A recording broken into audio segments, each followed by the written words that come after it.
for those who are joining us via YouTube. I'm looking at a lovely fire in the back of the room and all these really great faces in here this morning. Thanks all for being here. I just wanted to make a comment about our tour yesterday. When we had the panel in Kaiser, I've been hearing about stage zero restoration for many years, being part of the conservation world. And just the panel, I kind of had an aha moment in Kaiser, and then just to see it yesterday, put all the pieces of the puzzle together for me. So I just can't. Yeah, I thought that was really a great tour, and I thank our partners for putting that on for us. And with that, I want to go around the room, and we're going to do introductions this morning. And I think, Corey, I'm going to start with you, please. Yes. Just doing my introduction, not my update? Correct. Okay. Hi, everybody. Corey Owens with the Natural Resources Conservation Service, ex officio member representing USDA NRCS. Good morning, Mark Labhart, OWEB board member, and I have the privilege of representing the Fish and Wildlife Commission on the OWEB board. Good morning, everyone. Kelly Coates, tribal representative on the OWEB board. Stephen Brandt, representing Oregon State University Extension. Good morning, Jamie McLeod Skinner, public member at large. Good morning, everybody. Chris Allen, OWEB board member representing the U.S. Fish and Wildlife Service. Thanks. Hello, my name is Dan Brown, and I sit on the OWEB board representing the Environmental Protection Agency. Barbara Boyer, representing the State Board of Agriculture. Good morning, Liza Jane McAllister, representing the public at large. Good morning, Lisa Sharpelo-Hansen, Executive Director with OWEB. Good morning, Aaron Curtis, representing the Bureau of Land Management. Good morning, Lindsay McClary, public at large. Good morning, Zach Powa, representing the Oregon Board of Forestry. Good morning, everyone. Dan Shively, representing U.S. Forest Service. And good morning. I'm Bruce Buckmaster from Astoria, representing public at large. Yeah, I'm Meg Reeves in Corvallis, and I am here as a member of the Oregon Water Resources Commission. Gary? Good morning, everybody. Gary Marshall, Harnett County, OWEB board member, public at large. Meg? Oh, Molly, sorry. Don't do that. That's okay. We're both from Corvallis, and it starts with an M. My name is Molly Kyle, and I am the liaison with Department of Environmental Quality. Eric? Good morning, everyone. Eric Murray, representing NOAA Fisheries on the board. Thank you. And then we're going to go around the room. I will start with you in the front, please. Jim Bond, Chief River Conservancy. Eric Williams, OWEB staff. Barry Hartstein, OWEB staff. Vanessa Green, network of Oregon Watershed Council. Stephanie Page, Deputy Director. Marian Scher, OWEB staff. Jesse Kirchner, OWEB staff. Renee Davis, OWEB staff. Courtney Sham, OWEB staff. Brian Holcott, OWEB staff. Rachel Thompson, OWEB staff. Julie Lutz, Watershed Association. Ellie Newmark, Coalition of Oregon Land Trusts. Karen Stutzman, ODA, Soil Water Conservation District member.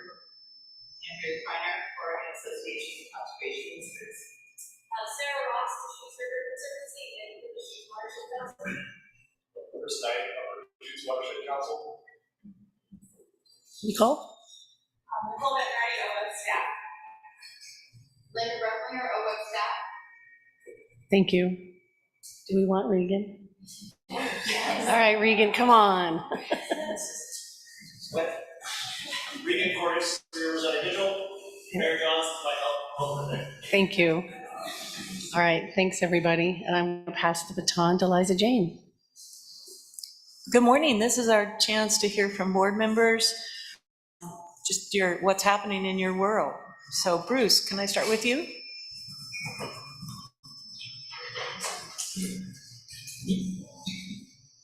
Thank you.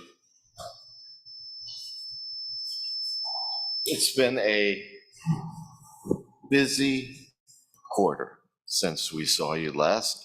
But most of it's been personal and not OWEB, so it's none of your business.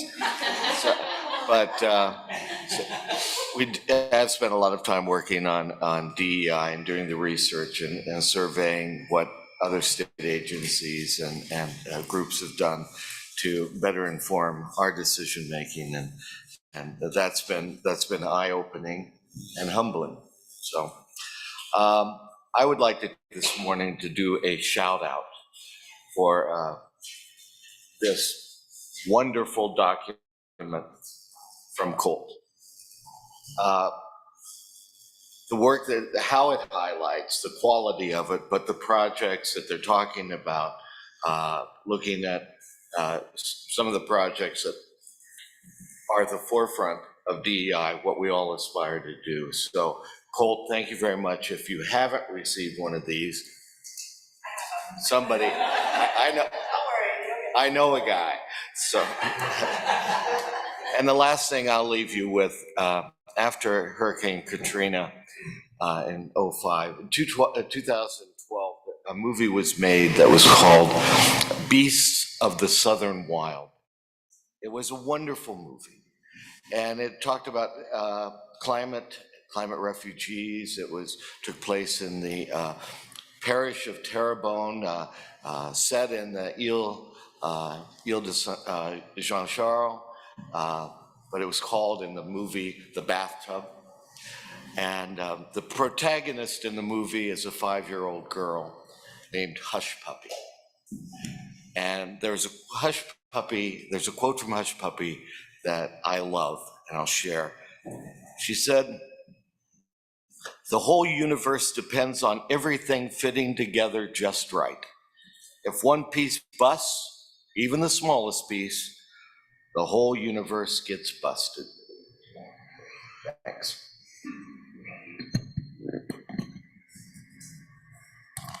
Dan, can we just come on around? Thank you. Absolutely. Good morning, everyone. Dan Shively, U.S. Forest Service. Bruce, thank you for that quote. Just a few short remarks. I'll talk about some leadership turnover. I don't believe I shared that out at our last board meeting in Salem. We have a new acting regional forester, Elizabeth Berger. That position remains vacant pending the retirement of Glenn Casamassa, who retired earlier this spring. Liz continues to serve in that capacity as our regional executive. We have new deputy regional foresters. We added one to our entree of 2, now with 3. We have Laura Schweitzer. You might recognize that name. Laura came over to us from WIFLIC, the Western Foresters Leadership Council out of Denver. So Laura's on board as one of our deputy regional foresters. We have Robert Sanchez.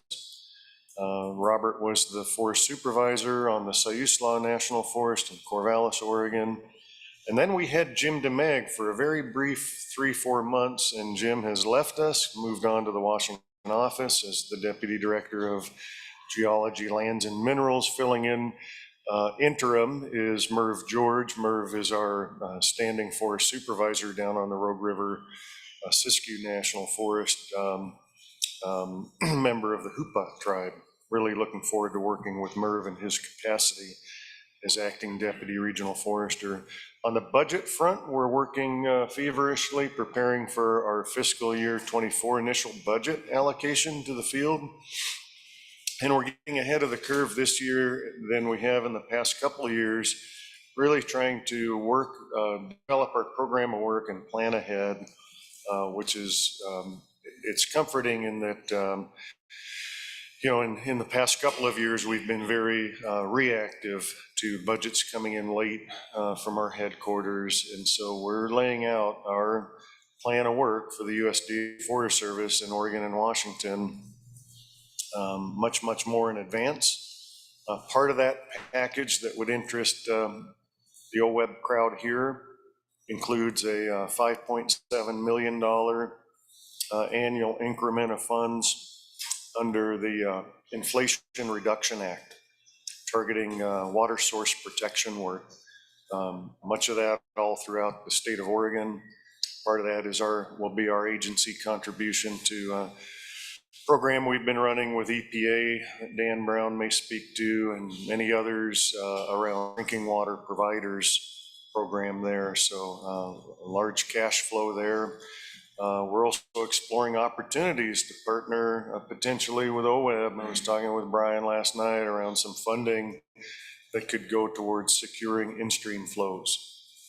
So that's exciting work, and that was a full connection point that I was able to make at our last board meeting with Brian and with members of our staff in our regional office, Jim Capurso. I think I will part and leave it there. You're probably noticing that the fire season is upon us in an unhealthy manner. And so a lot of what has actually been keeping me busy these days is dealing with air quality regulatory compliance, working with EPA, the state agencies, to figure out ways that we can deal with our national ambient air quality standards and do more prescribed burning in the shoulder seasons in the spring and the fall, so we can get a lot of that understory cleared through intentional burning rather than the kind of burning happening over on the other side of the mountain right now that's choking us out. So more to come on that. An awful lot of efforts there.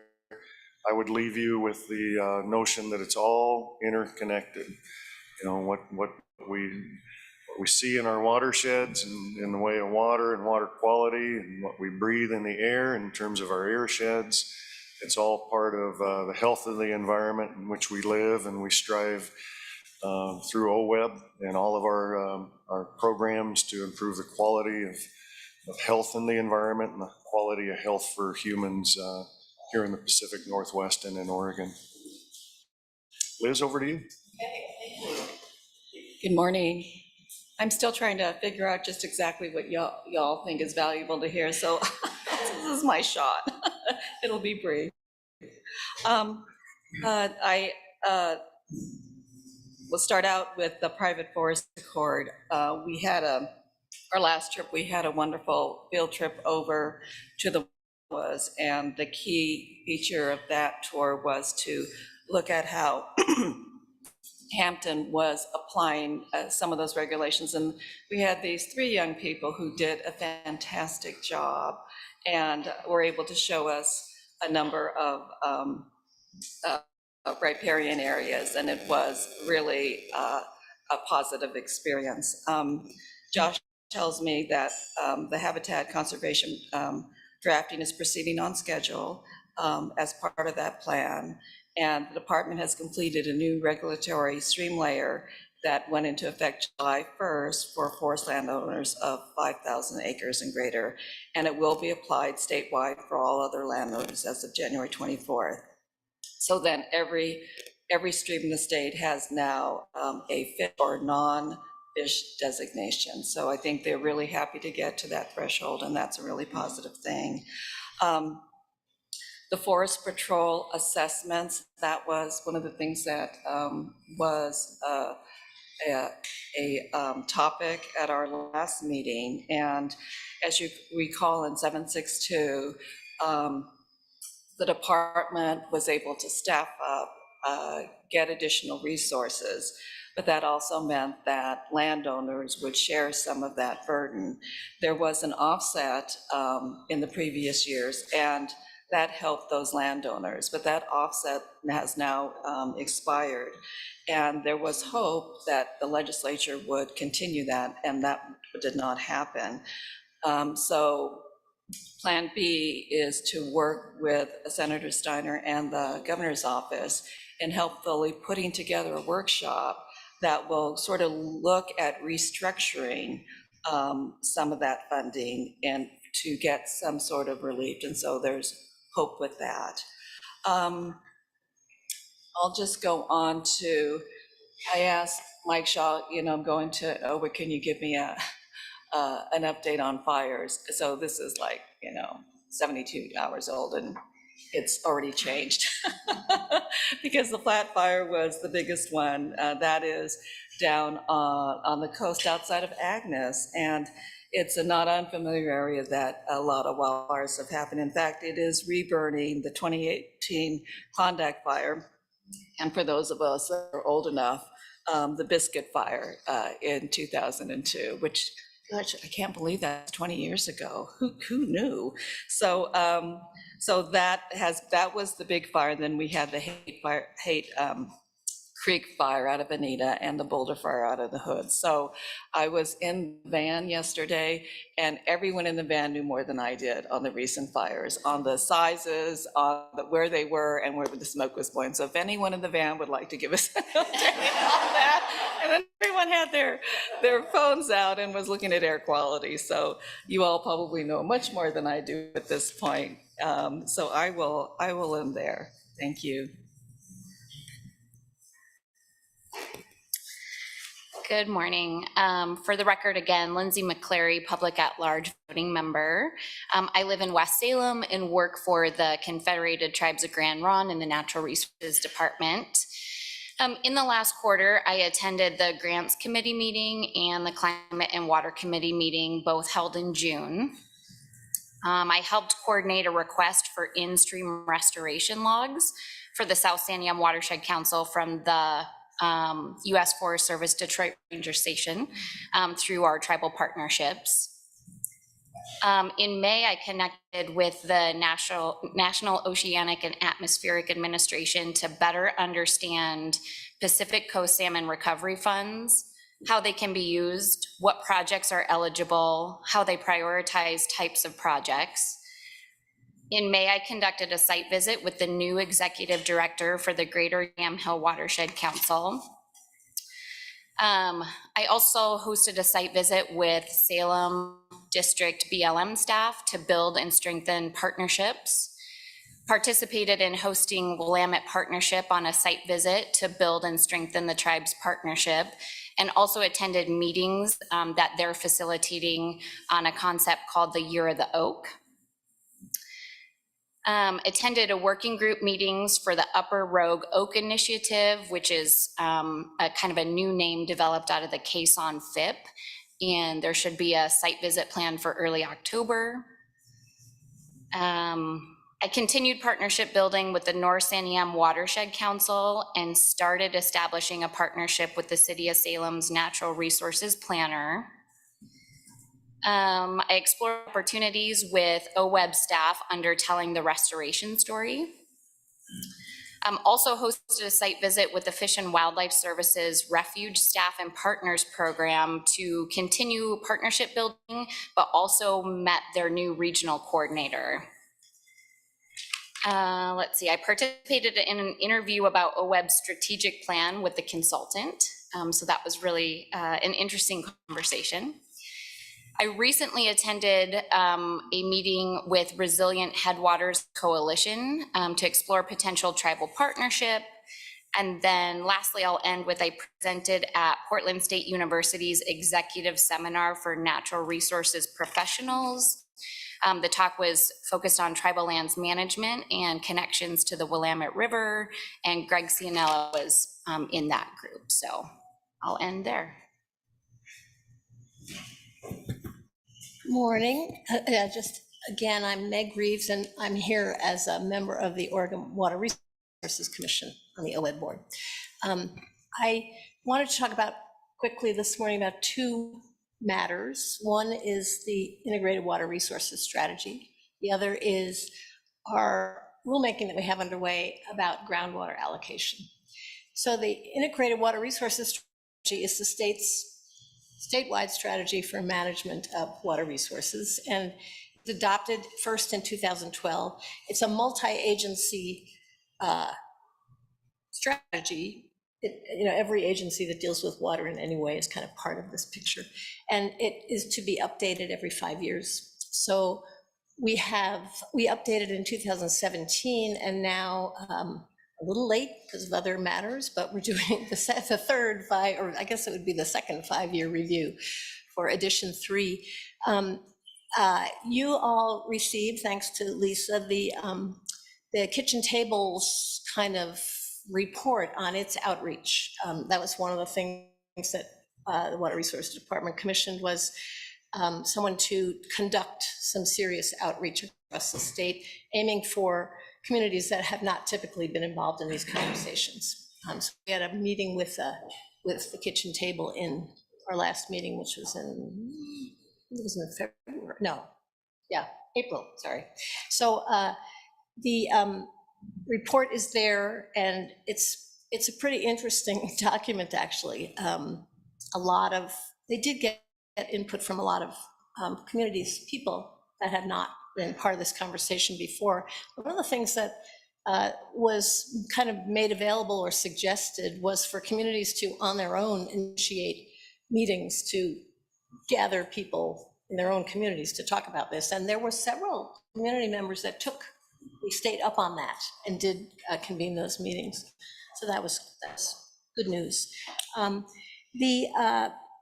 This edition is anticipated to address climate predictions more holistically, to apply an equity lens to the framework, and to incorporate findings from the work under the 100-year water vision. So that work is underway. Water Resources Department is also reaching out to other boards and commissions to kind of have a role in this.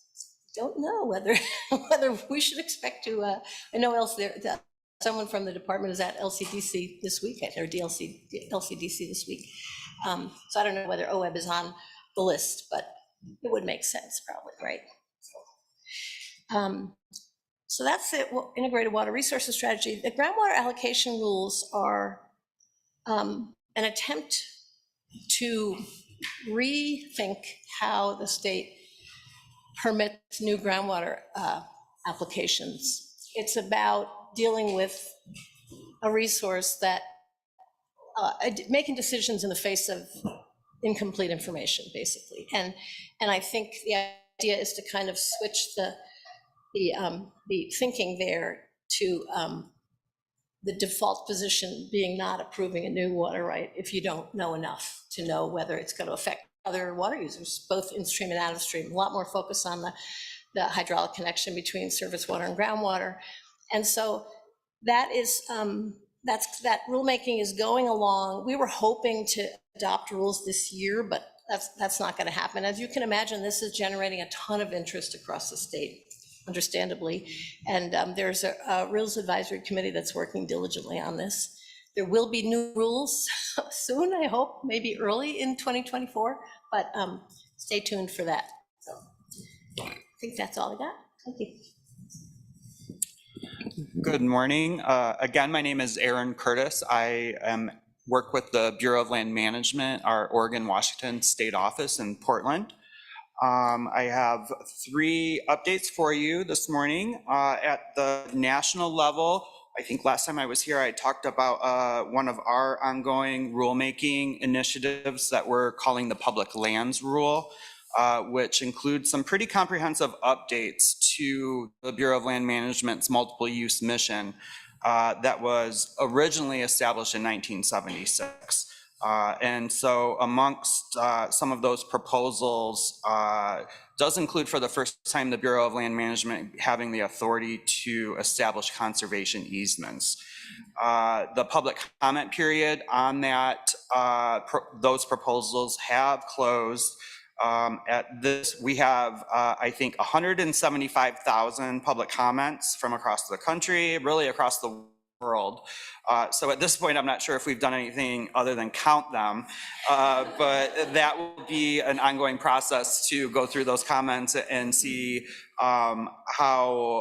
whether and how the proposed rules will change. So stay tuned on that. At the Bureau of Land Management here in Oregon, we've had some pretty exciting news last week out of the DC Court of Appeals. So we were upheld on, it's a very complicated court case. So there were actually 5 cases consolidated into one, and we were upheld on all 5, the government was. So it was exciting for us. So that included upholding the expansion of the Cascade-Siskiyou National Monument. It included upholding our 2016 resource management plans for Western Oregon.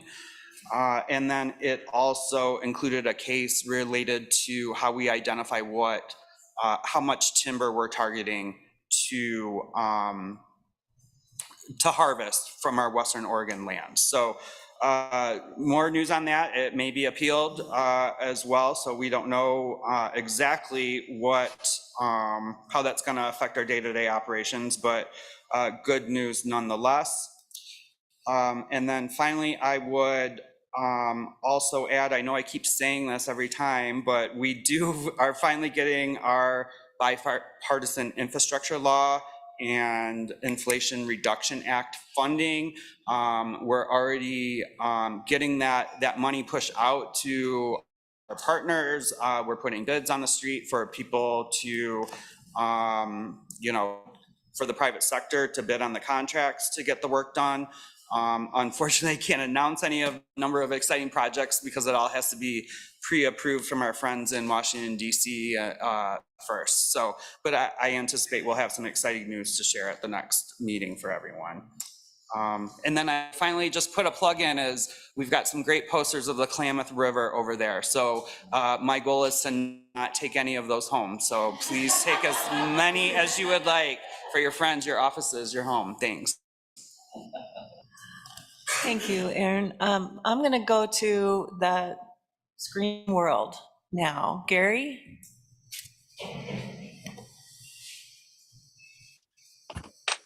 Thank you, Madam Chair. Gary Marshall. And they were in Eastern Oregon, Harney County. Don't have a whole lot this morning, other than just a continuation of what was began as a pretty exciting spring. Reservoirs are still full. We still have some good stream flows going on over here, so that's really a positive thing for our region. Just the fact those reservoirs and playa areas have some lake water and they're producing vegetation, and the wildlife and the birds are really enjoying that. So that's a good thing. We have started our seemingly annual smoky skies in Harney County just in the past few days. So that drift is coming to us, and seems like it happens every year anymore. Just had a thought as I was listening to all these good reports here. Enjoy this part of the meeting. Really good information, but nothing like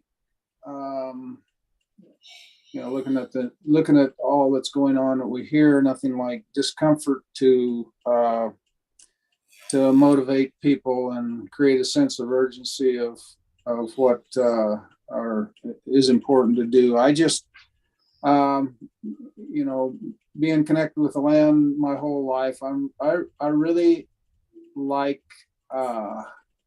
the part of this that there's a heightened awareness about soils and plants and water and all the natural processes with the general public, and I think Oregon is further along than this than maybe the rest of the nation, but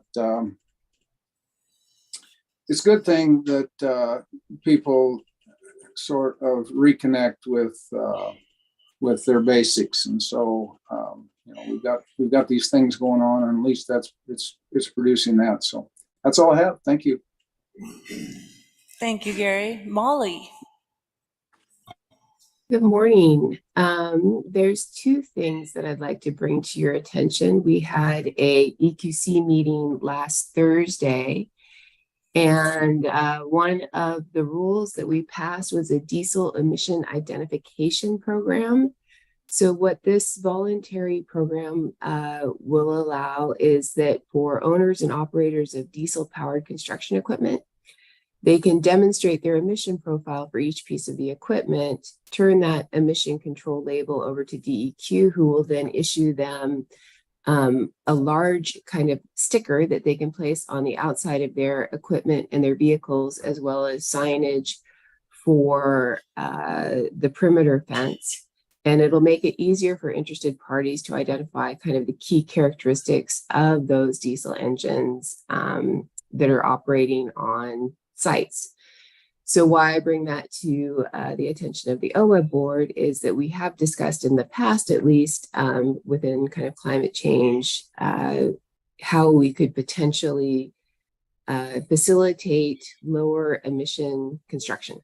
And if the idea is for establishing kind of some guidelines with regards to carbon intensity of construction projects, there's now a labeling system that can be cross-referenced and make it easier for that to actually become operationalized. The same way that some local cities have emission standards for certain construction sites to try to reduce some of the air quality issues that become kind of micro environment issues. We do know that some of these construction diesel equipments can be major sources of air pollutants in a very local area. So this, again, it's a free voluntary program, so it'll be interesting to see how it gets taken up by the construction crew. But it's a first, and I think it is kind of a step in the right direction to try to help figure out and make it easier for addressing some of these more localized air pollutant sources. The other one that I think is relevant to OWEB is that we are in the midst of doing temperature TMDL replacements. As many know, we are under DEQs under a court order to do these. The first one that's coming up is the Lower Columbia Sandy Subbasin and the Willamette Subbasin. So these are going to be temperature TMDLs for very complicated watersheds. They're the first two of the court-ordered schedule. So if you're interested, there's been a lot of webinars and informational sessions that you can find on the DEQ website at their TMDL section. And the update is in prep, and it is going to be a proposed rule adoption by the EPC in November of 2023. So one of the things that I think has worked really well in the past between a lot of the OWEB restoration projects is actually helping us cool some of the vegetation, the streams. I think Liza Jane can speak to that personally. So hopefully we'll be able to find partnerships along these subbasins to address some of the issues. And I will end there. Wish I was there with you. We do too. Thank you. Eric, how are you this morning? Thank you, Liza Jane. I do have a couple of updates here that are kind of catch-ups. I was not able to attend in April. And so NOAA Fisheries West Coast region has a new regional administrator, Jennifer Kwan. Started in April of this year, and Jennifer comes to us from the Senate Commerce Committee. She's also previously worked for NOAA and the Washington Department of Fish and Wildlife. She has over 27 years of experience on West Coast marine issues. She'll be working from our office in Long Beach. In March, we proposed the sunflower sea star as a threatened species. We're seeing anywhere from 80 to 99% declines in abundance for this once very common marine invertebrate across its range, which includes Southern California all the way to Alaska. And that's primarily as a result of the starfish wasting disease. We also have multiple ongoing status reviews for the Southern Oregon California Coast Chinook salmon, the Oregon Coast coho salmon, and the Olympic Coast steelhead. And my last item is we just wrapped up the second West Coast Deep Sea Coral Research Initiative, and the observations that were gained during that research really highlight the importance of coral to deep sea ecosystems, and a report of our initial findings is available on our website. Thank you. Thank you. Dan. Good morning. Good morning, Liza Jane. Dan Brown, again with the EPA. I'll just expand upon some of what Dan Shively from the Forest Service said about our drinking water provider partnership.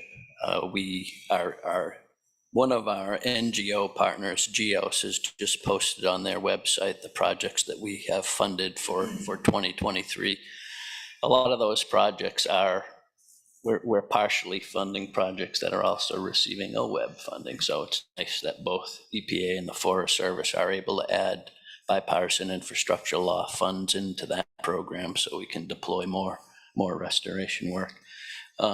Similarly, our Columbia River Toxics Reduction Grants, they got a big slug of money through bipartisan infrastructure law. That application period closed, and we're kind of wrapping up our review and award of those, and they should be announced fairly short term now.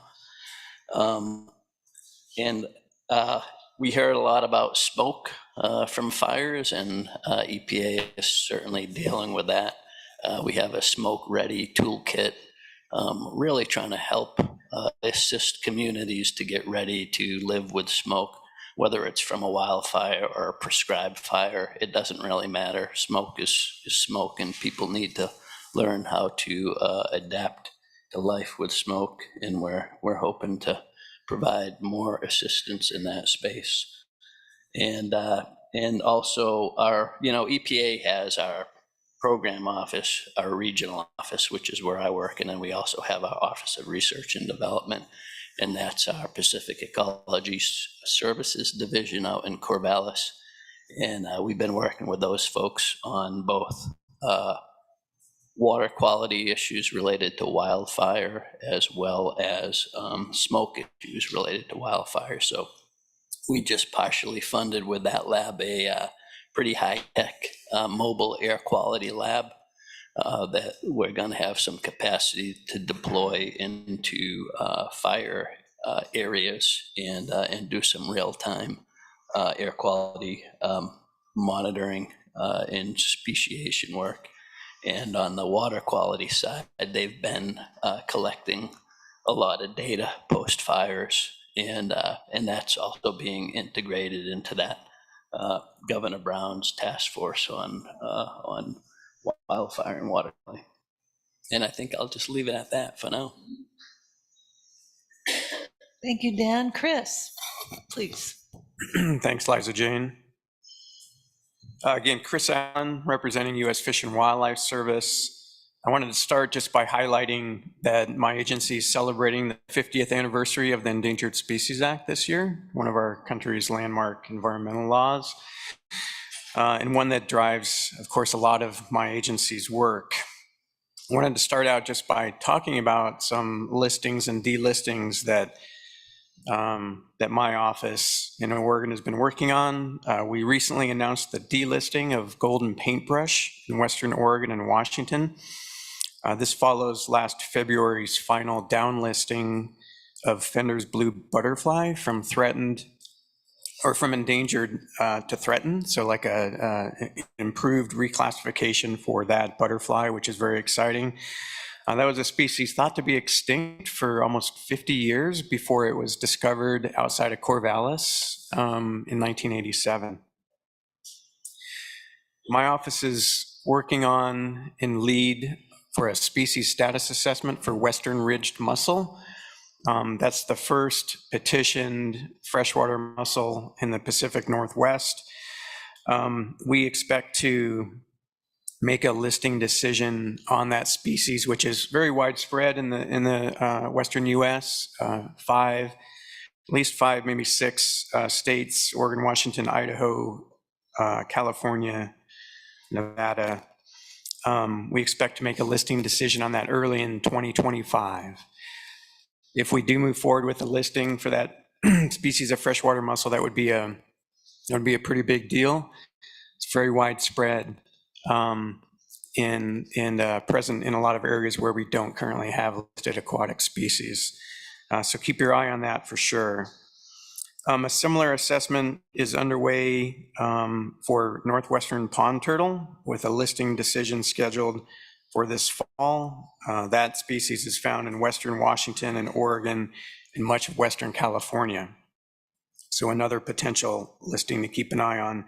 And then two others to note, and this isn't an inclusive list, I'm just cherry picking a few that I thought would be of interest to this group, especially on the aquatic side. Two species of salamander, the Cascade Torrent salamander and the Columbia Torrent salamander. Those are species present in Northern California, Western Oregon, and Washington. We have listing decisions due on those in fiscal year 2024 for our agency. Switching gears a bit off of the listing classification, I wanted to note that our office recently completed 16 open houses for the gathering public input on the potential reintroduction of southern sea otter to the Oregon coast, as well as Northern California. Word is that those meetings generated a lot of interest. I'm curious, Bruce, over on this story, if that was on your radar at all. I suspect it probably is.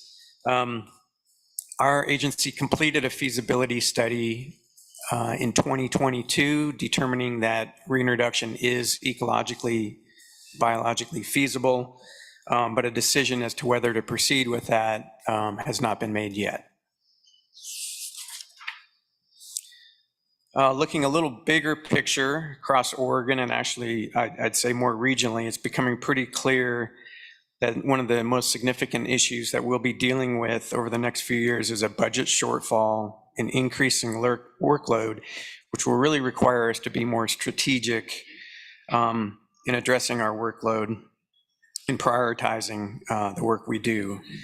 The continued impacts of climate change on native species and on resources that other agencies manage, thinking primarily forest and sage land ecosystems, for example, will likely require more and more of our attention. One last item I wanted to mention, and this is building a bit, Liz, on some of the private forest accord comments that you provided. Our office is pretty involved in developing the HCP along with NOAA. For the private forest accords, our office is also involved with the development of a mitigation program under the private forest accords. That mitigation program is set to kick off this September with a request for proposals.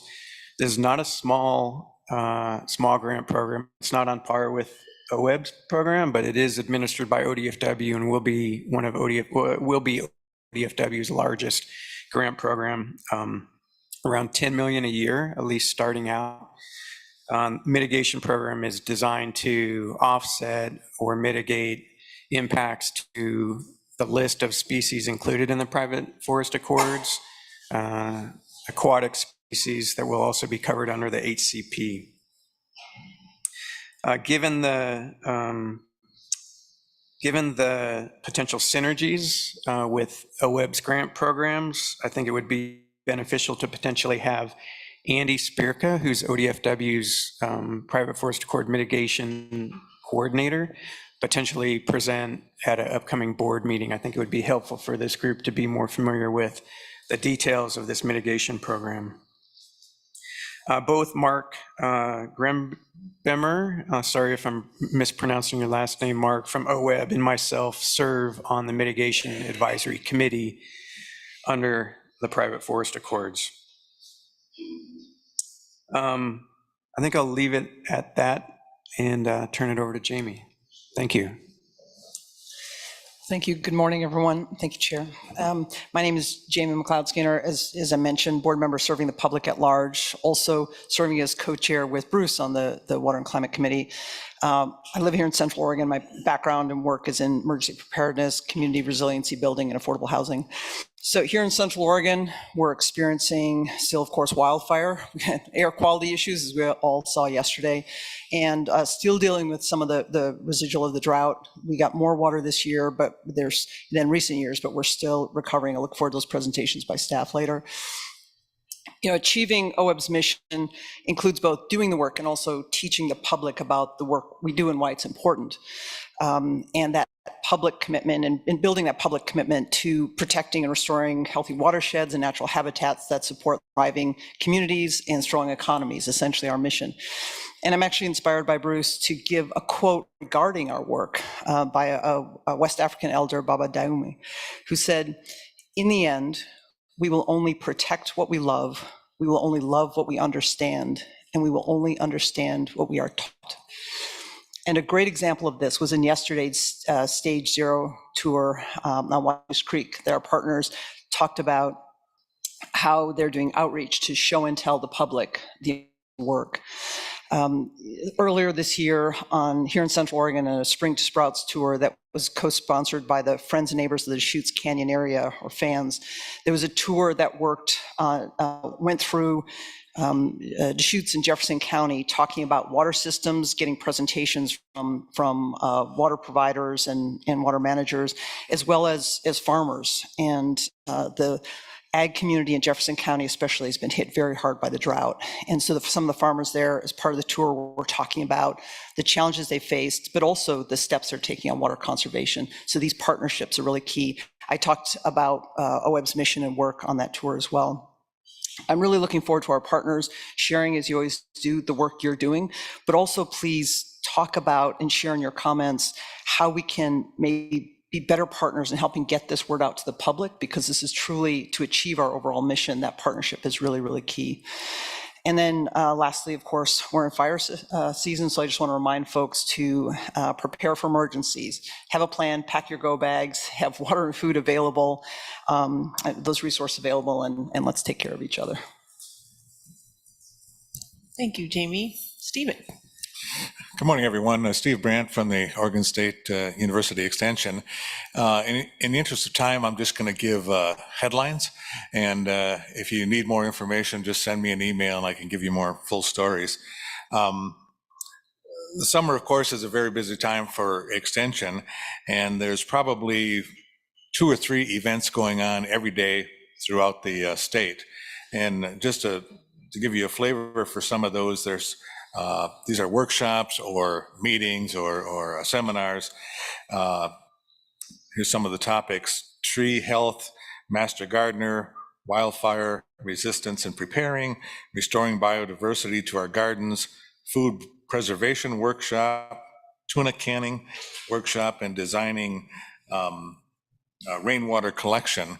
And you can get if you go to the website extension.oregonstate.edu/events, it lists all of those sequentially and in the counties where they're located. So that's a resource you should take advantage of. Following up on what Jamie said, the Oregon State Extension also has a fire program. And in that, there's some of the resources there are a whole series of video instruction videos that deal with preparing for fire. I see about 10 or 12 of these, all of the ways you might prepare, how to deal with smoke, and also what to do after a fire. And again, that website is extension.oregonstate.edu/fire-program. And I can give those to someone to send around. As we all know that we're in a heat season, as an oceanographer, we always follow the El Nino, La Nina. I'm sure some of you follow that. We're switching over to a El Nino right now. And what that normally means for this region is sort of a delayed summer and a hotter summer. So July, August, September, as we're experiencing, is forecast to be hot just based on the El Nino flipping. The one last advertisement. There's a OSU Extension has a food safety and preservation hotline. So if you're into canning food, you don't know what to do, or you've lost your instructions, you can call that hotline at 800-354-7319, and that will get you that information. Another headline is the USDA just awarded $10 million to Oregon State University to serve as coordinator of innovative projects for youth in agriculture. And this is a new program. It's actually making OSU Extension a National Center of Excellence for Youth Development in the area of agriculture.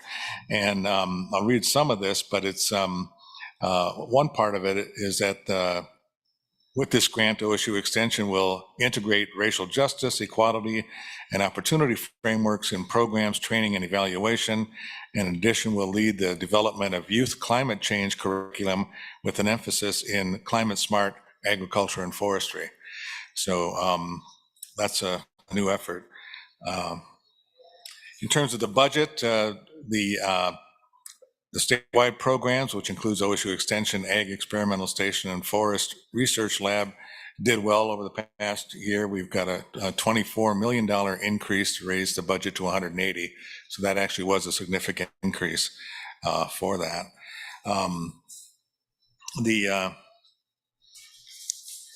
Skip that one. Since we're involved in since OWEB's involved in developing a new strategic plan, as we're all aware, it seems like we just did it last week, the old one. The OSU is also going to develop a new strategic plan for Oregon State University. They started with a series of open houses and stakeholder engagement, and that process is underway to have it in effect by beginning in January 2024 is when they want to have the new plan ready to go. And probably the most recent, most fun article, I guess, or most valuable article to me as a fish guy, came out yesterday. And the title is How Beer is Helping Salmon Find Their Way Home from the Ocean. And that came out in yesterday's OSU headlines. And I think most of you are aware that salmon home to their natal streams. They come back to the streams 3 years later or so in which they were born. And they do that through the unique chemical characteristic of those streams. And basically they smell their way home. It's the scent. And the Oregon Hatchery Research Center, which has a new director, Seth White, is a collaboration of OSU and Oregon Department of Fish and Wildlife. Of course, they are trying to find ways to bring hatchery-raised fish back to the hatchery by providing a unique chemical smell to help separate them from the wild hatcheries. This is not really new. It's in fact the homing mechanism of salmon started back when I was a graduate student, many decades ago. Where they used in the Great Lakes, use rose oil to uniquely attract salmon back to their home stream. So they're trying to find a variety of chemicals to do that, and they found some, but they're expensive to produce and things like that. So what anyone who makes their own home beer, there's something called trub, which is sort of the leftover from beer making, particularly at breweries and stuff like that. And I'm going to read this so you won't get too grossed out.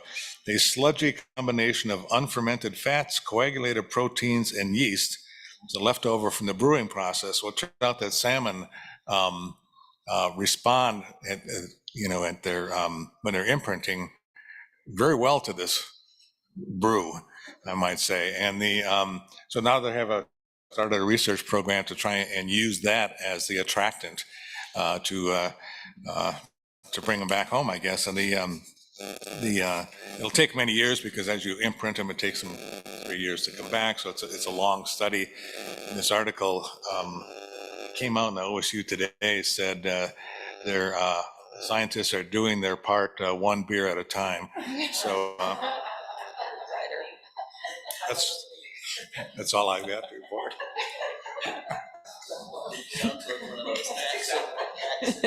Thank you, Stephen. Kelly. I can't top that. There's no way. For the record, my name is Kelly Coates. I'm the tribal representative on the OWEB board, and I'm the director of natural resources for the Cow Creek Band of Umpqua Tribe of Indians. I'm also a Cow Creek tribal member myself. And first, Stephen, your report out was great, not just for the salmon and beer, which I want to see if my fisheries folks can try, but also because now I have someone else to call besides my mom when I'm canning to ask if I did this right. So thank you. For the tribal updates, I have just a few things to share. I attended the Affiliated Tribes of Northwest Indians annual Changing Currents Tribal Water Summit that was held June 26th through the 30th, hosted by the Coquel Indian Tribe and the Confederated Tribes of Kushlor, Umpqua, and Sayusla. The goal of the summits is to bring together tribal leaders, Native and non-Native community leaders, and partners who share a concern for water resources. Sessions included topics such as coasts, oceans, rivers, watershed and wetland panels, water rights, building partnership and collaboration, climate, energy, water security, and water, culture, and spirituality, among other themes. Tribes, agencies, state agencies, and state representatives were in attendance, including OWEB's Jessie Kirshner. It was nice to see her there. The summit was very, very interesting. A lot of great topics covered, and I was very heartened. A lot of passion in the room about water resources and where we go into the future with that. I might be stealing Mark's thunder a little bit here, but I'm going to mention it because it has a tribal nexus, so sorry. On June 16th, the ODFW Fish and Wildlife Commission signed memorandums of agreements with the Confederated Tribes of Kushlor and Sayusla Indians and the Confederated Tribes of Siletz Indians.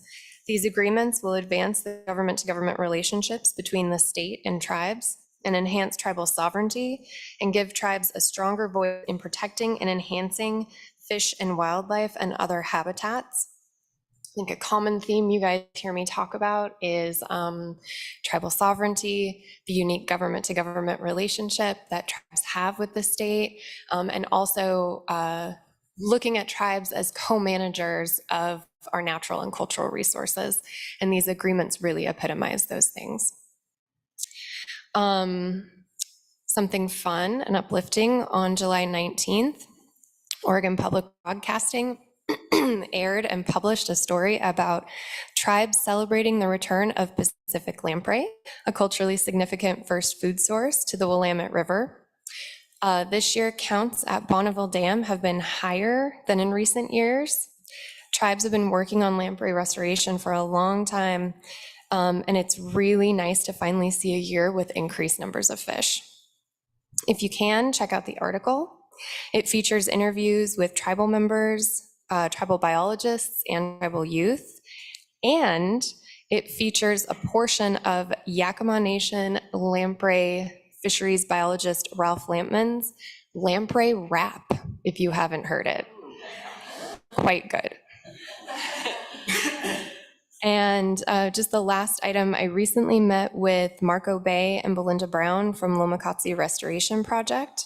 We discussed a number of things, but one in particular was the DEI committee Lomacotsi is part of for the Rogue Forest Partners. We specifically discussed sharing information between our two groups from the OWEB DEI committee and the DEI outreach and resolution that OWEB staff and board members are working on. So I just want folks to know that the work we're doing here really is going to spread out to different places, and we're going to have a lot of cross collaboration on things and sharing of information. And hopefully it helps other people not have to reinvent the wheel all the time. Lomacotsi also has a fantastic youth ecological forestry training and employment program. So if you have a chance, check it out on their website. It's really interesting. And I'll leave it there. Thank you, Kelly. Mark. Good morning, everybody. Mark Labhart, and I have the privilege of serving on the Fish and Wildlife Commission. I'd first like to recognize Liza Jane For those of you who don't know, she had some very serious surgery. She's up right now. She's been recovering, and just really glad to see her back 100%. For many years of farming has taken a toll on her, I think.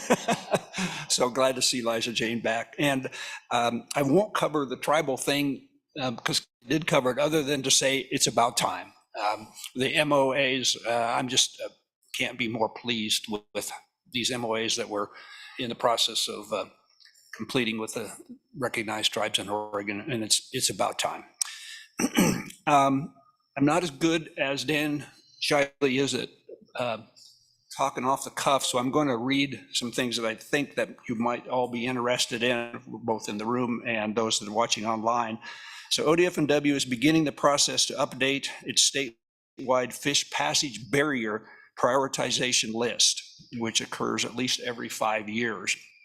The list identifies the most critical barriers to fish passage and helps guide restoration efforts that the department champions. And we will consider additional variables this time related to the future of climate change for this prioritization process. And we're taking public comments, and it's only about a week away, but we've been taking public comments through July 31st. So if you're interested in providing information on fish passage barriers and what priority they should be, because that's where the higher the priority, the greater opportunity it is to get funded. And so if you're interested in that, see me or go on the ODF&W website and look for, just click on fish passage and you should be able to provide comments to that. After extensive research to understand declines, ODF&W has begun the process to update our mule deer management plan to incorporate this research and latest science.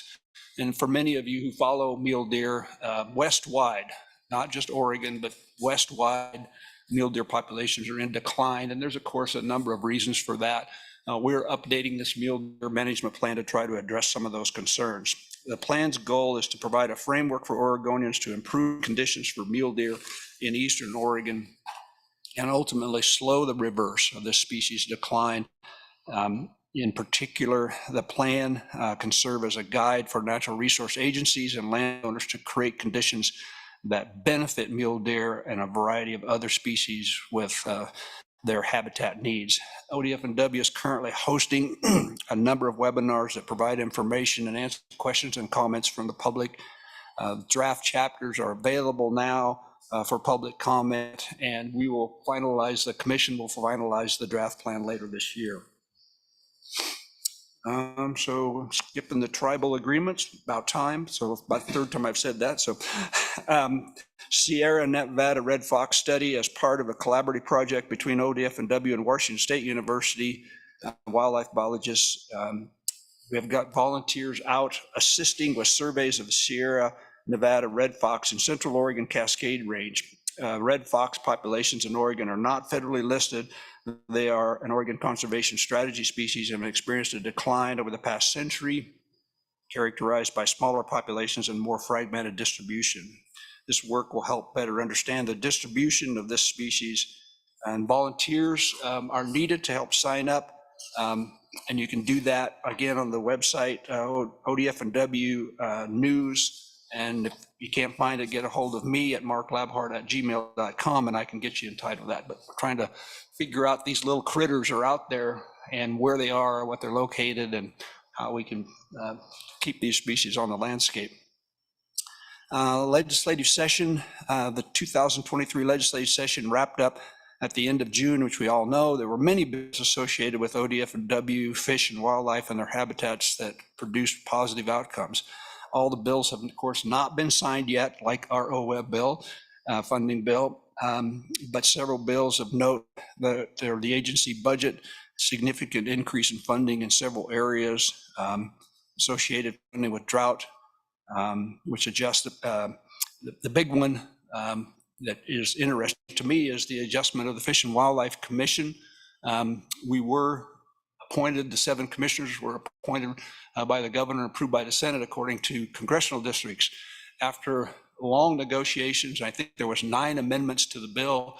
The parties got together and decided that there's going to be 5 river basins and 2 at-large positions And so we will be reorganized into those 5 river basins and 2 at-large positions. That bill has not been signed yet by the governor, but it's anticipated that it will.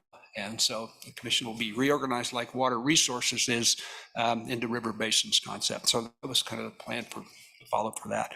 We're also updating our wolf plan. It's required to be updated every 5 years, and we're in the process of beginning that for a 2024 review by the commission. Of course, wolves, very controversial, both pro and con, so lots of input, lots of opinions on it. And so if you're interested in the wolf plan, you can see me or watch for some public outreach for updating the wolf plan. And I'll close with a positive thing that I've talked about this before, I believe. The Minam acquisition project is nearing completion. And for those of you who don't know, and Liza Jane definitely knows this, but it's located 30 miles northeast of La Grande and Wallowa and Union counties. It's called the Minam River Wildlife Area. It's a large purchase. And thank you to the USDA Forest Service Legacy Program. They contributed $9.7 million to this project.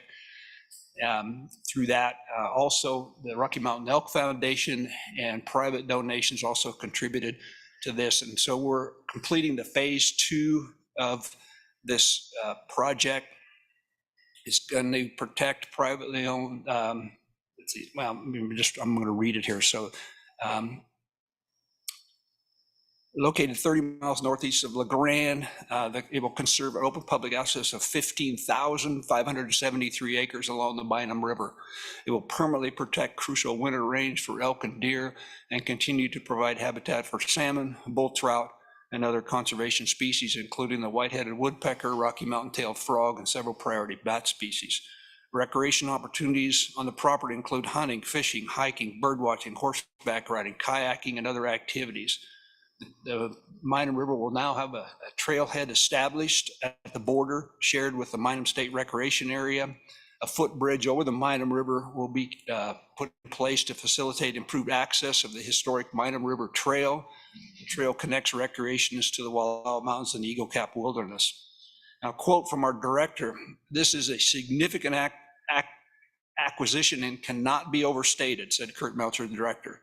"The opportunity to protect such a large swath of diverse habitat does not come along very often in Oregon. ODF&W has pursued opportunities to permanently protect this property since the 1960s. This acquisition will not have been possible without the leadership and funding from the Forest Service Legacy Program, the Rocky Mountain Elk Foundation, and the strong partnership with the landowner, which was Manulife." So we should complete that purchase later this year. Again, 15,000 acres is going to be a huge thing. End of report. Thank you, Mark. Thanks for your kind words as well. Miss Corey. Hello, everybody. I have some things. I was saying, like, I should have been sooner. I would have had half of a report. So there's no announcement yet on who will be the acting state conservationist after Ron Alvarado retires on August 31st. Let's all pause and realize how soon August 31st is coming. But the chief of NRCS, Chief Cosby, and he visited last week, and the regional conservationist, Astor Boozer, is actually in town this week. So both of these folks are the key decision makers in the selection for the future state conservationist, and Ron has had a chance over the last week and now this week to show NRCS leadership the state and have in-depth conversations about our culture, about how we work as a natural resource sector in the state, and as all you know, the strength of our partnerships that we have here and the way we all work together is not a culture that is then across the country. So for them to come here and hear about everything we're doing is pretty cool. And, you know, it's one thing to say on paper, we have a $150 million watershed projects program here, but it's another thing to actually drive them out to show them all the stuff. So that we're hoping that both Chief Cosby and Regional Conservationist Boozer can take back with them a greater understanding and insight into how Oregon operates as they look to fill the position here. So, and then just as like hiring transparency, how it works to fill the position, it's filled through the federal government's standard hiring process. It's not an appointment. So people like literally go on to usajobs.gov and apply for the job just if they were like an entry-level soil conservationist or state conservation is. It's the same process. And that announcement has already gone out and closed, which I know might not seem like a big deal, but like from my perspective, the fact that it's already been announced before he was retired is enormous. That we are literally already a month ahead of it being filled than it could have been. So we're very hopeful that qualified candidates applied. It got bundled with 4 other states, so a lot of folks could have applied to the different states. And hope that they're going to be able to make a selection. They won't make that selection. They'll take their time in the whole process. But we know that sometimes it takes 1 or 2, sometimes 3 tries of announcing the job before they make a good selection, because they're not just going to put someone in it. If they don't feel like they have a good selection for Oregon, they will wait and they will do it again. So just know that we'll see how things go. But, you know, the hope is that they'll be able to get someone this time. We are expecting an announcement of who will be the acting state conservationist starting September 1st after the national leadership team meeting for NRCS, which is actually taking place next week. So, you know, Ron's been having some key conversations with ASTERS, especially regional conservationist Boozer this week on that. So that's kind of where that is at. So just some other updates. It's the 4th quarter for the federal government. So we're working hard throughout Oregon at our field offices on designing and finalizing our contracts to lock in all of our fiscal year 23 funding that will go out to Oregon's producers, and the contracts that they lock in this fiscal year will go out, you know, for the next 3 to 5 years. We did meet our deadline. Oregon NRCS met our deadline to submit our agreement packages by July 15th. This year, we submitted over $14 million in agreements, utilizing both the Inflation Reduction Act funding and our Standard Farm Bill funds. Oregon NRCS utilizes agreements for many reasons, but we do them really to, one, help our partners meet their capacity demands, help ourselves meet our capacity demands, and then building outreach and capacity in our communities that we work with. And we also fund straight up science. So in kind of those 4 categories, we have agreements across the state, and many of you guys in the room are folks that we have those agreements out with. So big shout out to everyone who had to deal with me and all the emails that I sent you as I strove for perfection in the agreement packages to like the penny, because if you're thinking, what is Corey doing? Why is she doing all this math? It's because that is what the national team does. And if we can get them as solid as possible before they go to national, then it just is better for everyone. So all of those have been submitted, but partners, be ready for the back and forth now with the national reviewers. We completely anticipate all of these will be fully signed and operational by September 30th, the end of the fiscal year. So one other thing that I think it's finally time to really talk about is Partners for Climate Smart Commodities. Do you guys remember the big announcement of $1 billion for climate conservation across the country, right? And it was this whole thing. Well, it still is a whole thing, and it's actually $3.1 billion. They tripled what they did. And there are 141 selected projects across the nation. So Oregon has 12 projects that cover the state for 17 major commodities and 88 conservation practices that are across the full spectrum of land uses and ecosystems. Cropland, forest, wetlands, riparian, irrigation, livestock, it's all in there. So you can find out the details on all these projects by actually, you know, searching for Partners for Climate Smart Commodities, and there's a dashboard, which is really actually helpful. And the big thing I want you guys all to realize that most of these partners are not in Oregon. So most of the money that these people got to do work are not with Oregon-based organizations. There's, I think, 4 of the 12 are Oregon-based organizations. So what does that mean, right? It means that we need to make room at the table for new partners to come in, because really what's going to be happening is there's going to be more options for all of the folks that we are traditionally working with to look for those landowners and those producers to look for support to meet their conservation goals. And this might mean that it's harder for your organizations to meet your goals, because now the people that you are going to work with are going somewhere else. And now you have money that you were trying to to get out the door that is now needing to find new audiences. So I think it's something that we all need to be prepared for, because there's new money and new players in our conservation world, and we are a cohesive and high functioning group. And I'm trying really hard not to use the word competition, but it really is potentially competition, especially from an NRCS perspective.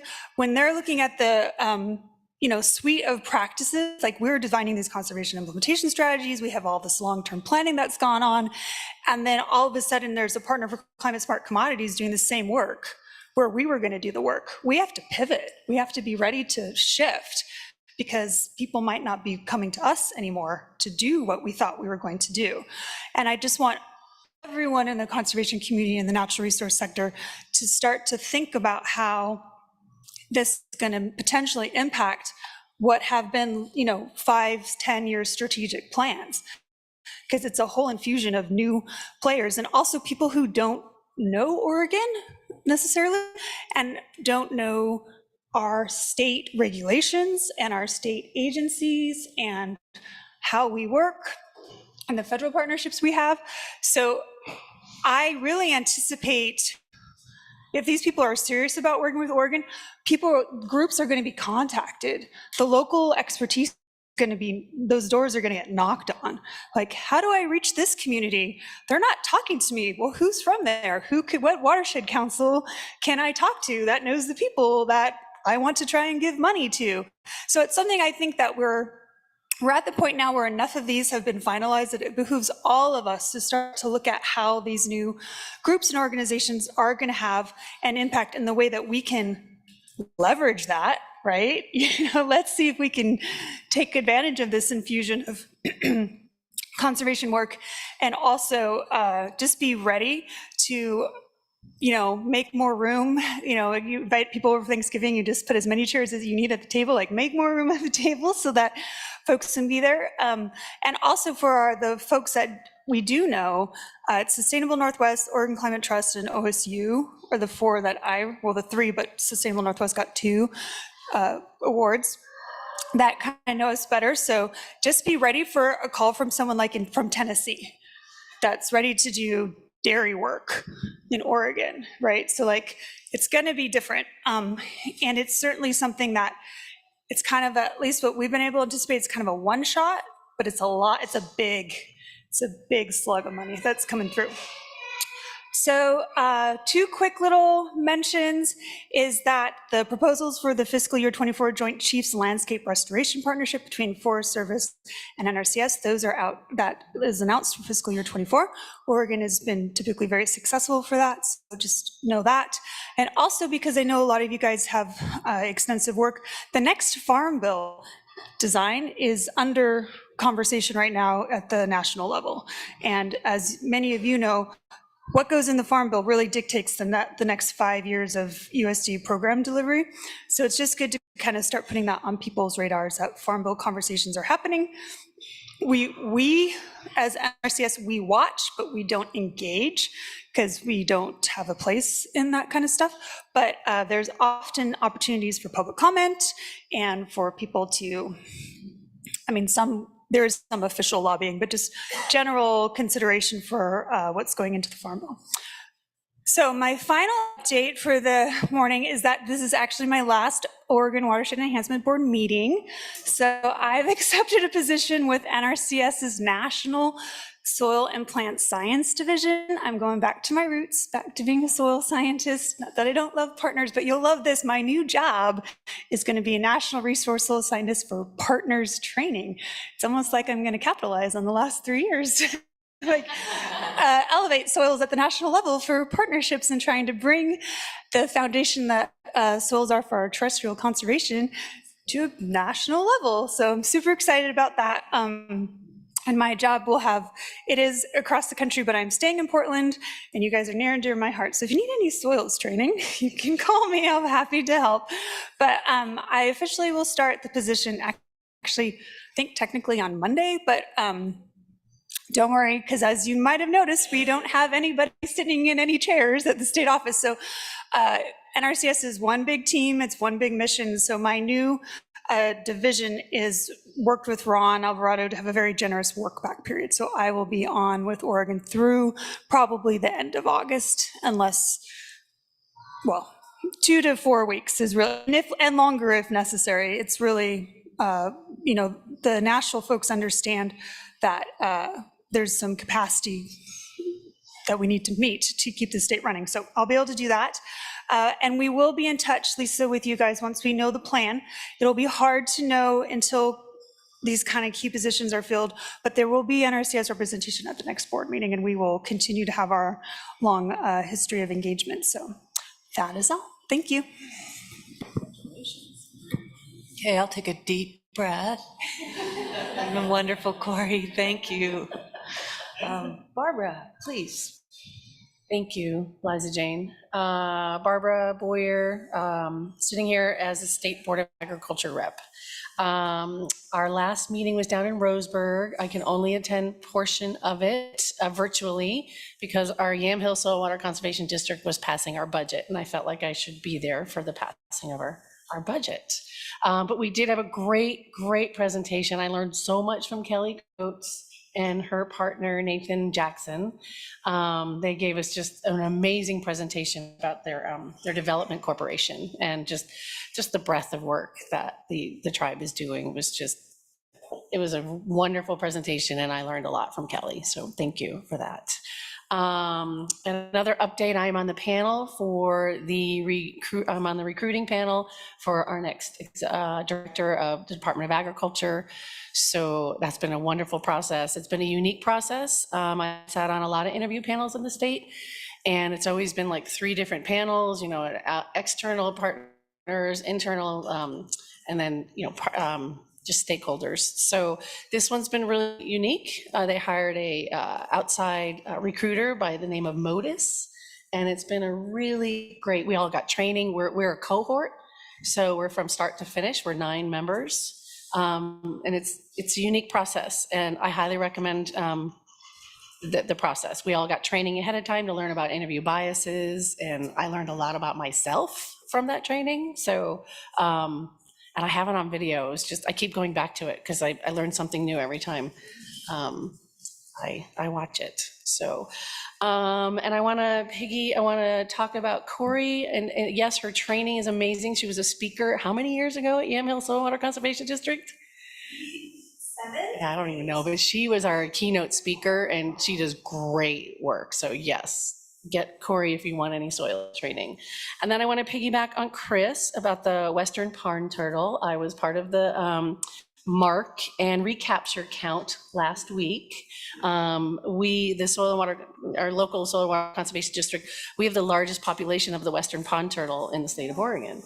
And the count I got as of this morning, which is not final yet, is 240. So it's a great day. It's a 2-day process. Actually, it's a 3-day process. So it was a lot of fun. And Susan Barnes heads that mark and recapture count. So let's see. I think that is all I have right now. Thank you. Well, I'll give a little ditty. I'm not from an agency. I'm from Wallowa County, and I'm a rancher. But a couple things that have been happening. I'll start with home base. The Nez Perce fisheries are continuing to bring their extra Chinook, spawning Chinook each day to the ranch right next to my house and putting them in the river, which is, I still greet them with cookies and pepperoni sticks or whatever I can. I'm just so excited every morning that they come with these giant fish and drop them right there. And then I find them where they've got spawning on their reds, and they look like sharks out there. They are so big. It's very exciting. So that's home. Let's see. I've been I've been working in several different places in succession training. And I was just asked to work with the American Farmland Trust on consulting on a national curriculum. It's a 4-year project, but it'll help service providers help people who are trying to go through that process of keeping people on the land and families able to pass on their operations so that we can continue to have food and fiber and folks on the land working. Also, I'm part of the Women on the Land learning circles, and we just had another gathering in Sumter, and we're growing, and it was just supposed to be a one-year kind of a pilot project in Union, Baker, and Wallowa County, and we're gaining steam, and no one wants to quit, so we're going to continue that for at least another year, and it's been really valuable, and new people are showing up each time, and we might even expand to overnight and camp and tear it up a little bit more. It's been really fun. Yeah, Women on the Land. For Climate Resilience is the title, but yeah, we're doing all that. So thank you, everyone. Wow, right? Everybody's doing so much work. We're so fortunate to be able to work together and come together for our watersheds. At this time, I'm gonna add a little something to our, yes, Mark. So Eliza Jane, I would recommend when those salmon are put in the stream, pour a can of Bud Light in there with it. Maybe they'll come. No, that needs to be an Oregon microbrew, please. Yeah. Local microbrew, right? I'll work hard on that. Yeah, I'll work hard on that. But I don't know what time you all got up and started drinking coffee, but I'm going to add a quick break right now so that we can, maybe 5 minutes. I think the restrooms, are they out the store? Okay, right, follow me. And then we'll come back. Thank you.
Yes.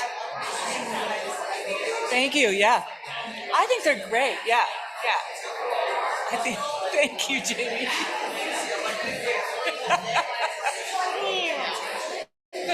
All right, everybody, if you could find your way back to your seats, please.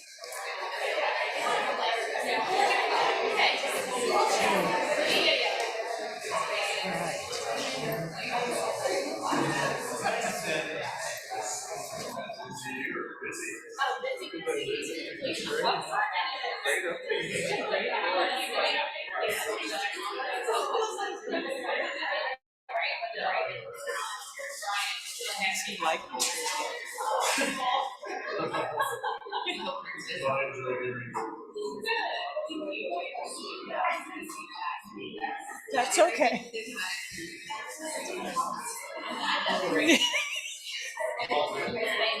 That's no problem, yeah. Still sad. That's great. Let's get him here.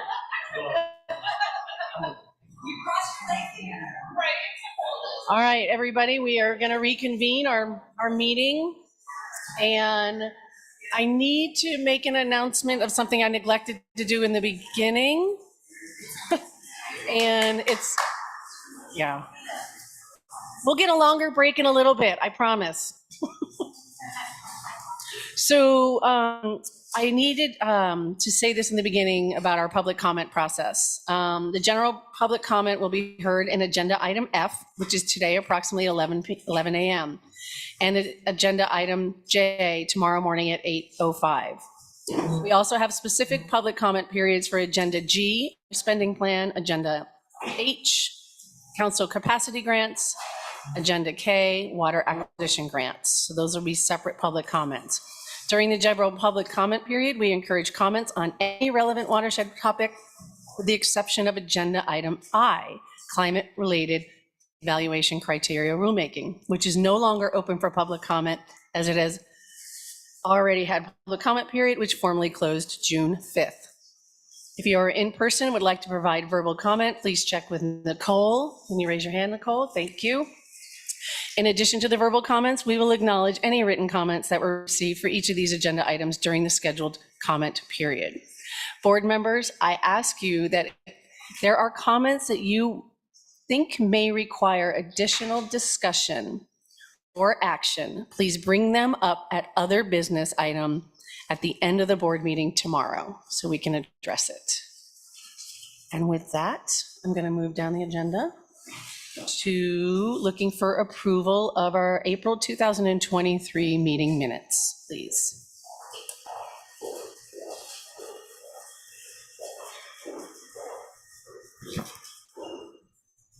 I'll move, we're looking for a motion, Bart, please. Okay, I move we approve the, I'm sorry, I don't have the motion in front of me.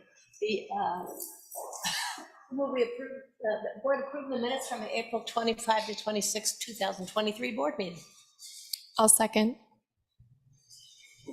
It's been moved by Rees, seconded by Coates. Is there further discussion?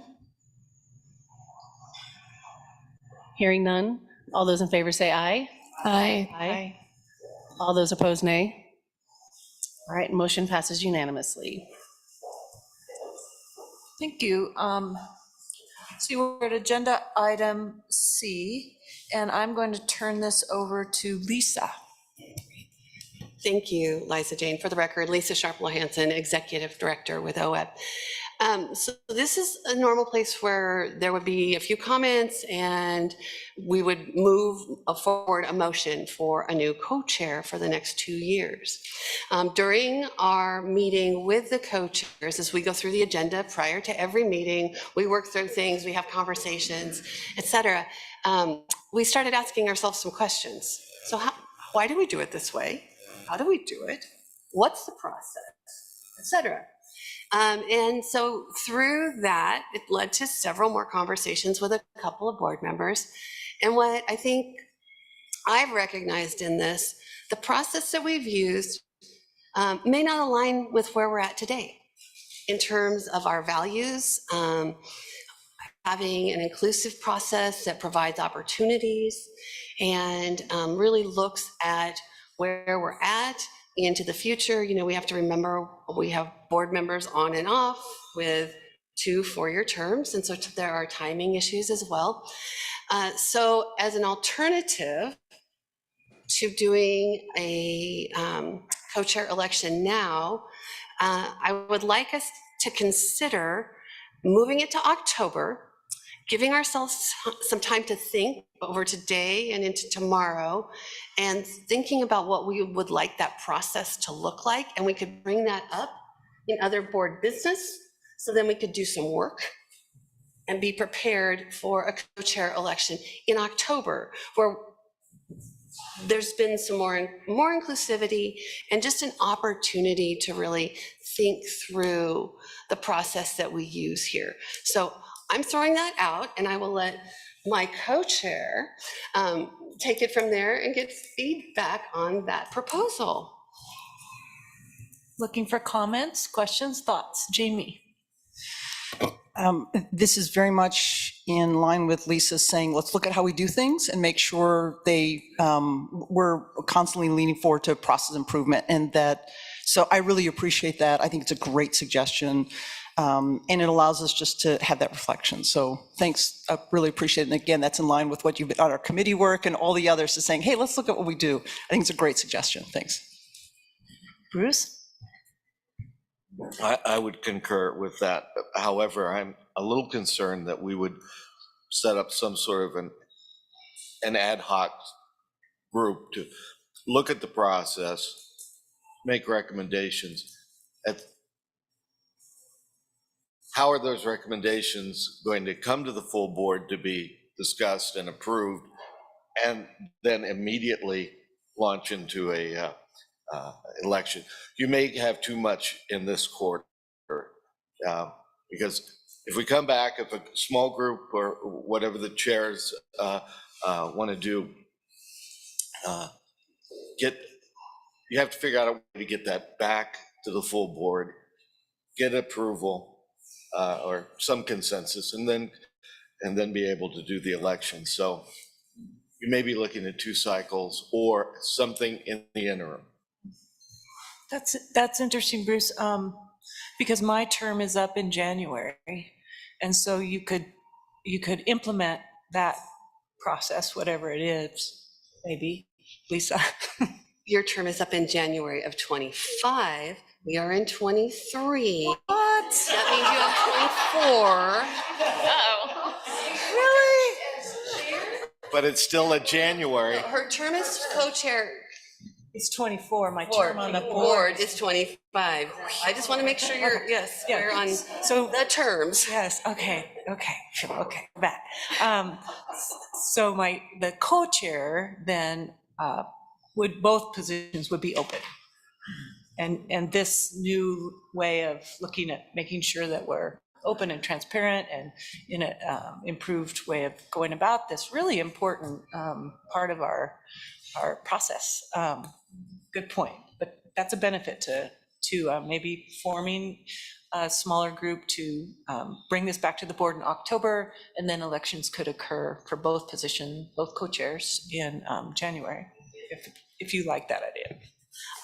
I think we have time to noodle on it. I love to noodle over the next day and a half, and come back with board business with some thoughtful ideas of how to move forward, if that works.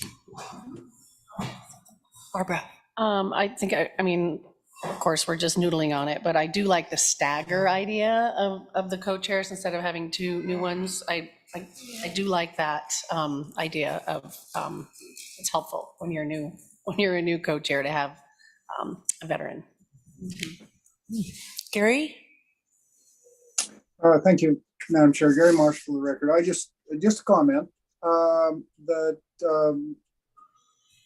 being on the board for a number of years, I'll have to say that we've had some great chairs and co-chairs on this, and I have never been disappointed with the simple process that we've had in the past. I can understand noodling and reconsidering the process. That's all right. but I still, simplicity sometimes trumps complexity, and this is something that has worked very well. So that's all. Thank you. Anyone else? Thoughts? Could I just ask for a head nod if you're willing to move this agenda item forward? It looks like this for yes. I'm sorry, can you clarify what move it forward means? We're gonna bump this agenda item out to a future meeting. Thank you. Instead of having it now. Anyone struggle with that? Okay, I think that's all we need for that. Thank you. All right, moving down to agenda item D, director's update. Lisa, I'll let you take it from here. Please. So I like to start out our director's updates with just some recognition of some great staff work that's happened in the recent quarter. And the first one I would point to is our PCSRF grant award. Courtney works on writing our grant with a team of people, and OWEB received the largest grant award in our history for fiscal year 24 at $20.2 million. The maximum that we can apply for is 30. So this is a big chunk. There was a lot of strategy went into this grant. We targeted special projects in Klamath to help with some of the Klamath restoration work. That was mentioned specifically in terms of from the grant committee. And also they talked about the work that we've been doing through our tribal assessment and really acknowledged the extra work that OWEB is doing in that area. And so I have said it several times, but just publicly here, we owe Courtney just a big round of applause because she did absolutely amazing work. And now she's already starting on strategy for the next grant to try and take some of what we've learned from the cycle and moving it forward. So Courtney, thank you for all of that effort.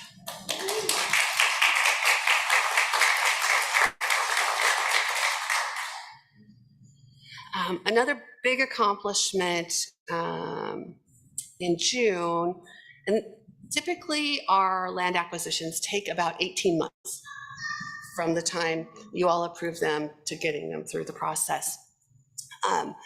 We were able to sign the final papers on the Phipps Meadow application. It came through a FIP in the Grant County area. This one took us a little more time. We did a little bit of stepping back in terms of process and some extra work. The grantee did a lot of extra work in the local community, time and space around it, and I think ultimately it came together to be just an amazing project. That was signed last month, and exciting pieces of this. So it's a 279-acre property in Grant County. The meadow includes more than 1.5 miles on the John Day River, including headwaters of the Middle Fork, and 108 acres of surrounding wet meadows. It's prime habitat for bull trout, chinook, steelhead, Lewis's woodpecker, and Townsend's big-eared bat. And so this just a great accomplishment, and Miriam Forney does amazing work on working through these acquisitions, and so huge accomplishment there. Another big accomplishment, we are continuing to work on a project that staff brought forward to streamline our OWEB grant applications for open solicitation.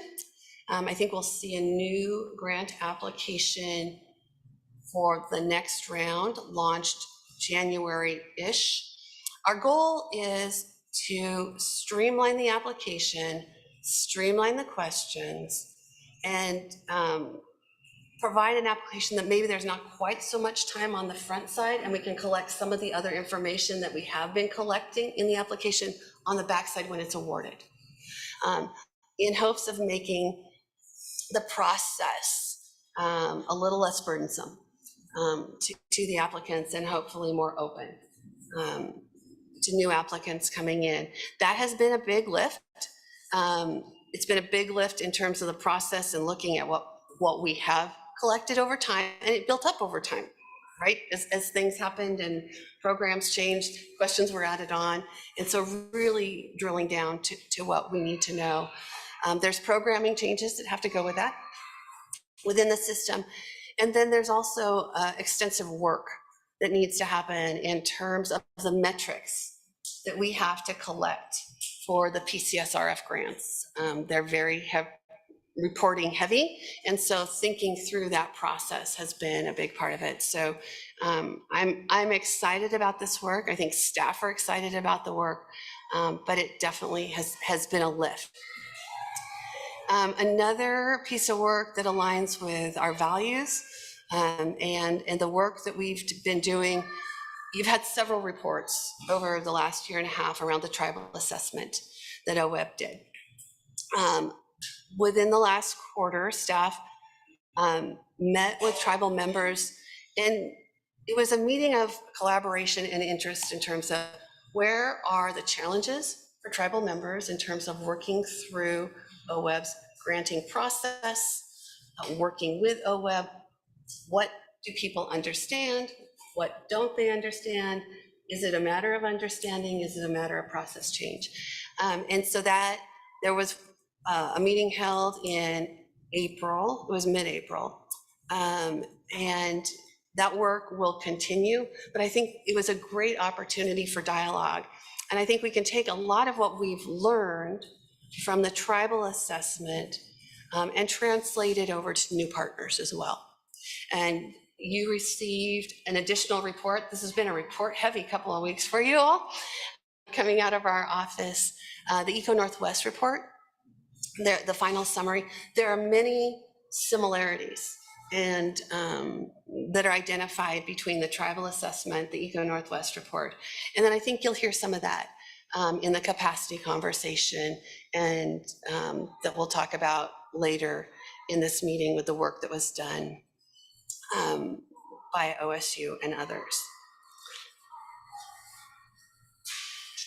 Okay, strategic plan update. So many of you have been interviewed, and if you haven't, you will be, by Steve Patty from Dialogues in Action.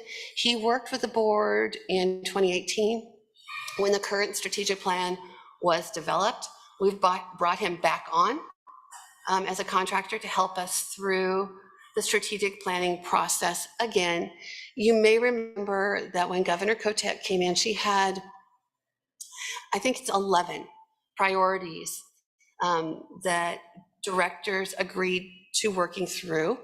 And one of them was if an agency did not have a strategic plan within the last 3 years, we needed to embark upon it. We also need to have a DEI plan that can be incorporated into a strategic plan. We have met our deadlines so far with all of the requirements and are continuing to move forward. We are planning to meet on Monday afternoon of the October board meeting with Steve Patty in Klamath to do a work session with all of you to bring together what we've learned from the surveys. So Steve's doing the board, staff have reached out to other partners to have conversations and just get a sense for where we're at and you know how it aligns with the strategic plan and where we should be thinking about potentially realigning, modifying the plan into the future. I'm excited about the conversation. The board did amazing work on that 2018-2019 strategic plan. I mean, we're 5 years into what was to be a 10-year plan. But the strategies and the objectives are things that I look to on a regular basis. And I think you will see that it's in a written report as part of our quarterly analysis of, oh, so what have we done? And all the pillars. And there are places where you see more white. It's like, okay, well, maybe we need to rethink that, or maybe we need to figure out how we re-strategize some of those priorities. So that opportunity is forthcoming. Also related to the October board meeting, while I'm talking about it, we will be doing a site inspection of one of the Klamath dams, and be able to see some of the before, and then hopefully the board will be able to go back and see after some of that restoration work that will be funded by the board later. Last week, I was contacted by the director of the Oregon Department of Fish and Wildlife, and they have had a change in their schedule for meetings. They're going to be in Klamath at the same time we are, and asked if we could do a joint tour. Well, actually, joint site inspection, because we have limited numbers of spaces. And so this will be limited in terms of the board and staff on this site inspection. And that is allowed through the public meetings law. So that should be an exciting opportunity for us all to see that work. Trying to think if there's anything. Those are the two big alignments around the October board meeting. I'm very excited about that. I think back to the governor's expectations, OWEB just completed our continuity of business plan. We're ahead of schedule for getting that done. Thank you to Stephanie and Nicole for a lot of digging in around that. It needs to go through an approval process, but it's in the works. Staff from Fire and Drought and Renee have been working on a succession plan for the agency. And as we begin to work through this, it's much more detailed, I think, than we may have anticipated, and it's going to be a lift to get that done by the December due date. But we're making progress and focusing on that. So that's another one of the expectations that we're moving along, and has been a little additional workload. We've been very fortunate, though, with the drought and fire staff to have a little extra capacity there. Again, as part of the governor's expectations, we'll be doing a staff climate survey in September-ish to get a sense of, morale and how staff feel about the work, et cetera, and that is part of it as well. I'm going to hold off on talking about budget and legislative session and leave that to Stephanie and Eric Hartstein. Again, another shout out. We had an amazing legislative team this session, led by Stephanie and Eric and Miriam Scher. They really worked together as a team to be responsive and work through issues related to budget and some of the new legislation that was coming at us. We had some principles about new legislation coming at us, and one of them was we need to put fiscals on things that are new work and are going to be additional work. Whether we received all of the resources that we asked for or not, it was really important to us that we laid out the need and the cost of doing the work. And this team did just an amazing job working with other natural resource agencies, the Governor's Natural Resource Office, as well as legislative officials. So, great job, team. Thank you. They made my job much easier from that perspective. And I think we talked about the budget presentation at the last meeting, but it went very, very well and was well received. As it relates to budget, we have a good budget for 23-25. It is not everything that we asked for. It's far from everything we asked for in our agency request budget. We're really fortunate that we did not take any cuts to our current service level. Term of art, it's the base staffing level of permanent positions in the agency. That was terrific. Where we received additional resources were, I'm going to call them some of the bolt-on programs that have come to us over the last couple of years. So the fire and drought grant work, the new funding that came to us, and you'll talk about this tomorrow, in terms of the water acquisition and water acquisition staffing. Staffing to complete the Oregon Ag Heritage grants that you awarded in the April board meeting. We received some additional staffing with federal funds. Big thank you to NRCS for funding a climate position for us for the next 2 years. You can thank IRA, the Inflation Reduction Act, for that. I'll thank anybody. Thank you. Gratitude, gratitude. So Jesse Kirshner will be able to continue that work with us, and that's terrific. We received a new position to help us with the work that we do on behalf of NRCS and BLM. They have agreed to each fund half a position in the agency for some of that granting that we do. There is a new position for cultural resources. And then also partial funding for a tide gate position, and we're in conversation with NRCS around some additional funding to completely fill that up. All of that to say, the executive team met a couple times over the last several weeks, and here's our commitment. Our commitment is to take those limited duration positions, and we're going to leverage them across the agency. We didn't get permanent positions, but we have some opportunity to do some work in terms of making the most of what we have for the next 2 years, and that's what we're going to do.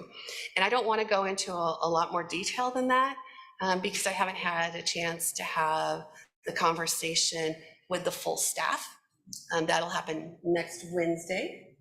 And but just as I've had the opportunity to actually speak with the governor about this and the governor's natural resource office, it's a good budget and it's a good place to start for rebuilding OWEB from 2020. And we're going to take everything that we have this biennium to show them and everybody else why we need the positions to take OWEB to the next level through leveraging those resources. So I'm excited about that, and I'm excited about embarking on some new work, some work that was set aside because of staffing issues as we enter into this new biennium. One more thing I would mention, and then I think we can go ahead and go into like the full legislative report. There is the West Coast states that receive PCSRF trip do a trip to DC. I think it had been annually. I'm looking for Courtney to nod, and she's a long ways away. Okay, yes. A couple of years, that it didn't happen because of COVID. A trip is planned for November of this year. We've invited Kelly Coates and Lindsay McCleary to go to bring a tribal perspective to that conversation with NOAA at the DC level. So we are really excited about that. I think at this point, it looks like Stephanie and Courtney will probably be the lead on taking, going along. So excited to bring that along. I think we've learned a lot in terms of some of the tribal knowledge and concerns around PCSRF and challenges with it, and this is a chance to take it to the top. Along with this trip, I think they will likely meet with several other agencies, USDA, and other partners, and so we're excited about leveraging that and having a tribal perspective with us. And shared stewardship. this crosses over with much of the work that we've talked about. And you had a presentation, I think, in Tillamook from the state forester around shared stewardship. It's a multi-agency federal state initiative looking at how we make our lands more resilient to fire and how we are going to coordinate and prioritize work in areas. We had a large meeting in May with all of the partners coming together. And we did a little bit of a celebration there as well for Ron Alvarado. And thank you for his efforts and support along the way. And to that, to the state conservationists, the governor's natural resources office has sent a letter to USDA really talking about the special relationship that we have in Oregon working with NRCS across our agencies in the natural resource portfolio, and the traits that we've become accustomed to having in terms of having a great cooperator and collaborator and partner with NRCS as they think about filling that into the future. And so hopefully that will be well received. There was input from all of the natural resource agencies that work with Ron and the agency. So I think that just went out last week. I'm okay, thank you, Stephanie, for the nod. I can see your head. Yes, last week. So there you go. That is my director's report in a nutshell. Thank you. Any questions for Director Hansen? Mark? So are we going to have a legislative policy update too? Yes. Okay, so I'll wait for that, and then I have a couple comments. Jamie? Thank you for your reference to the Tribal Water Task Force summary report, and thank the staff who were engaged in that. Great job. Earlier, we were hearing about our state agencies stepping forward and having a memorandum of understanding, memorandum of agreement. Is that something that OWEB is looking at, either has in the works, or something that we're anticipating going forward? That is a great question. So we have a tribal policy, and it was just updated, I believe, in 2018 in terms of how OWEB works with the tribes. In the case of ODF and W, I think it's about shared management of stewardship. And so it's a little different relationship maybe than what OWEB has. I guess it's something that we could talk about, consider, and see if it's appropriate for the type of work and relationship. I hadn't thought about it in that realm. If I may just follow up, it's funny, when I was reading through the packet, I was thinking about, your point's very well taken, but we're also looking at investing and making investments in that stewardship. And so as I was going through the packet, I was thinking about some of those steps. And so I'll defer to the tribal representative, but that may be one of those for day 2, the other items to discuss in the future. So I just want to flag that.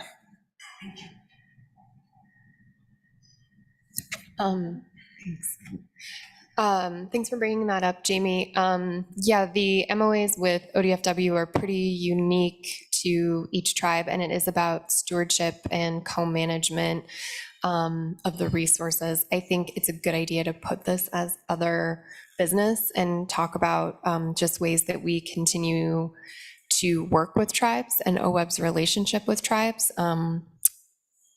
Director Hansen mentioned the tribal assessment report.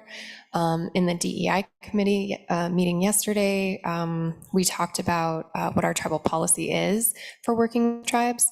And I'm actually really heartened that OWEB's is pretty recent and updated compared to some other agencies. So I think that that's a good step forward, but I think there's always room to talk about that.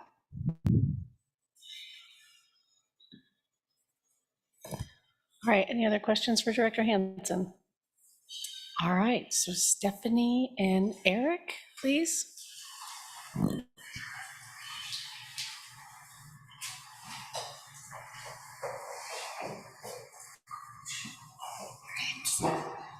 Good morning, board members. Stephanie Page, Deputy Director.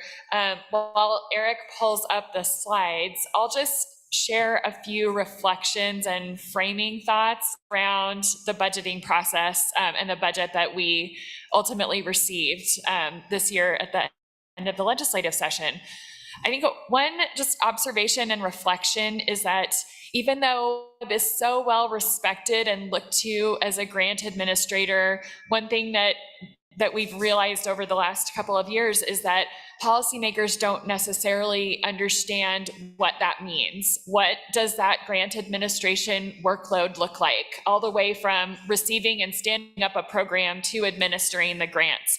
And so we spent a lot of time engaging on what that looks like and what that means. And folks were very receptive to that. So that's really what you saw the focus of the budget presentation be, and was the focus of our one-on-one conversations with legislators as well.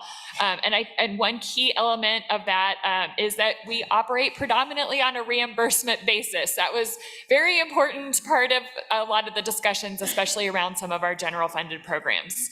And another observation, last biennium, we had 30 permanent positions and 16 limited duration positions in OWEB's budget. So just a significant risk there in the budgeting process in terms of making sure that we hang on to staff that had absorbed all of the information and learned about OWEB's programs. That's a lot of value there in that knowledge, as well as just some really special human beings who in many cases left permanent positions to come to OWEB. And so we wanted to be able to retain those folks from a workload and a staffing perspective. OWEB received a lot of new programs in 21 to 2023, as you know, including a lot of general fund that our grantees, for many reasons, and you'll hear more about it later today, were not able to expend by the end of the biennium. And so being able to reallocate, have those funds reallocated and carry them forward was a significant budget priority for OWEB. And then finally, as you heard Lisa just speak to, recovering and rebuilding as an agency and providing additional support for core programs. That was a priority for OWEB going into the session, and reestablishing the organization structure to meet the agency's operational needs going forward. And so with that, I'll just speak to a few highlights of the budget that we ended up with. And after engaging on those challenges and needs and providing the education that we did during the session. So in the 21 to 23 final budget, we had a total of 46 positions. This budget, we ended up with 44. So 30 permanent positions, 14 limited duration positions. And so we didn't, as Lisa said, we did not take any cuts to current service level. And that is especially significant this time around because of that impending shift from 65% grants in the lottery split to 70% grants, 30% operations. So that was something that affected not only OWEB, but for other natural resource agencies. So we were able to preserve our core programs and staffing, even in the light of that impending shift. We got some of the organization structure improvements that we asked for. So got one staff position revised to a management position, which is exciting. A couple of management positions were revised, and then we got an additional limited duration management position in our organization structure. As Lisa said, we're going to keep working on exactly what that structure looks like and engaging staff on that. So look forward to presenting that to you in the future. We were very pleased to get the drought and fire remaining unexpended funds that have been committed reallocated. So our grantees will continue to be able to do the on-the-ground work that they had planned as a result of those projects through the current biennium. So that was great news and a relief. And then we were able to get key staff positions reallocated as well and retain the remaining staff to administer those programs. As Lisa mentioned, we got several federally funded positions. I just want to add to the thanks for Corey and Ron in supporting not only those federally funded positions in our budget, but just key state priorities where we have mutual areas of collaboration. It's been really a great relationship. A couple other areas, we got carry forward or reallocation of existing funds for the Oregon Ag Heritage Program. So funds that have already been committed in grant agreements, and the water acquisition funds that are in another fund account. So those are continued to be available for this biennium. And then we got carry forward of staff to administer those programs. We did not get new funding for the Oregon Ag Heritage Program. So that was kind of something that we were engaged in close to the very end of session, and that didn't ultimately happen. So those are just a few reflections. I think we're already starting to think ahead to 25 to 27 and just continuing to chip away at those core capacity needs. That was an area where, again, we got some resources. We had asked for some additional things, I think additional IT staff, additional other core program staff where we weren't as successful, someone to focus on capacity. So those are some things that we'll continue to look at going forward as we start to think about 25 to 27. And so with that, I will turn it over to Eric Hartstein. Great, thanks, Stephanie. For the record, Eric Hartstein, Senior Policy Coordinator.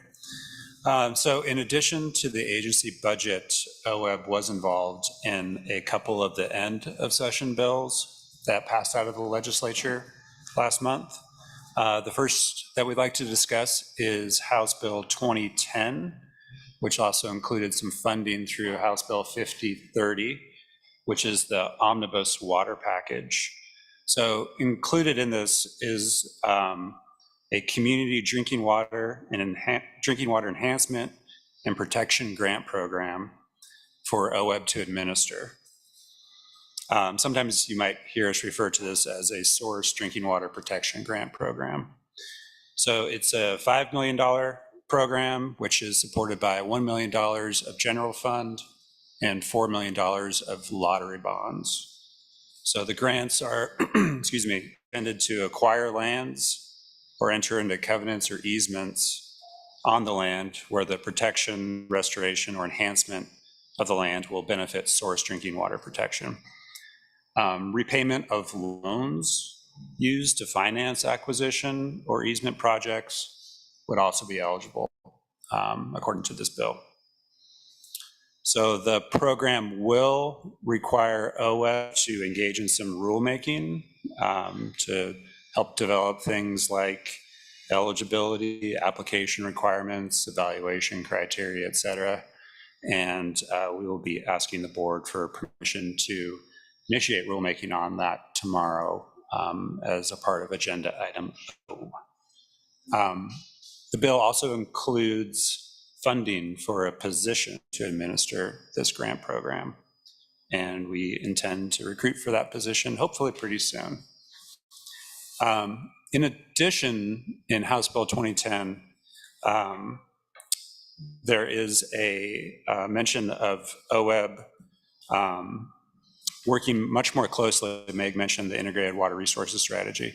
So OWEB is mentioned in there as working even closely with Water Resources Department in developing revisions to the strategy. And the bill also includes some funding for OWEB to help with that engagement.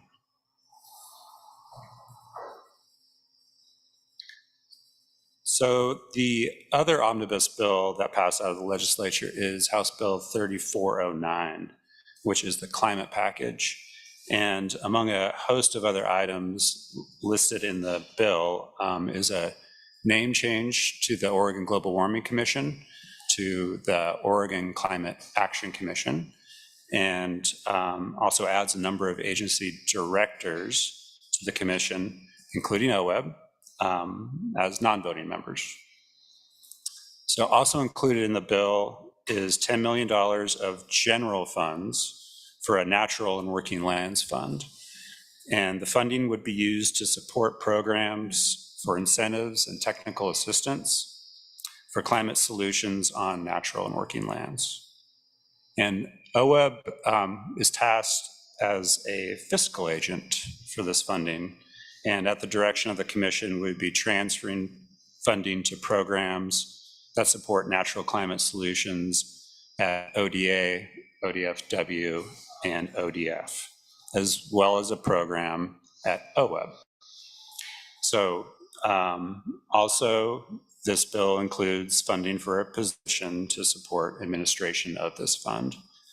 And for the next steps, we will be working with the commission, the other agencies listed in the bill, and the program proponents to really develop that program. Also, I think it's really important to note that until the governor signs these bills, we will not be taking any action. And as of about 15 minutes ago, the bills were still unsigned. So with that, I think we can take some questions. Bruce? Just curious, do any other state agencies have a workforce that is 1/3 temporary employees? Stephanie Page, that's a great question, Bruce. I don't know the answer to that. I think we should. I think we can find out. Mark? Thank you. So just Stephanie and Eric, just I'm sure this goes without saying, but thank you for all your work with the legislature. You know, it's making sausage a lot of times. It's been pretty frustrating at times. And so I appreciate all your work that the legislature, along with the director, getting these bills across the finish line. I'm going to end with a little bit of a frustration point for me. You know, we worked for years to get the Oregon Agricultural Heritage Program up and running, like a couple bienniums, finally got it over the finish line in 21-23. This session, we've got the policy package, provided staffing for the Agricultural Heritage Fund, and then Ways and Means decided not to fund the program. So I know it was the end of the session, and hopefully we were trying to get it through the Christmas tree bill, but it's pretty frustrating to me. I know there's nothing you can do about it, but hopefully we can continue to work on that with our stakeholders in the short session and get that program back to funding now that we've gotten staffing for it, and move it forward. It's a great program. It's going to show great results, and hopefully the legislature will see the benefits of that program continue. Jamie? First of all, here on Mark's comments. Also, just want to say great job, and I neglected to say it earlier, Lisa, with the work you've been doing and there's so much going on behind the scenes. And then of course, also Stephanie and Eric and the full team, really appreciate all that work. You mentioned the Working Lands Fund with the Oregon Climate Action Commission, OWEB serving as fiscal agent. Just a question on that funding, does that mean we just serve as a fiscal agent, hand it over, and they make decisions on the funding? Or is that funding, are decisions made at OWEB at any level for those projects? Yeah, thank you for the question, Jamie. So the commission would actually be making the decisions there, and OWEB would be distributing that funding as the fiscal agent. But I would note that OWEB is one of the 4 agencies that would be receiving some of that funding. So we as a state enterprise will be in discussion about how, what sort of projects, proposals, programs we would be putting forward to the commission to make those recommendations. Gary, you have your hand up? Thank you, Madam Chair. Thank you, Stephanie and Eric, for all of this work. And I just want to concur with Mark on that. As I was reading through this information, and with frustration with Oregon Ag Heritage Program, and when are they going to take the steps to actually fund that to the level that it needs to be to do something with it. The one thing, maybe this is for you, Eric, can you explain a little bit about the lottery bond fund and how OWEB uses that, and the issuance of those bonds, and how we repay that? Just explain a little bit of that. I'll take a stab at that, Gary, first, and let Stephanie fill in the gaps here. So to my knowledge, OWEB has never utilized lottery bonds for for any funding source for our grant programs. What we think happens is in conversations with the Department of Administrative Services and others that there is a lottery bond sale that occurs towards the end of the biennium, and then those proceeds are distributed to various agencies. And in this case, OWEB would be one of those, to receive the $4 million of that lottery bond revenue that we would then distribute as grants through the Source Drinking Water Protection Grant Program. Anything to add, Stephanie? I think the only couple things I'll add is that this was an area where we spent quite a bit of time doing homework on how that would work, because it as Eric said, it was the first time that we would have funds like that to administer. I think the one other note is that there is a fairly tight timeline on fully expending those funds, and that's, my understanding is that's because of federal regulations around bonds and expenditures of bond funds. That's just something for us to keep a tight eye on in terms of tracking. So what is the term of these bonds that are issued? I'm sorry, I couldn't totally hear that, Gary. Could you say that again? I say, what are the term of these bonds that are issued? How long are they for? Are they short-term bonds? Are they over a period of years to be repaid? How does that work? In terms of the repayment process, I'm honestly not very familiar with how that works, Gary. We can certainly find out more information about that, and I'm sure we'll learn a lot as the process goes forward. If I remember correctly, I don't think this was exactly your question, but the timeframe that the funds have got to be expended is 36 months, if I remember correctly, from the time of sale. Okay. I'll confirm that. Thank you, guys. Liza Jane? Thank you. We're hearing a lot about protecting sources of drinking water, and I'm wondering how we define sources. I'm sorry, Liza Jane, can you please repeat the question? I'm wanting to know how do we define a source of drinking water that we're going to protect? Yeah, that's a great question, and I think the easy answer is we're going to punt that a little bit to rulemaking, kind of probably as part of the eligibility criteria and evaluation criteria, I imagine as well. So I would say stay tuned. Okay. It's a lot of money not to know what you're going to do.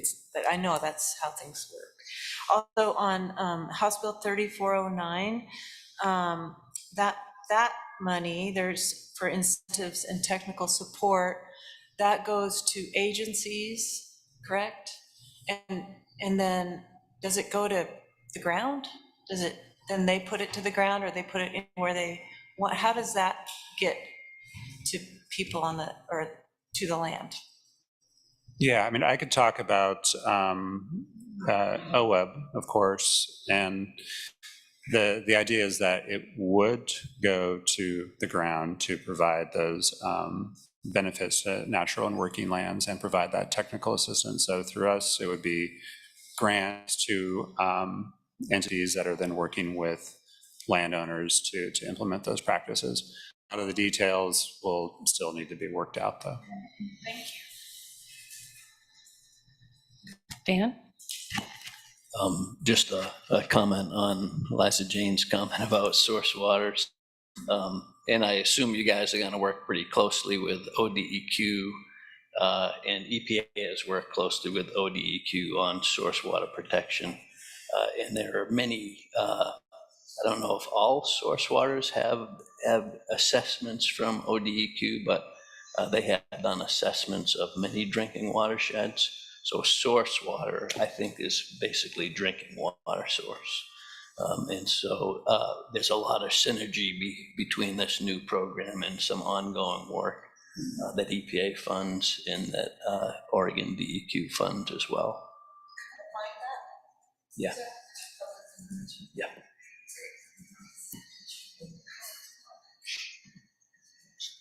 Mine? Oh, I just asked Dan, thank you, Jamie, if I could source that, if there was a way to see that information of what they identify. Yes, thank you. Meg? Thank you, Barbara. Another question on the source water questions. And did you say that the funds are to be used for acquisition? That's kind of the sole tool that this item provides for? Yes, acquisition as well as easements and covenants and repaying loans for entities that took out those loans for the protection of source drinking water. And is that kind of the state of the art for source protection, that the way you do it is to acquire the property so you can control what happens on it? Do you know? I don't know anything about this, honestly. That kind of thing. Okay. I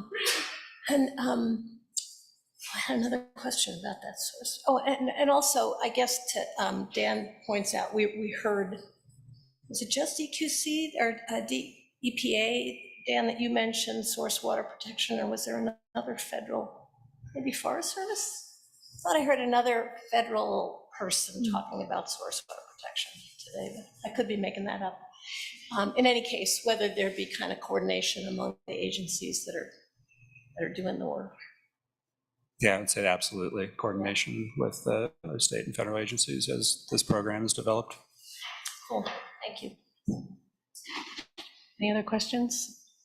All right, I just have one comment.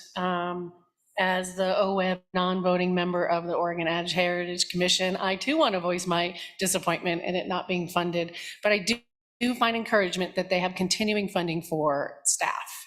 So that's a little encouraging for me for the future of the program.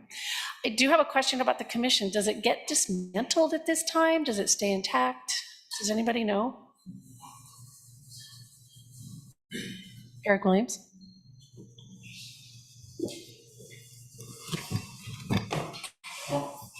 Hi, co-chairs, members of the board, Eric Williams. Around the Ag Heritage Commission and its status, it is still in effect. The statute is still there that created the commission that requires it to meet.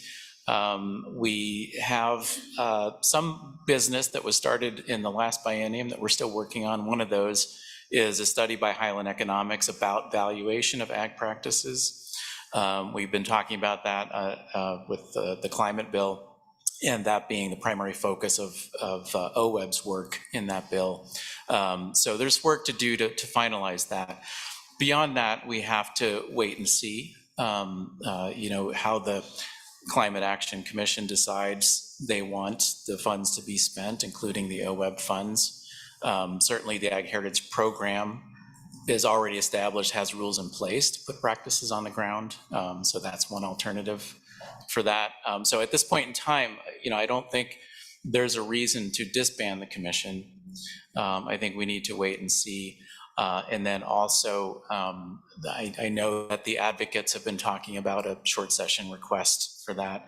And believe it or not, that's right around the corner. So, I think it's prudent to just wait and see on some of these things. And then when the time is right, we'll bring the commission together on any one or more of those items that I mentioned. Thank you. All right, any other questions or comments? All right.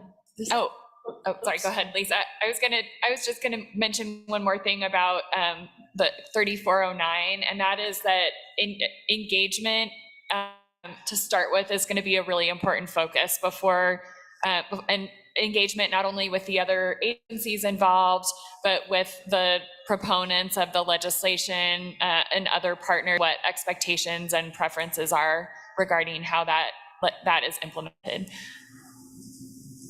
Dr. Hansen? So I would just also mention there are 3 written reports only that are in this section. So if you have any questions, happy to answer those or address any issues. All right. Not seeing any. We are going to go to break, and we will come back to agenda item E at 10:45, please. Thank you.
Thank you. Everybody wander your way back to chairs and we'll get going.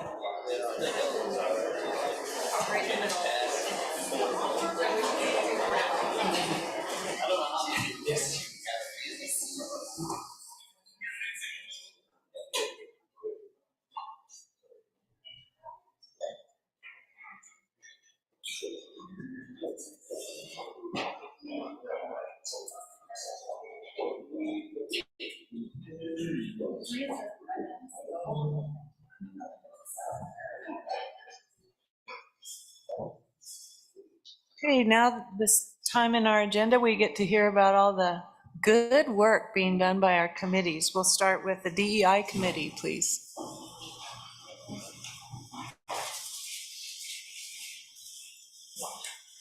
Can I just have 1 second to find my report? Absolutely.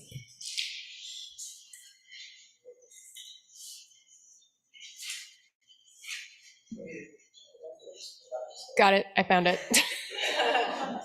Go ahead, Kelly.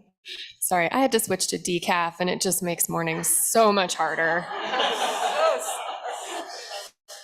Okay, for the record, I'm Kelly Coates and I am co-chair of the DEI committee with Dan Shively. So at our last DEI committee meeting, OWEB staff updated the committee on its efforts to reach out to non-traditional partners. Just a reminder that staff have committed to engaging with 3 new non-traditional partners each quarter. During the last quarter, staff connected with Oregon 4-H Youth Voices in Action Leadership Conference, Chemeketa Workforce Training Program, Anahuac Farm, USDA FSA Urban Agriculture Program. We discussed the draft equity statement and we also agreed to meet in person before this board meeting to have a collective work session on that. We did meet yesterday afternoon for an hour and we had a really good work session. We had a lot of great thoughts and comments. I need to give credit to Bruce Buckmaster. He's been working really tirelessly on this and wordsmithing quite a bit for us on our equity statement and resolution. And I think we have some additional work there. And we've committed to continuing to work on it. We are going to review the resolution and statement and get back together again at our next meeting, which is in September, I believe. We're making progress, but it's slow going because we want to be really thoughtful with what we're doing and we want to give it the time and space that it needs to do it right. And so that's what we're doing with it. At our last meeting, staff also provided an update on the tribal engagement and the Environmental Justice Council. And we're constantly we're being updated on tribal engagement and also how we're incorporating what we've learned from the tribal assessment into the work that OWEB is doing. And I'll just take another moment here to remind, I just sound like a broken record at every meeting, I think, but our tribal engagement right now is housed within our DEI committee because it is, at this point in time, the most appropriate place for it. However, I do want to recognize the sovereignty of our tribal partners and unique government-to-government relationship that the tribes have with the state of Oregon. And while that folds in with DEI, it is also very separate from DEI. So for our next meeting, we're going to continue conversations of engagement with non-traditional partners. We're really going to also look toward how we can engage more with non-traditional partners and also help non-traditional partners be successful with OWEB as well and explore some ideas for that. We'll continue our work on our equity statement or resolution.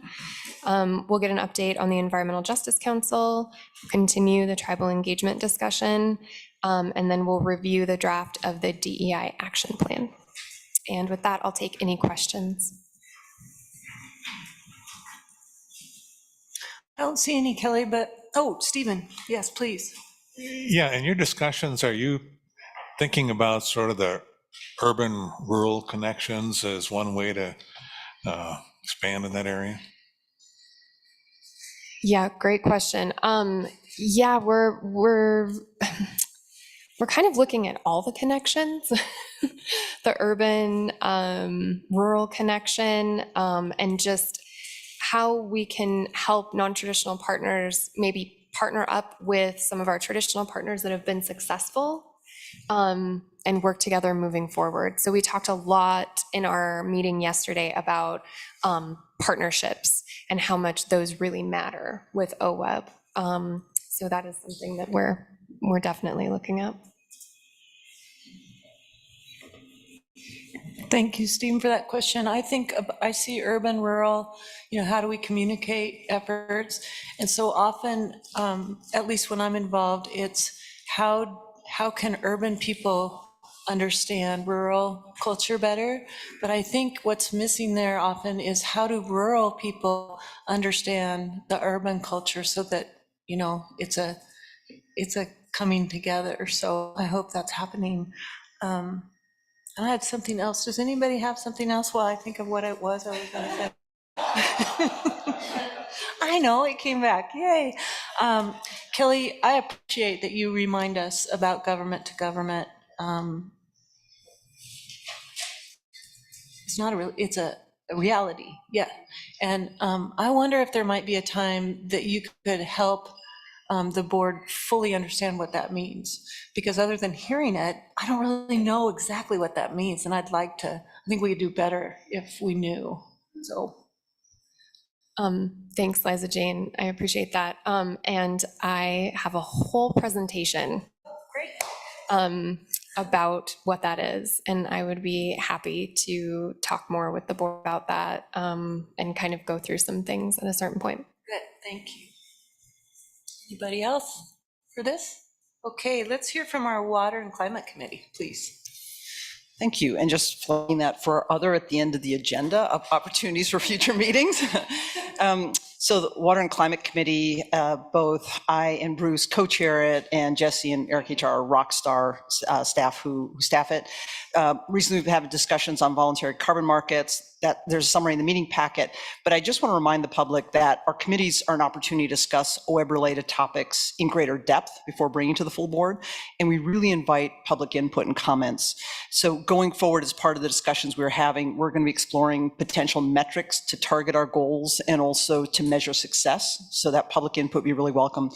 And then also, because it was raised in a previous meeting, a question about public comment, during public comment, we have a standing agenda item to consider the intersectionality between committees, so DEI and grants, because we're trying to make sure that things don't fall through the cracks, and we're not, to Kelly's comment, putting things in different silos and missing out opportunities. So, for example, the recognition of government-to-government relationship with tribes is a key piece of that. So also really wanted to invite the public to participate in and encourage us, if you have items to suggest or you think that we're either at the board level or at the committee level missing some of those discussions, really want to invite that feedback. Thank you. Any questions, or Bruce, if I've forgotten anything? Okay. Yes, Kelly. Thanks, Jamie. And thanks for mentioning the intersectedness between the different committees and working together. That was another thing that came up in the DEI meeting yesterday, is just how the things that we're talking about really overlap with the grants committee and really overlap with the climate committee, and how there is sort of this, I picture it as like a Venn diagram with the sweet spot in the middle of how we all work together to help our grantees become successful. So thank you. And the grant committee, please. That would be me. I co-chair the grant committee with Barbara, and much like Jamie just said, at our committee meeting, we had a preview of two of the important agenda items today, the council capacity grants and the water acquisition grants. And again, that opportunity to get some upfront information before the full board meeting is really valuable. Public should engage, but also I'll ask our board members also engage. In particular, what we did was we kind of worked as a sounding board in helping come up with some of the questions that you all might be asking during that discussion today. And so if we missed something, then it would be a good learning opportunity for us for future committee meetings to make sure we're getting the right questions so that the great staff here can be responsive to that when the full board comes to discuss these topics. And I think that's all. Great, thank you. All right, thanks. Great work, committees. Moving down to agenda item F, we are at general public comment. And Haley, are you in the room? All right, I'm going to call Haley Lutz, please, from Coos Watershed Association. Hello, thank you for the opportunity to provide comment today. My name is Haley Lutz, and I'm the Executive Director for the Coos Watershed Association, and we are located on the South Coast, where it is currently less smoky and a lot cooler. As highlighted in the comment letters submitted by 6 coastal organizations, tide gates are a critical issue for coastal communities. These water control structures allow the tide to move in and out of the lower portions of the watershed in a controlled manner that protects the land and assets behind them from catastrophic flooding, while also allowing fish to access the miles of critical spawning and rearing habitat that lies upstream. Many of these tide gates are old, failing, and hindering fish access to much of the watershed, as well as flooding homes, agricultural structures, roads, and in some cases have the ability to completely block critical emergency routes to residents. Well-functioning tide gates are even more critical to the resiliency of our coast as we start to feel the effects of climate change deeper. Replacing these structures is highly complex, and OWEB has been a standout partner in getting these critical projects on the ground. However, the administrative rule that requires all permits be granted prior to reimbursing grantees for the purchase of the tide gates themselves is really a significant hurdle. Tide gates require 10 permits, sometimes 12, from 8 to 10 different agencies, and it usually takes around 9 months to secure these permits, and it can take longer. Currently, there is only one tide gate manufacturer servicing the entire state of Oregon and also servicing in Washington and California. Therefore, these tide gates must be purchased a minimum of 4 months in advance, but ideally much longer in advance. This timeline is further exacerbated by the Build in America, Buy in America requirements, supply shortages, along with permitting agencies being severely understaffed, and that trend is slated to continue, paired with the increase in permit applications due to all the infrastructure funding. We're particularly feeling these agency capacity constraints in our rural communities and our planning offices and with our tribal partners. This reimbursement rule, therefore, can add an additional year to a process that already takes us 3 to 4 years. This is another year of hindered access for fish, impaired water quality, flooded fields, some of which are experiencing saltwater intrusion that is irreparable, homes, roads, inflation, and landowner frustration. We respect OWEB's need to decrease and manage risk, absolutely, but we'd really appreciate the opportunity to collaborate with OWEB board and staff to see if there's an alternative solution that can better serve our communities and our ability to get these emergent projects on the ground. Thank you. Thank you, Haley. Just want you to know we hear you, and I put that on my notes for other business at the end of the meeting.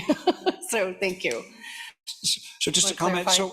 So we spent, I don't know, just like 3 or 4 years ago, we spent considerable time with that tool supposedly to help facilitate the permitting process.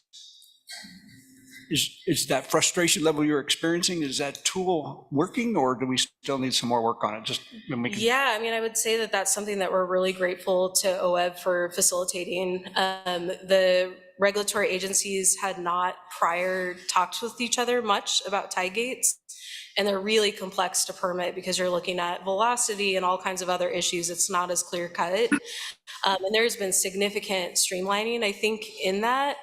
But it is still really complicated, and the agencies are still really having a hard time working together on that. Okay, thank you. Thank you, Haley. All right, next I'm going to call up sorry, Gary. Yeah. Oh, that's all right, Lizzie. I just had a question for Haley, and that was, is the permitting process the same for existing replacement structures as it is for new installation? You have to go through the same 12 permits to get a replacement of an existing tide gate? The state of Oregon and the Federal Fish and Wildlife Service, as well, National Marine Fisheries Service, they're not permitting tide gates where they don't already exist. They're not supportive of establishing tide gates in areas where they no longer are. So that's not really an issue that we're experiencing on the landscape, because it's just not doable. But for an emergency fix, which that's another piece of this puzzle, is that most of these tide gates are all failing at the same time because they were put in a similar period. And so we don't have the luxury of working on tide gates 5-6 years before they're already leaking and causing negative impacts. So this is often, this timeline issue is real for our landowners. Yeah, I can see it needs to be fixed. Thank you, Haley. Thank you.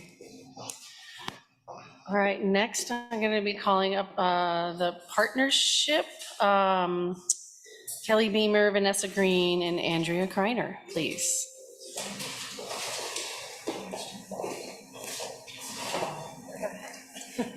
So what I'm going to ask of you three today is to give your partnership update first, and I'll call upon each of you to give your organizations update, please. Thank you, Chair Boyer.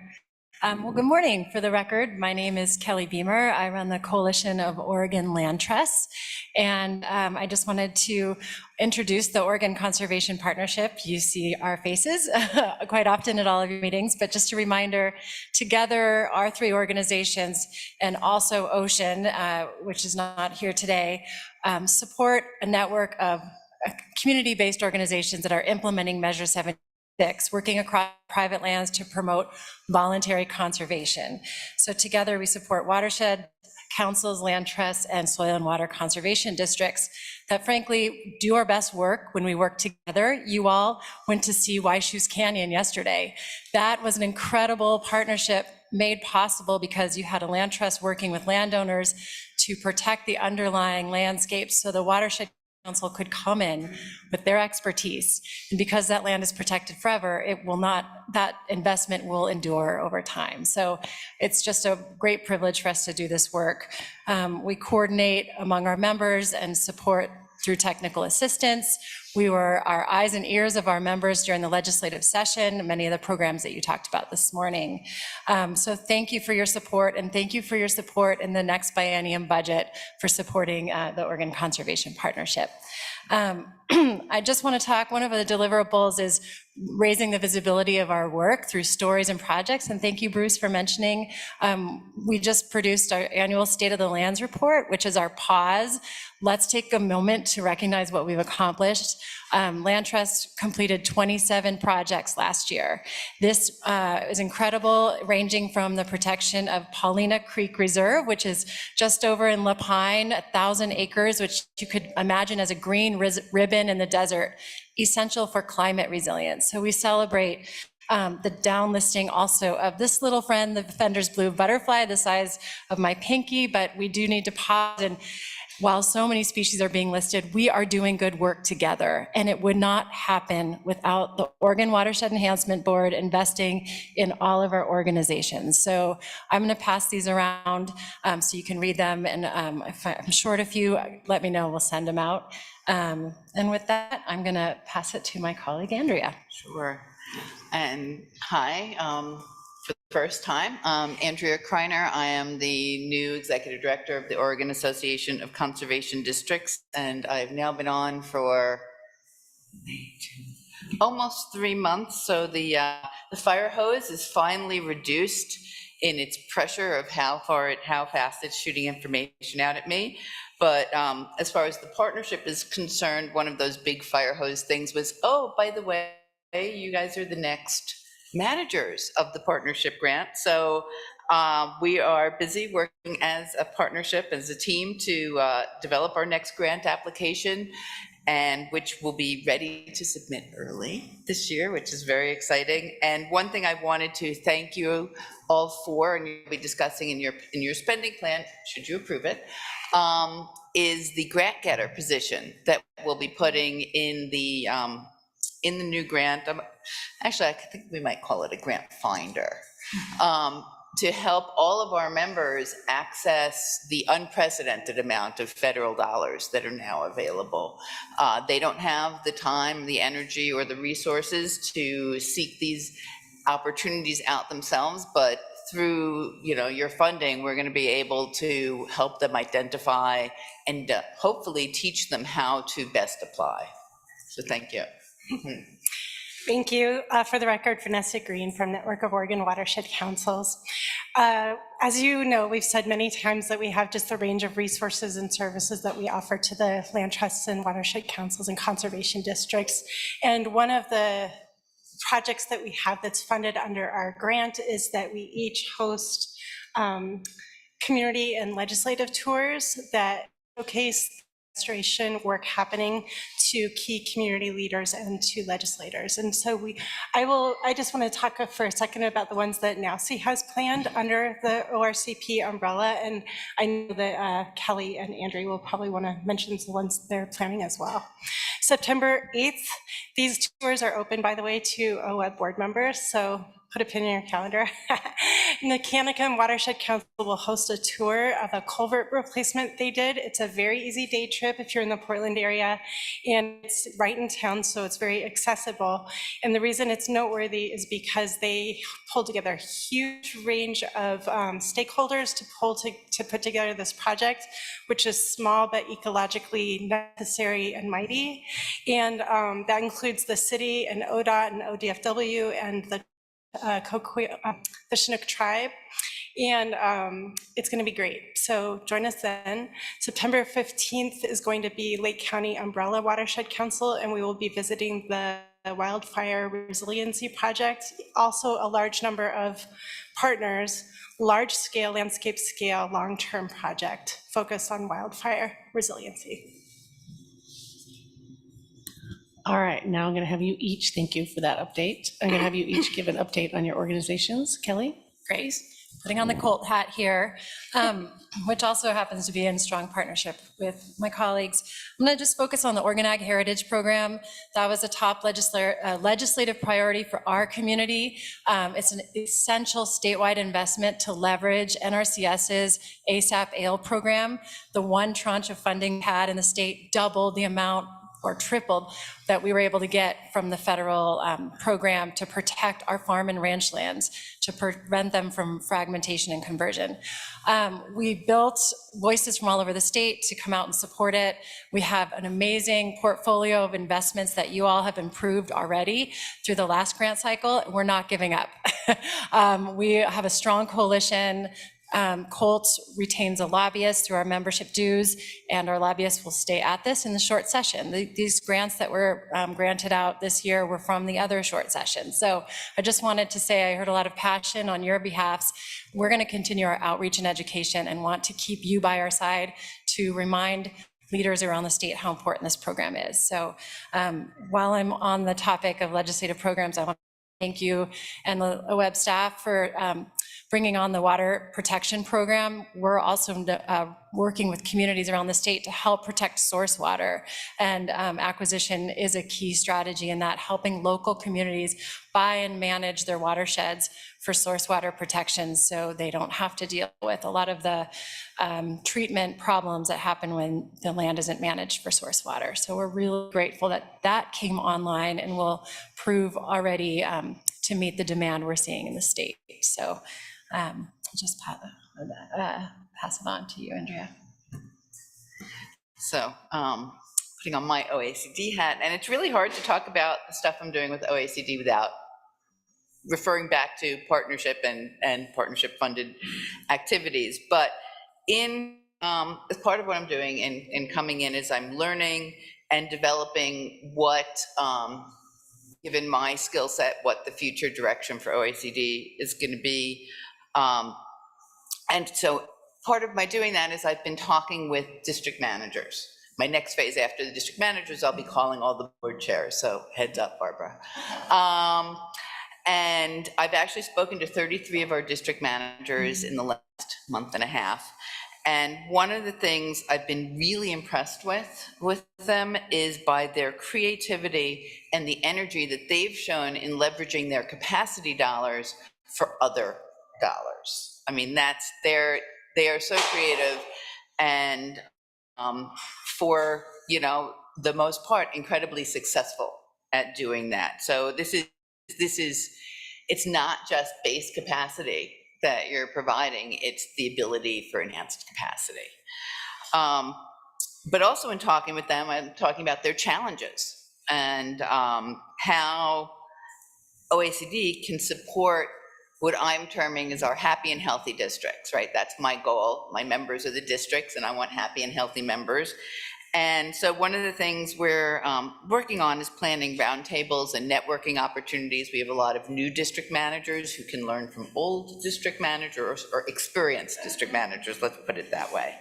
And so we're going to be looking at doing some peer-to-peer trainings on things like management issues, and we'll utilize our ORCP webinars because those topics are useful for managers of whether it's a land trust or a watershed council. So it's going to be expanded learning. And it was funny because I read your Capacity Matters report, which you'll be hearing more about, and very much in line. Like really funny that I said, well, this is good. Means we're heading in the right direction. So just a couple of quick things before I turn it over is our legislative tour will be September 20th down in with Jackson Soil and Water Conservation District, looking at wildfire restoration recovery. Really excited about it. We've been working and discussing what the tour will actually be. And I'll use that opportunity to make some in-person visits to, like go over to Illinois Valley and be able to show my face since I'll be down there.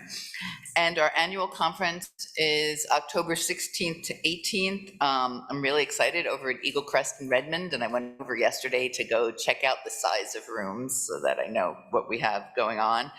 And the goal that I have for the conference is making it just as appealing and useful and beneficial for the district managers and staff as it is for the directors.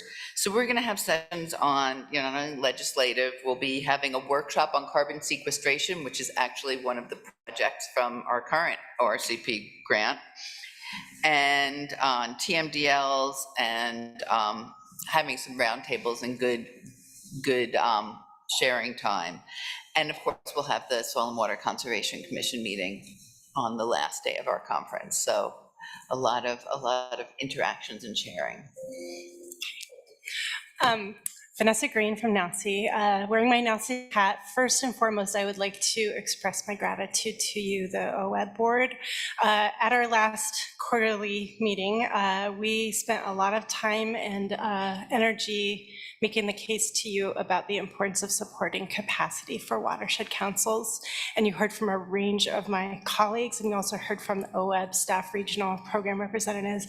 And I just want to tell you that on behalf of watershed councils, they feel really seen and really heard by you, especially in the proposed budget that you're going to be discussing today. So I just wanted to express my gratitude to you for taking the time to engage in that discussion with us.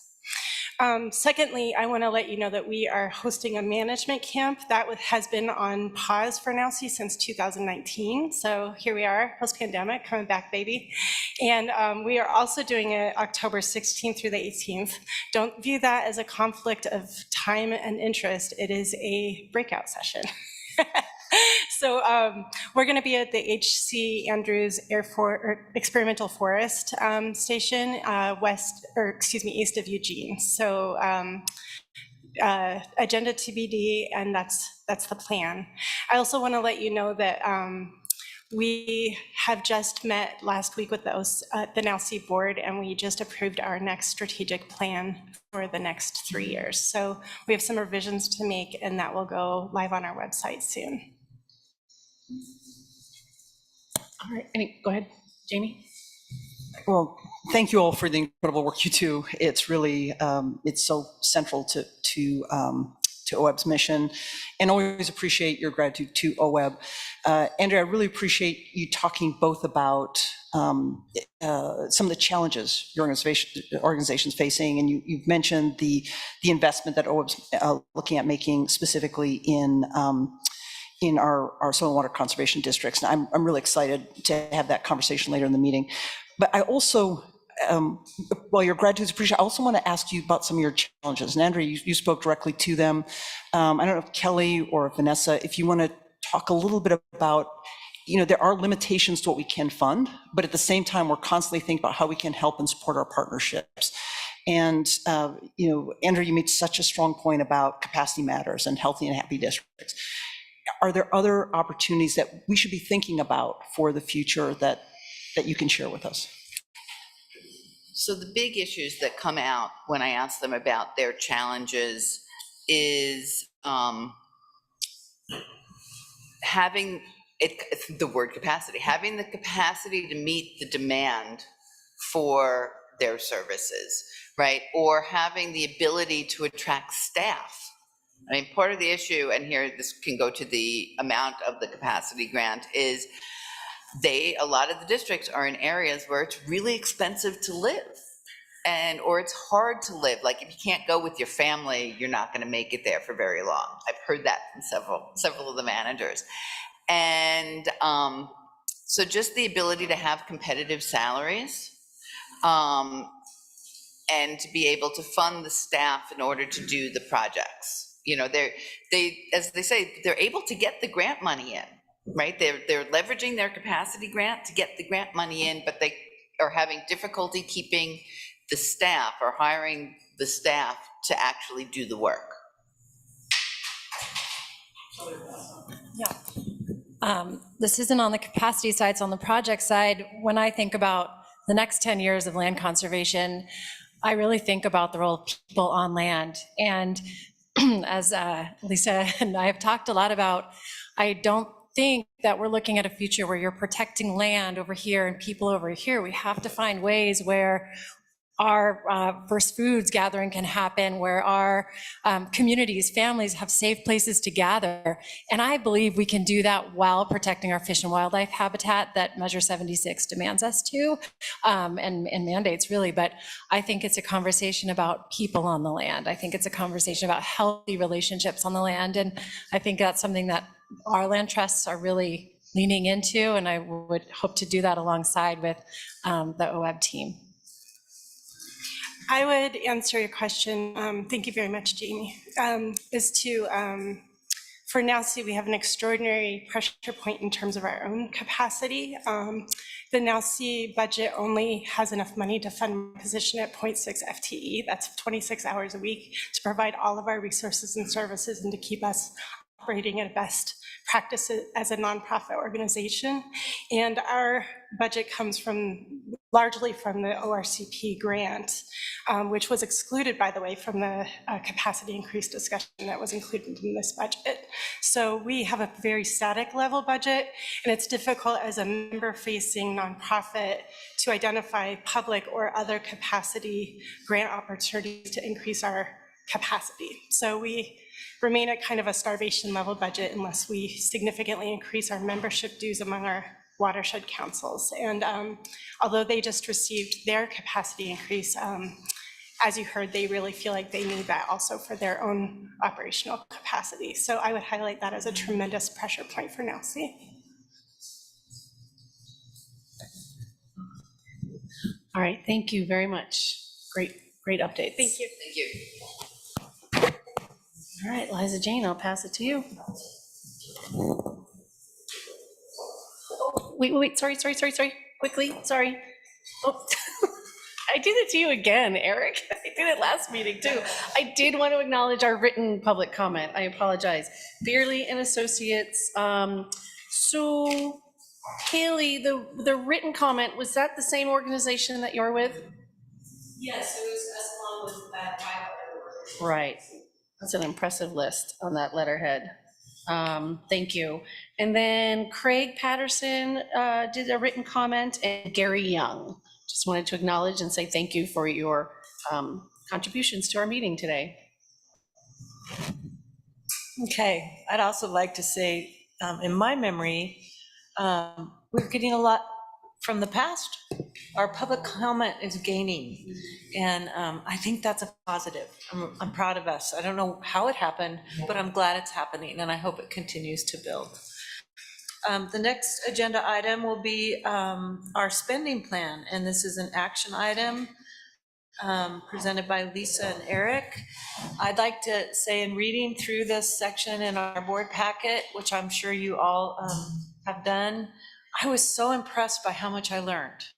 And I didn't have to wade through a whole lot. It was just really well done, very informative, just right. So thank you for preparing that for us, and I look forward to your presentation.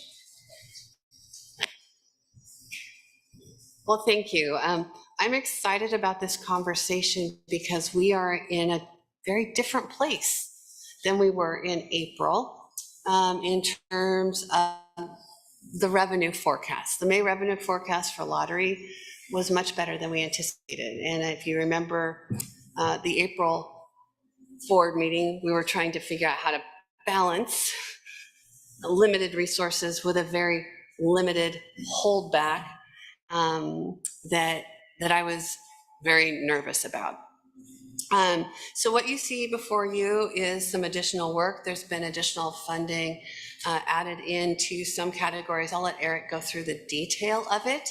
But that said, with the revenue forecast, with the switch in our lottery funding from 65% grants to 70% grants out of that lottery fund, it has been incredibly helpful. And so we targeted about a 7.5% holdback, which puts us in the range of 11.5 million. So there is money there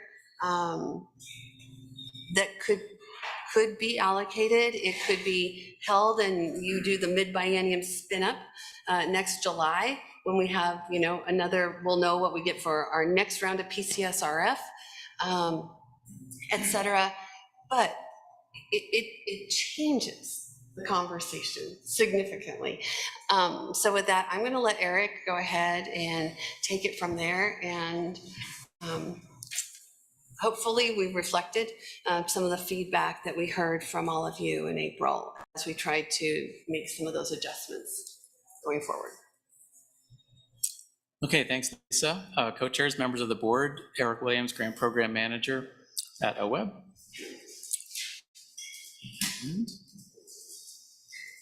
There we go. Thanks for the opportunity here today. This really is probably the most far-reaching decision that you make during the course of a biennium, because it sets the program allocations across our spending plan. And as we've talked about, the number of offerings we have has grown tremendously in recent years. And I just wanted to set up a little bit of a framework here, go over how we got to today, and then go over some of the details of the spending plan approval, which is more than just the numbers in the chart. There's also some policy decisions that are really critical and important in there that we've talked about over the last couple of meetings and are hoping that you will support in your vote today. In terms of what goes into this, there's a lot on this slide in terms of how we get to the ecological outcomes that we're trying to reach. And of course, we have our constitutional authority, our statutory authority.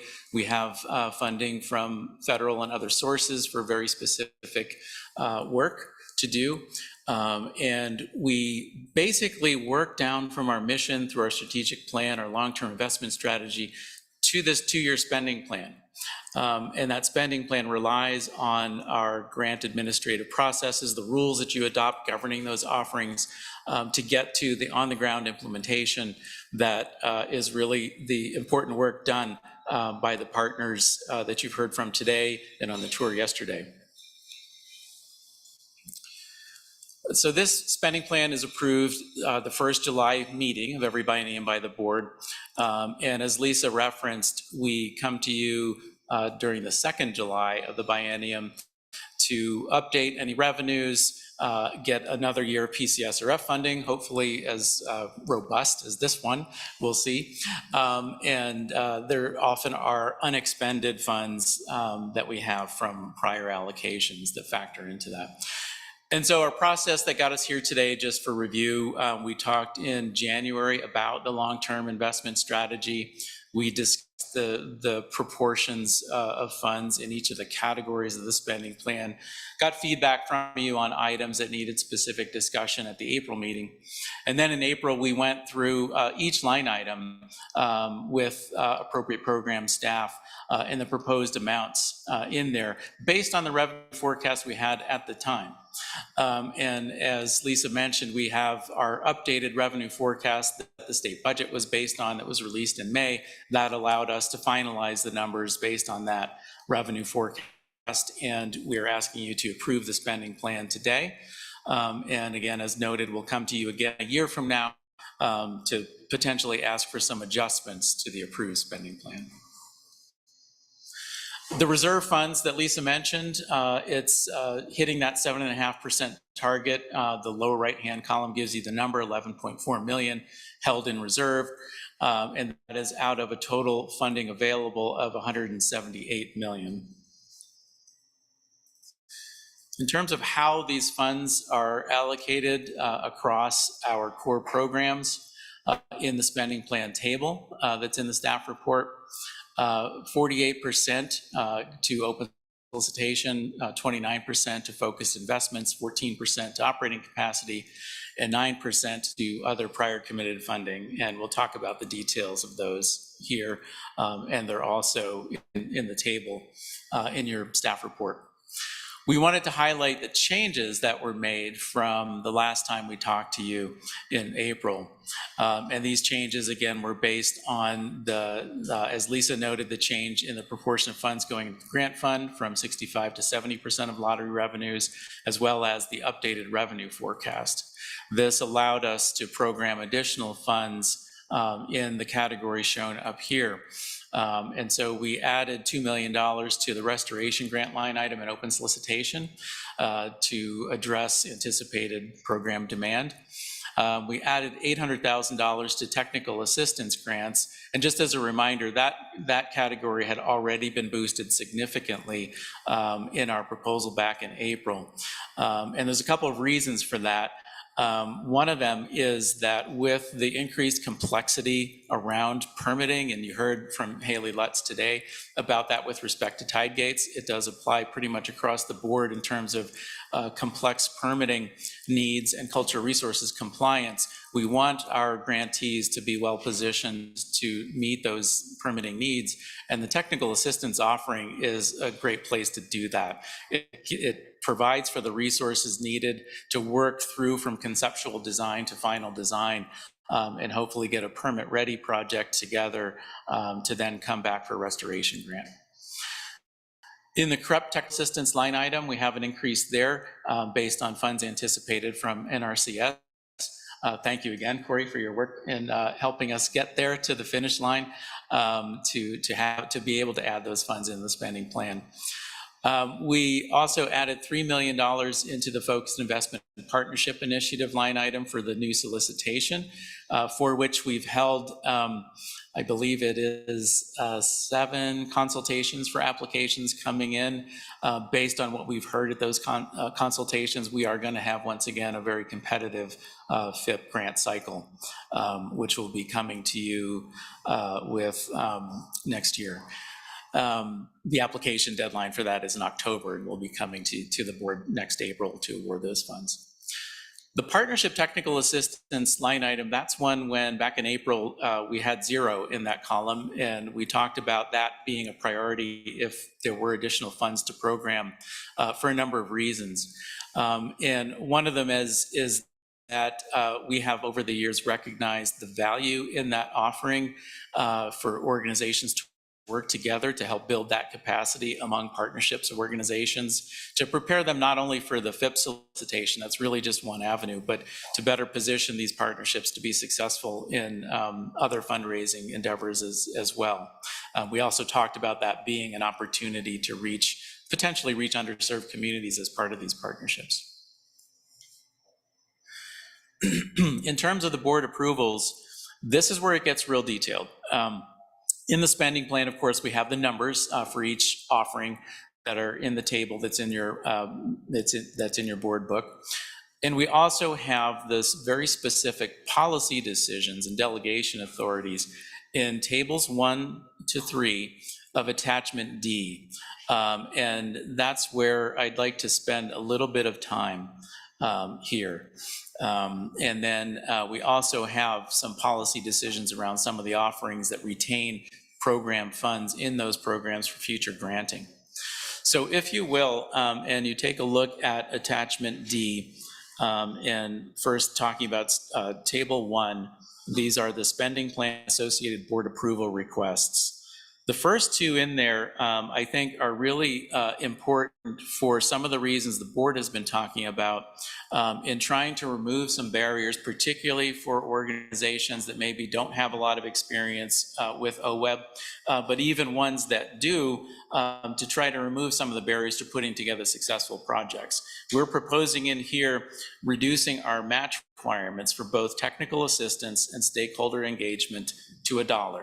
Our statute requires match. The statute is silent on how much. Our rules were just recently adopted by the board governing match that say that we can announce the specific match requirement with each offering. And so we would like to reduce that match requirement to $1 for those. The other important policy piece there on the technical assistance grants is removing the cap on our grant requests. We've had a long-standing cap in that program. It was $50,000 for a long time. I think in 2016, we increased it to $75,000. For the reasons that we've talked about a little bit at this meeting and meetings in the past around the complexity of projects, the need to address new and evolving permitting requirements, and the simple inflationary pressures that we've seen in the last few years, we feel it's time to remove the cap on technical assistance. And what that might also help us do is prevent some of the challenges that our technical review teams have seen in restoration grant applications that try to cram in some additional design work in addition to the restoration. When you don't have your design finalized, it's hard to have a final budget that's clear. And there's also often project elements that review teams can't fully understand until the design is complete. And one of the reasons for that is we cap TA at $75,000, so they can only take the design so far. So we think that will both remove a barrier for organizations that maybe have less capacity for match, and also allow for better prepared projects in our restoration grant offering. In the weed grant item, mentioned here on the slide as well, this is continuing a policy we've had in previous biennia that unexpended funds remain in the weed grant program for future grant. In the small grant program, which is next on the table, we're also recommending continuing the policy that we've had for a couple of biennia now, where if there are unexpended funds in the small grant line item up to $500,000, that we make those available for granting in the next biennium.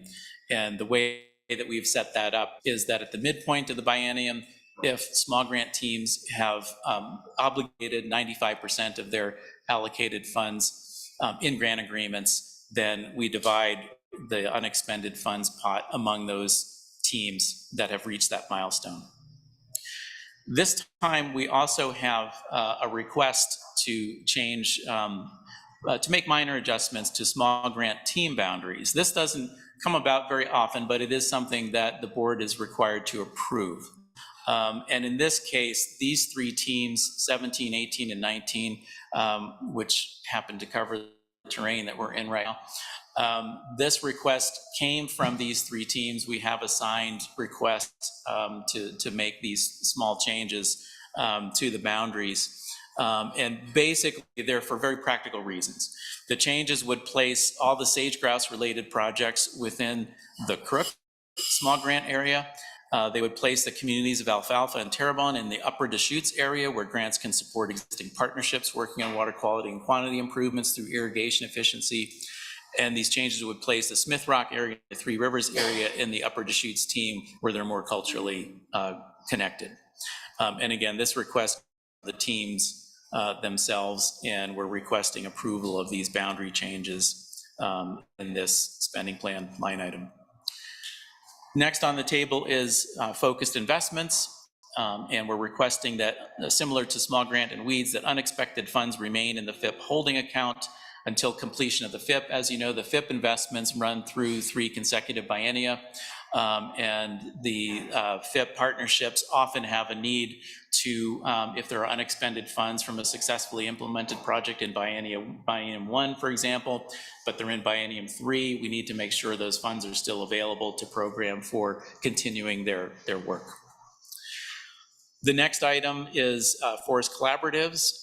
We're asking for you to approve accepting up to $500,000 of other funds to support forest collaboratives throughout the state. This continues a partnership program we've had with ODF and the local forest collaboratives. The next item is intensively monitored watersheds program to accept up to $600,000 of other funding, again, to support a longstanding project we've had going on with funding through the Pacific States Marine Fisheries Commission in support of the Upper Middle Fort John Day intensively monitored watershed. And then the last 2 items are NRCS items. Corey, we're just gonna thank the heck out of you because you deserve it, and also because we're sad to see you leaving the board. For these 2 items, one is accepting up to $743,110 of federal funds for grants to watershed organizations providing technical assistance to access Farm Bill programs. And that basically helps NRCS address staffing shortfalls that they have. They have the money to get projects on the ground. They don't necessarily have the staff to do the planning work needed to get those funds on the ground. And the final one in table 1 is the CREP TA program that was referenced earlier, accepting up to $345,000 to provide to watershed organizations that are working in the CREP program.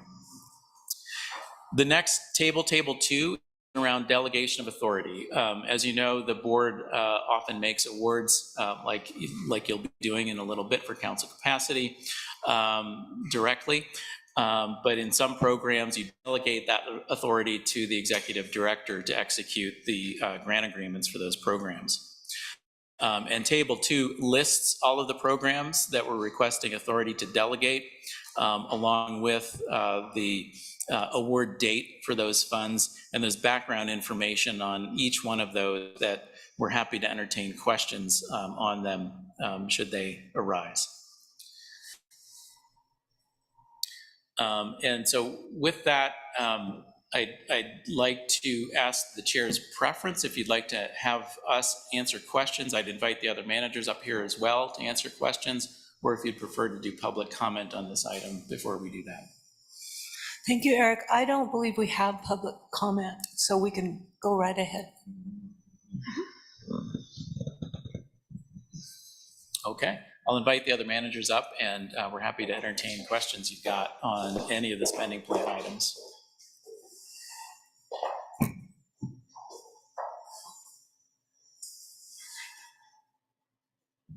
Bruce? So first to comment, the FIP retaining the funds going forward. It's my understanding we are not able to basically escrow funds. That's not an option for us, but this is as close as we can get to making sure that that money that we have awarded stays, is set aside so that it can be distributed at the appropriate time. Is that correct?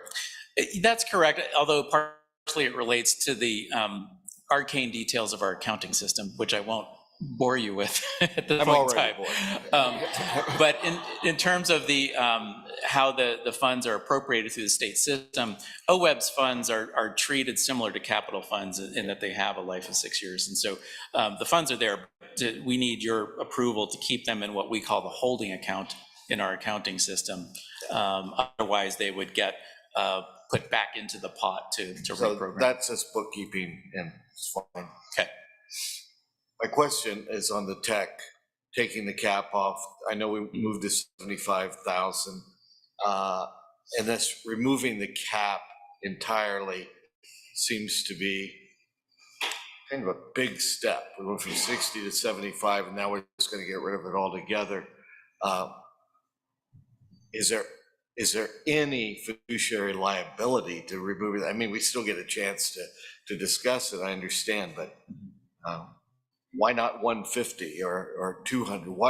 Why did you decide to take it all the way off? I think the main reason is that with the increasing complexity of projects and the number of times we've seen in technical review team discussions, uncertainty, lack of clarity around restoration project details that are driven by the TA cap in large part. We want the projects when they get to the restoration stage to be fully conceived and ready to implement. And if there are details hanging out there, they may not be. I think we didn't put a number on it because even in the FIP program, which we've been operating it this way since 2015, we did not have a cap on TA in the FIP program. And we have not seen really high numbers in terms of requests in TA applications in the FIP program. And so rather than arbitrarily coming up with a number, we just decided to remove it. I think it's worth, if you decide to do this, paying attention to, and we can report back, and you'll see them in open solicitation every 6 months, what's coming in. And I think we'll have a sense of whether or not we need to revisit that. But the numbers in the past weren't really based on anything other than, well, here's our best guess. And then the $50,000, we started seeing too many projects that came in at $49,999. So we said, well, how about $75,000? And now we see a lot of projects coming in at $74,999. And it's not because they're trying to get the most money. We're seeing them trying to pare down the request to our cap, which is artificial in nature. And for the record, Courtney Schaff, Monitoring and Reporting Program Manager. The other piece I would add there is we will see increased requirements beginning in July of 2024 around National Historic Preservation Act and cultural surveys, cultural resources work, and we want to encourage our applicants to be including those costs in their technical assistance applications so that we don't slow down implementation of projects on the ground. So those costs can range wildly from $20 to $50 to $60,000, and so we'd like to see those costs included in our technical assistance applications. So what I'm hearing is staff has a sense of scale. How big it's going to be, and you're not scared about not having a cap. I think that's accurate. Okay. Stephen. Just a few comments and then one question.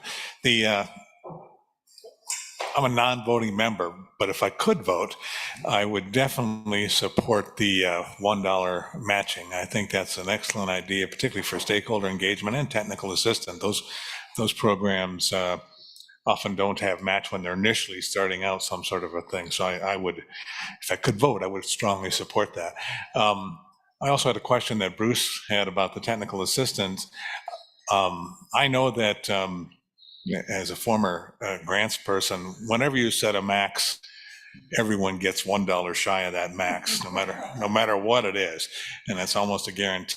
I do wonder if you're going to get some explosive proposals, and I wonder if you could provide a simple guidance that might be along the lines of, we have X million dollars and we expect to fund somewhere between 10 and 20 proposals or something like that, to give people a feel for a sort of, they can do the math and realize there's no cap, but there's sort of a general guidance like that.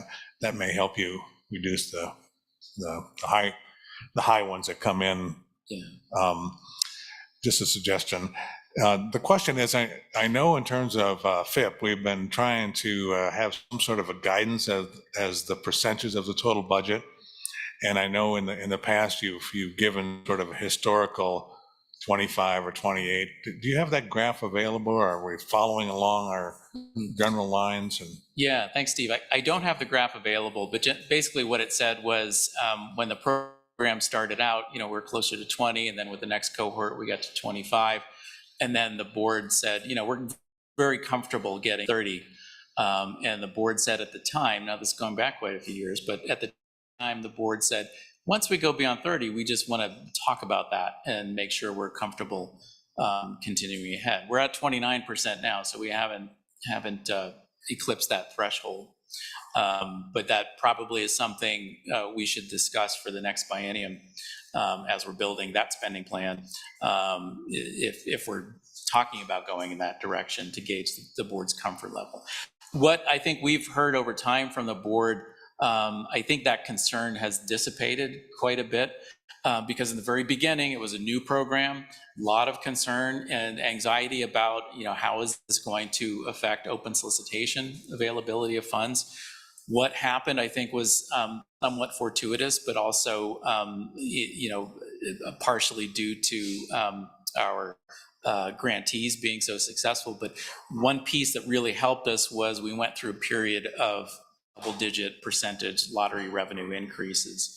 And that really allowed us to not decrease open solicitation while FIP was increasing. And in fact, open solicitation continued to increase. And now I think we're obviously at a point that's a little bit more, I would say, stable. And as the FIP program matures, back in those graphs that you're referencing, Steve, that you saw a few years back, we were planning to get to a state of more or less equilibrium in terms of the number of new FIPs coming on and the number of FIPs going off that have completed their 6 years. We're getting close to that, and I believe it was the 25-27 biennium that we were planning to approach that equilibrium.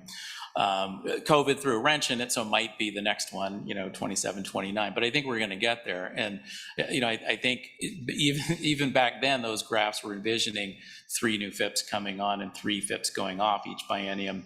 And with the $11 million in the spending plan, that can likely fund 3 new FIPs this time around. And so I think we're getting closer to that point of equilibrium where we probably won't need to really talk about that percentage in the same context that we talked about it in the past. Okay, thanks. Corey. Hi, I just wanted to say that I really appreciate that OWEB and congratulate you on your negotiated indirect cost rate to work with the federal government. You guys are laughing, but it's huge. We really appreciate that we can finally pay you in the agreements how we should be to be able to have you guys administer all of these programs. So thank you for all the people who worked on that. Thanks, Corey. And I think we need to recognize Miriam Scher, who's sitting in the audience, for that work to get us there. Thank you, Miriam. Mark? Yeah, thank you. One comment and then a couple questions. So it's nice to see a spending plan where we're adding instead of, well, we've cut here, we cut here. It's nice to be in that position. And I strongly support this carryover that the director has proposed, because I think we need to be a little bit, it's a nice carryover, $11 million, but we need to be receptive to see how things go. I'm hoping that the lottery continues to grow and that we'll even at the second part of the biennium come back and say, looks like we got some more money and we can spend it. So that's the comments. So question about the delegated authority to the director. There's 6 of those. Is that similar to what we've had in the past? I can't remember. So those are the same as we've had in the past. We haven't cut any or added any. We're staying the same. Is that correct? Let's see. Let me get to the right. There's 6 of those. It's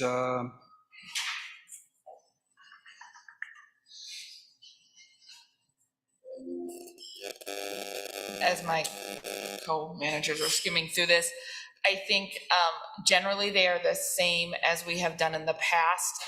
Some of them, the Farm Bill technical assistance, we have asked at other times in the biennium for the delegated authority, depending on when we have received the funds and entered into the agreement with NRCS. But there's nothing that is new and different that has been delegated previously, except for maybe. For the record, Renee Davis. The one addition in terms of the spending plan table, Mark, is the Klamath River Renewal Corporation line item being included. We had, when the board initially took action in October for the first funding for KRC for Klamath Restoration, you did delegate to the executive director at that point. So it's just continuing that process, but this is the first time that particular line item has been in your spending plan delegation for a full biennium spending plan. And the last question I have, I hate to say this, but I tend to agree with Bruce on this one and Steve about the technical assistance grant being pretty well wide open now. You know, what you permit, you promote. And what we've permitted in the past, we've always had a box so that the grantees know what the box is. And I agree, they go right to the top of the box with their request. And so removing the cap on the maximum grant request, we've permitted in the past, we've said, this is where we're going to be, folks. And then, of course, they all get close to that. But now that we've removed that maximum grant request, we could have some that are going to ask for the moon and some that don't. And, you know, and I'm just a little bit concerned about that we don't have some kind of a cap or a limit on that. If you know where I'm going with this, I'm just not sure it could be positive, it could be negative, and I'm more worried about the negative here. Somebody coming in and saying, well, there's no maximum now, so I'm going to ask for the moon. And another group says, well, wait a minute, they took all the money, you know? And so help me get through this. Yeah, thanks, Mark. I'll tell you the reason I'm not concerned about it, and that's because when we go through the technical review process, we really work through those bubble diagrams that we've showed you over the years that characterize our evaluation criteria that are in the rules that you have adopted. One that they spend quite a bit of time on is cost effectiveness, and that one is in every one of our grant categories. And they are looking for line items in a budget and the budget as a whole. Are they reasonable? Are they necessary for the project? Basically, do they make sense? And the review teams will call that out if they see excess in there, which, you know, happens from time to time. But, you know, to your point of when you have a cap, you see people going right up to it. And yes, we have, but from what I have seen, I don't think it's a result of our applicants putting fluff in there. I think it's more the constraints of the cap based on what they need to do. And the applicants know that the review teams are going to suss that out. If there would be fluff in a budget, it's not really going to sell well upon review. And so I've just based on the experience of having facilitated those review discussions, I don't have concerns about that issue. Well, I guess then from my perspective, I guess we could watch it to see as we get a few of those. And if we see that board members are going, we're getting, we can come back and visit. Okay, Kelly, then Jamie, and then Barbara. Thanks, Kelly Coates, for the record. I have a question. Do we have a cap on our open solicitation grant offering? We only have a cap currently on the technical assistance grant offering. The other categories, restoration, monitoring, and stakeholder engagement, do not. Okay, thank you. The other thing I want to add here, just from taking my OWEB board member hat off and putting my restoration practitioner hat on, I've been in a position where I've been applying for grant money for technical assistance, for designs. And if there's a cap, you have to cobble together enough money to get your designs done, which I've done, multiple grants. The problem is if you get 75,000 and you need 100,000 for your designs, and then you go out and you try to get another 25,000 and you don't get that, that kicks your project down another year. It's incredibly difficult. It's also already incredibly competitive. Having been someone who applied for an OWEB TA grant and did not get it, even though it was recommended for funding, it fell below the funding line because so many other people were applying for it. So I personally don't see that there's going to be an issue with taking the cap off of the TA grants, because I think our restoration practitioners, one, need it because expenses are just going up. I mean, cost of restoration is insanely expensive now compared to 12 years ago when I started doing restoration work. So I think that's just a reality.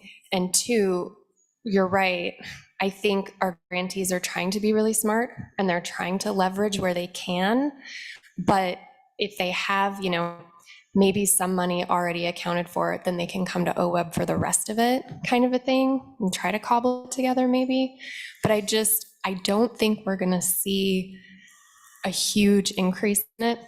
I think what we're going to see are the requests actually matching what the costs are now to get technical assistance and designs done. But I do think we can watch it and see what happens. Thank you, Kelly. Jamie. First of all, an excellent presentation of the materials, and I really like the info and summary tables at the end. Really helpful to digest, in a nutshell, what's being asked once before the board. And also just to say, I think, Lisa, you mentioned before the governor's challenge of agencies for better communication. I think it really meets that. So great job on that. To the point, in April, we had a lot of conversations about the struggle with reduced funds, anticipating reduced funds, and how we were going to really lean into our strategic plan goal of expanding partnerships with non-traditional partners. And the concerns to bring that organizational collaborative budget line essentially down to zero. With the proposed policy changes you put before the board, do you anticipate that covering and helping to address that concern? So are we still on track with that goal? And can you just speak to that? Because especially now that we're finding additional opportunities, additional resources that we didn't anticipate, does that allow us to lean back into that investment? And I know there's other costs associated with it, but can you help talk about how we're still on track with that key part of our strategic plan? Yeah, I can. Thanks, Jamie. That really is one of the drivers behind those two policy changes for stakeholder engagement and TA. In my view, I think those are the best vehicles that we have to reach underserved communities. And match is a barrier if you're not a high capacity organization, you don't have a lot of funding sources. So reducing the match to $1 is one thing. The other piece is both stakeholder engagement and technical assistance can include engagement of landowners and operators and communities at large. Stakeholder engagement in particular is for engagement with communities at large. That is, in my view, an underutilized offering that we have. And we talk about it a lot. The regional program representatives talk about it a lot when they're consulting with potential applicants. That is a vehicle that can be used to reach those communities, and probably the best one that we have. More so, I think, than the organizational collaboration grants.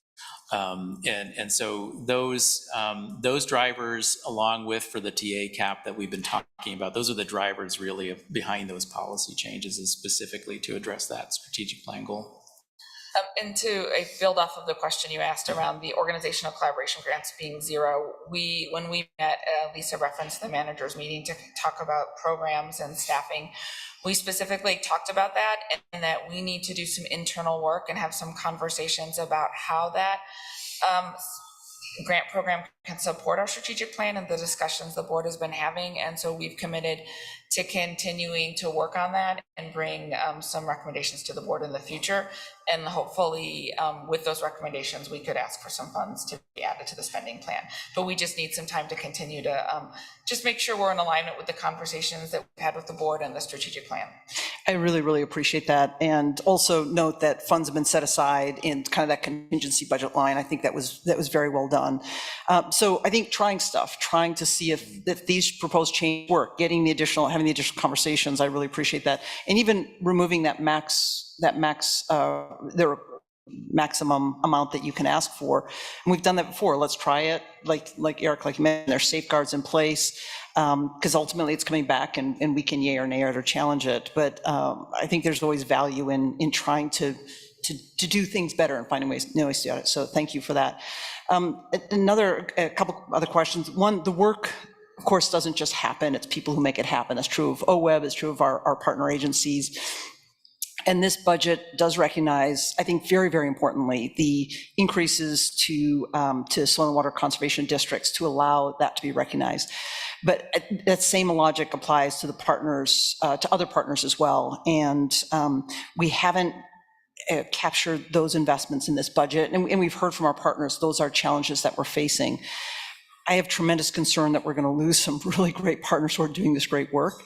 And so are there thoughts on how we might pursue, given the fact we have limited resources, we have limitations on those resources, are there opportunities that we can face, that we can look at now, or even through some of the additional resources we've set aside for a future conversation to also be making those investments in other partners that are not captured in the proposed budget? So I want to be sure I understand the question. So are you asking, could there be an offering for capacity for entities other than the soil and water conservation districts and the watershed councils? Am I capturing that correctly? Thank you for summarizing that question. And Jamie, if I could jump in, that is what I had heard, Lisa. And I think one of the things that, as Eric referenced around the stakeholder engagement, are really underutilized grant opportunity. When I'm talking with councils and districts and other partners around those grants, we're encouraging them to include costs for participation of local partners, underserved partners in those applications. We actually also see it a lot in the partnership technical assistance grants, where they're paying for people to come to the table and participate, and making sure we are really encouraging our grantees and applicants to think about that. I remember when I was running some of our partnership technical assistance review teams, often the review team members were raising that as a concern. You're asking tribes to come to be at the table. You're asking these local community groups to be at the table, but you're not paying for their participation. How do you expect to get meaningful engagement? So that's been a big part of our communication around partnership technical assistance, stakeholder engagement, but it also applies to restoration grants and technical assistance and monitoring grants.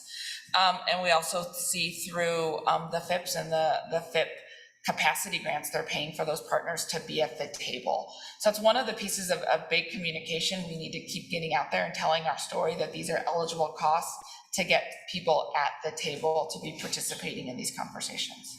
Yeah, thank you, really appreciate that. And then also that capacity aspect. So just, I know this is an ongoing conversation piece, but really want to encourage our partners to help us see some of those opportunities and engage in what I hope are not too far down the line, but opportunities we explore soon.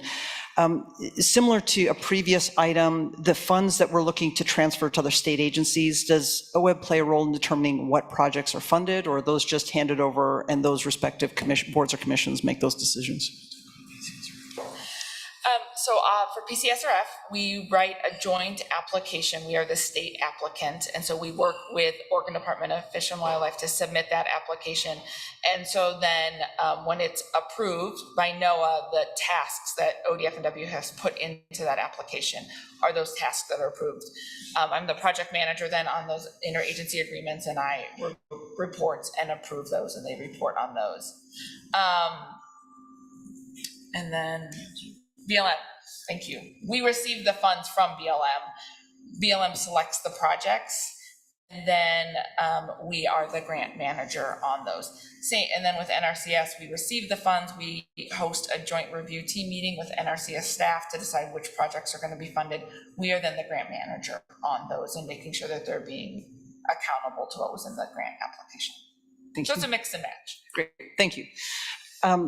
You mentioned the 10.2 mil we're getting from the bipartisan infrastructure bill. Has that at all been impacted by the debt ceiling bill that recently went through? I don't believe that it has. Okay, thank you. And then just lastly, as part of this, we're looking at water acquisition awards. And of course, we're going to be talking about this tomorrow with regard to specific projects. The question I have is it appropriate now to discuss the process, any process questions, or should we just have that conversation tomorrow? I think I'd prefer to do process questions tomorrow with that discussion, and let's capsulize the spending plan. Yeah, no, that makes a lot of sense. I just want to flag that for tomorrow so we can have more of an overall process, how we're looking at that in addition to those individual projects. Thank you so much. Thanks for your great work. Thank you, Jamie. Barbara. All right, so I really like removing the cap. I'm really excited to see that process because I have a lot of trust in the review, the whole review process. So, and I really like how you flagged the design work, because that is, I mean, I feel like that's the start, and it is getting really expensive. So I like that you guys flagged that. But I have a question on the small grants. I should know this answer, but I can't pull it out of my head. How many small grant teams are there? There are 28 teams, and they're each allocated $100,000 for the biennium. How many of them in the past have reached that 95%? Yeah, I think the first time through we had, Kathy's going to kill me if I get this wrong. She can correct me tomorrow. I think we had 7 the first time, and I think we had 4 the second time, this last biennium. And I'm not sure what that's going to look like. We'll have to see how it plays out this year. But I think the response has been really good to that.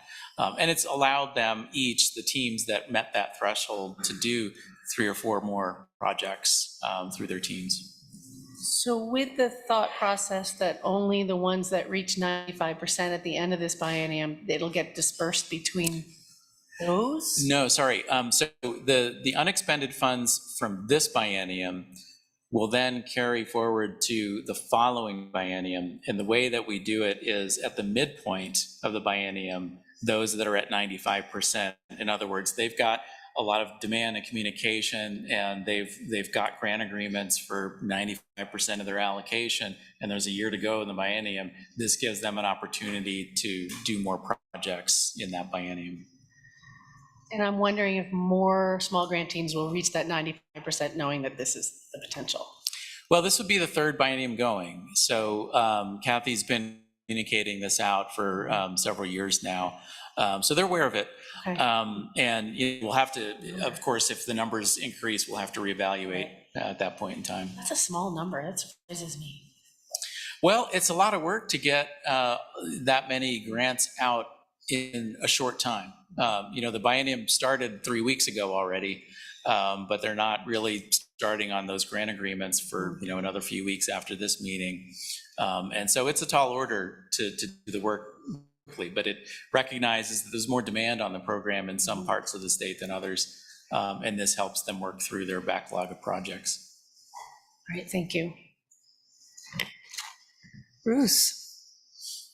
Yeah, I really appreciate the amount of work that goes into budgeting, and kudos to everybody in the team. I have a 10,000-foot question. I've watched in my tenure the amount of money, the budget total amount continuing to go up. And looking historically how it's gone up almost since the inception in a fairly steep incline. I've also been at these meetings long enough to hear about the continuing increased expense of doing projects. Are we doing more work, funding more work today than we did 10 years ago? Or are we paying more for the same amount of work because of the increased costs?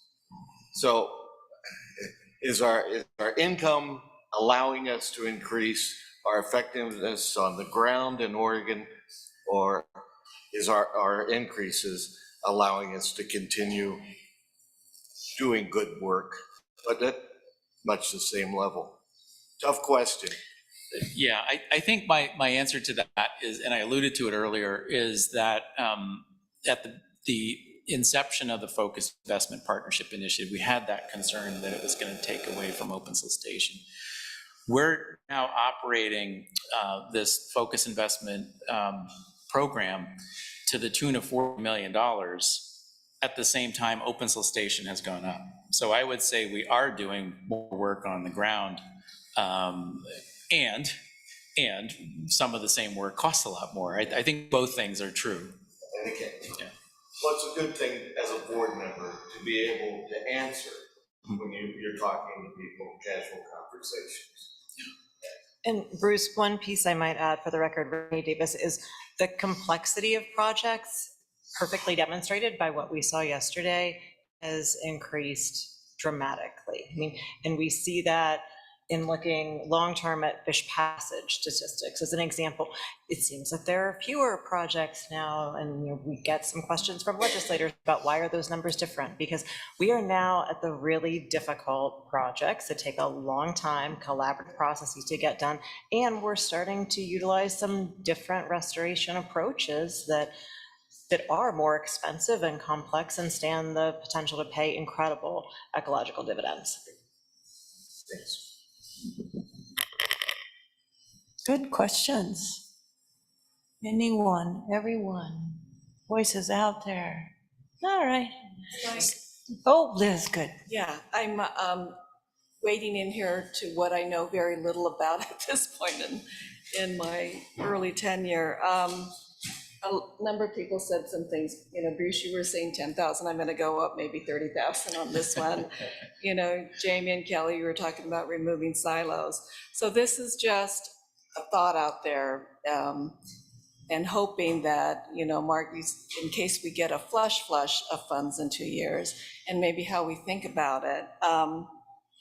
So I wanna just throw out there, maybe in a couple years, if there are some extra dollars, and how we think about that, because it is getting more expensive. When I was in the field as a forest supervisor, I was thinking in an example of air tankers, it was $35,000 to do one round, to fly an air tanker, drop its load and come back. And I was asking folks now at ODF how much it is. It's $125,000 a round. So you can spend $1 million in a day, like on flat fire. So my question is to just contemplate through a couple different lenses for the future is, from a lens of a rising tide floats all boats, what would be the thing if we had a flush of money across all silos that would help that rising tide, with our increasing cost, in a couple of years? What would be one or two things that would get us there and keep leveraging all the really excellent work that gets done? So that's one lens. And the other lens would be, it may just be the people I talk to or the news stations that I listen to, but this whole piece about such rapid change in earth, air, climate that's happening, what would be that thing that would help us meet this surge of change you know, at the work and the mission and the strategic plans that we do. So I just offer that as I was just absorbing so much of what you all are saying and just trying to piece that together in how my mind is thinking now for the future. And thank you for all your great work and the work that you do with all the partners.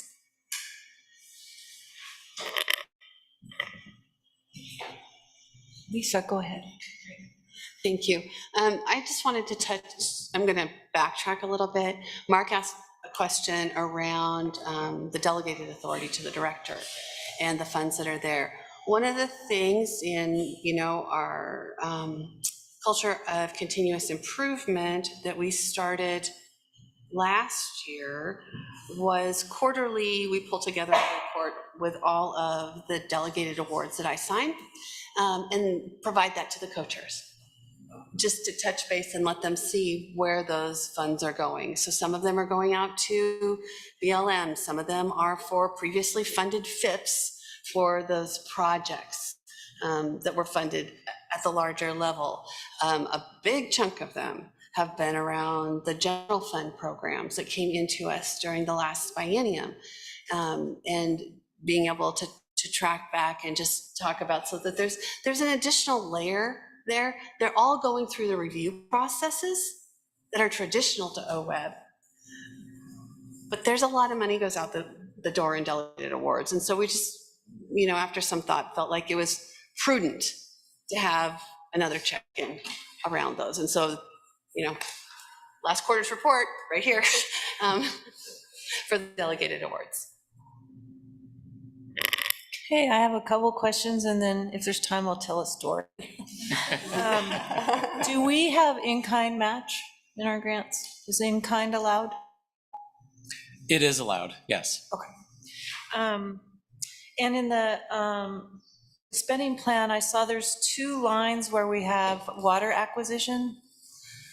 And I'm wondering why? Yeah, thanks, Liza Jane. We have a longstanding item that combines both land and water acquisition. That's been in the spending plan for many years. Last biennium, the legislature appropriated that $10 million in general funds that was moved into our flexible incentives account specifically for water acquisitions. So we do need to track those expenditures separately. And our plan is to draw down the 10 million in general funds first before tapping into the line item on the top part of the spending plan. But that's why it shows up twice. It is a little weird, I would say, because it's the same program. We use the same solicitation, but they're just 2 different funding sources. Lottery PCSRF is one, and then the general fund is the other. So it's a tracking issue? Yes. As much. Okay, great. And then on the stakeholder engagement, it sounds like you're doing a lot of work to encourage people to utilize that, and maybe they're not. And you identified, I heard you identified that it was a lack of funds bringing people to the table. So you made people aware that that was a possibility. Why do you think that's not being utilized better? What's the, Courtney, what's the barrier to utilization? What can we do to change that so that it's embraced and used? I'll let Eric answer the question, but my face is like, I think that's the $1 million question that Eric and his team are doing a great job trying to answer.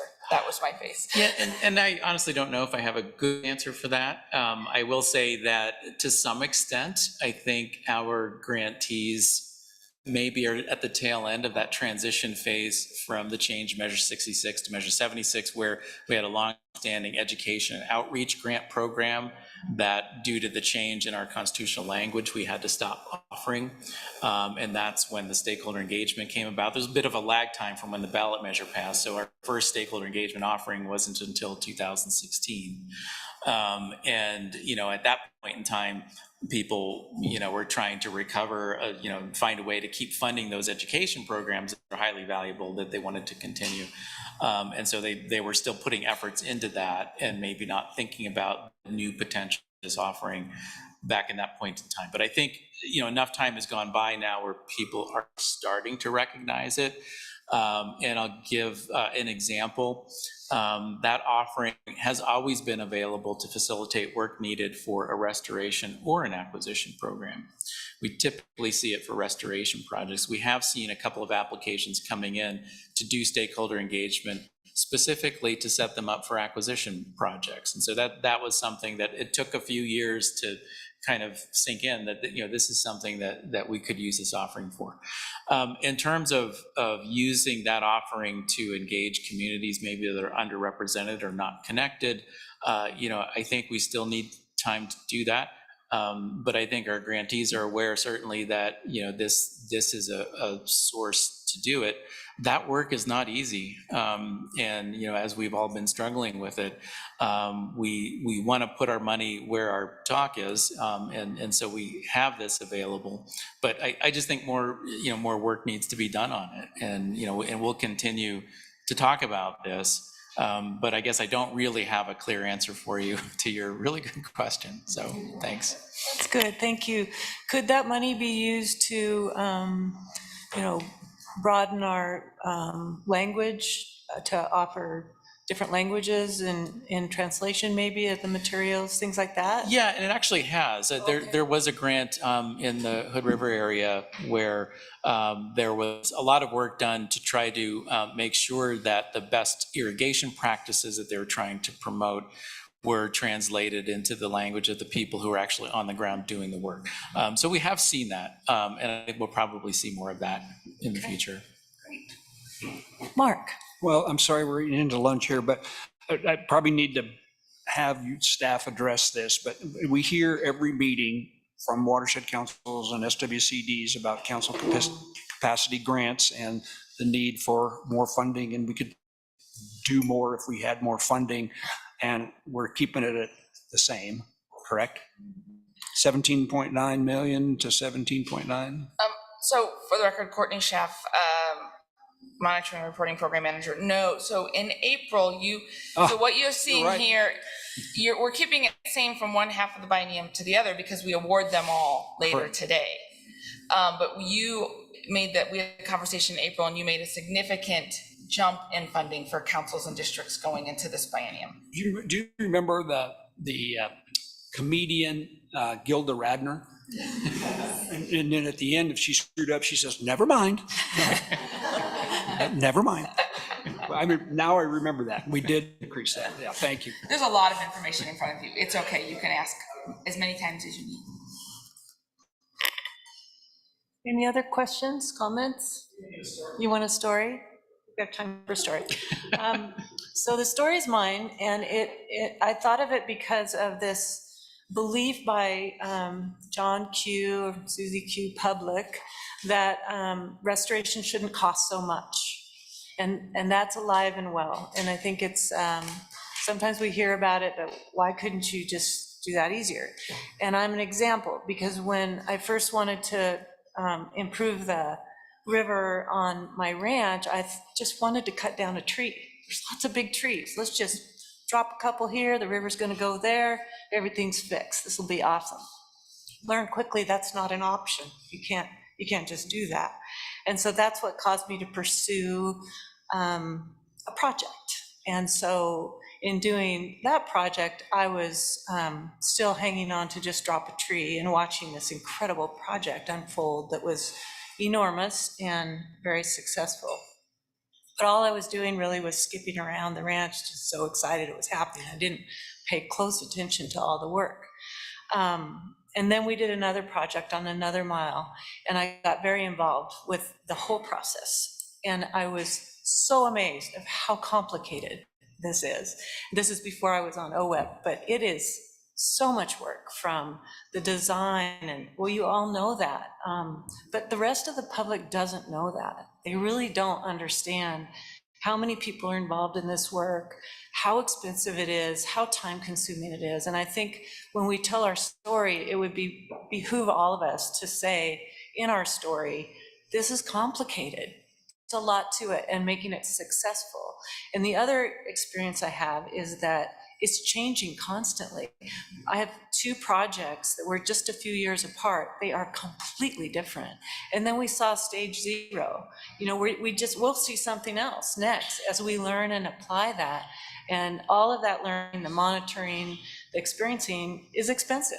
It just is. And I want us to tell that story so people understand that you can't just drop a log in the river. And well, you could, but it won't have the same result as when all of us get together and make this work. So with that, the chair would entertain a motion at this time to accept our spending plan.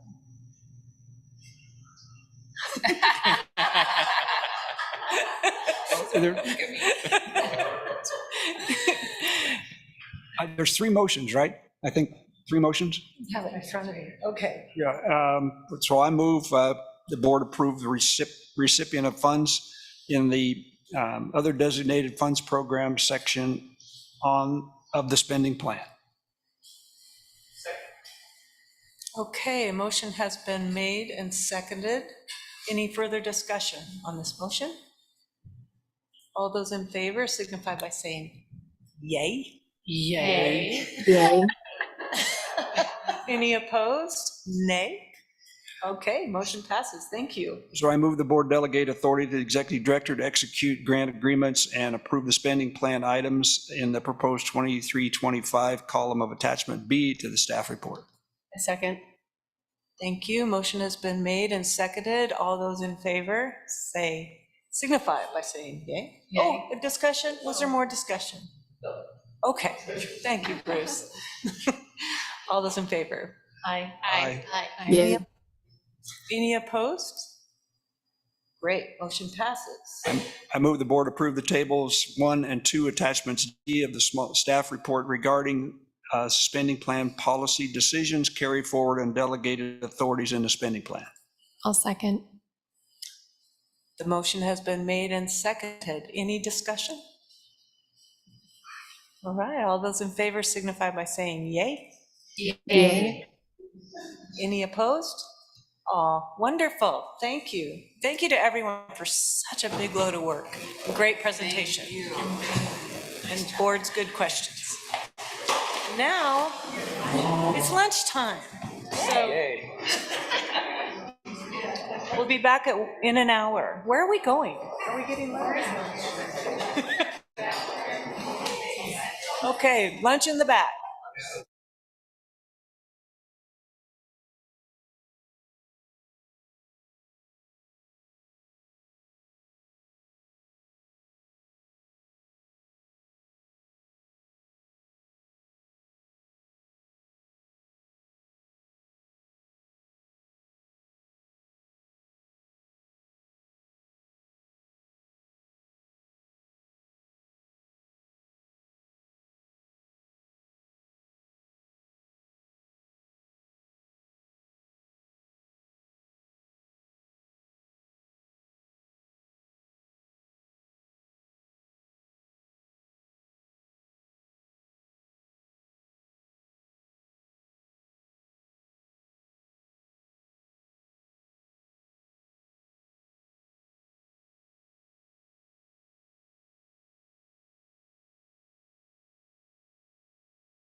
If everybody could find their way to your seats, please.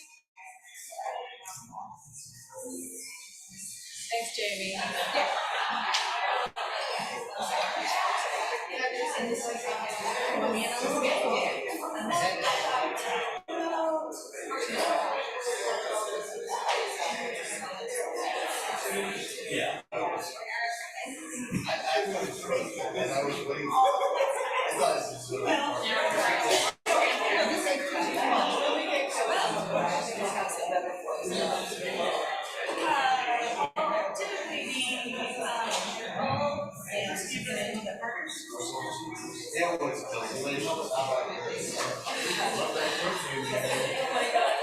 That was the anger in the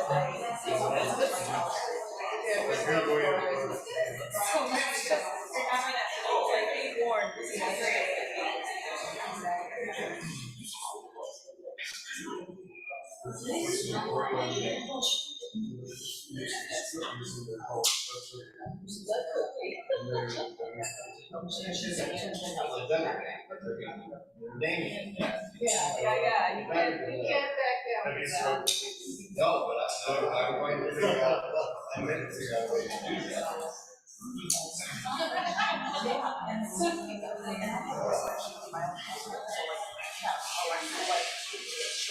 Where did you find that?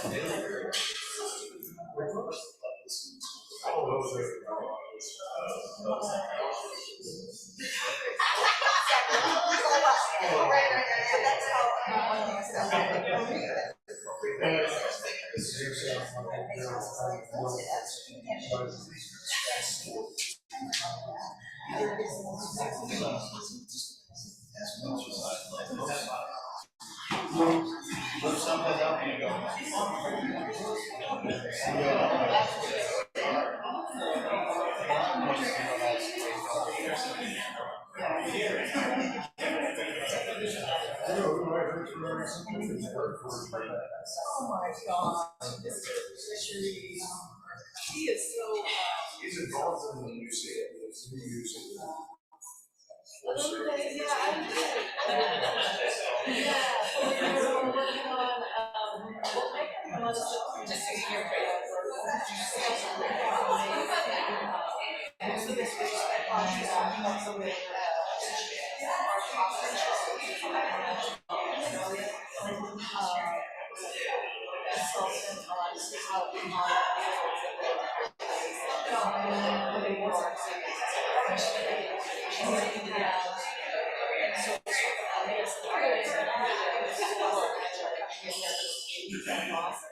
and he is doing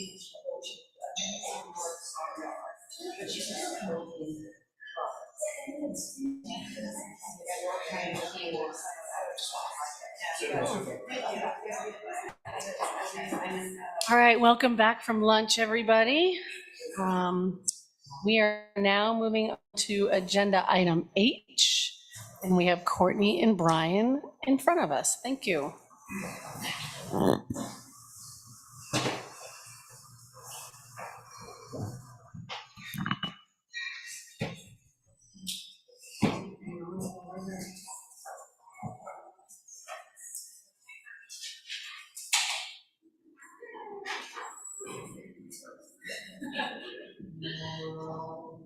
Good afternoon, happy after lunch break. Director Courtney Schaff, monitoring and reporting program manager, and with me today is Brian Walcott, who is also taking on the responsibility of district and council capacity. Great to have Brian here. So before we dive into this presentation, I just want to take a minute to orient you to this staff report, because there's a lot of information in this staff report. Pages 1 through 3 are the text of the staff report, the body.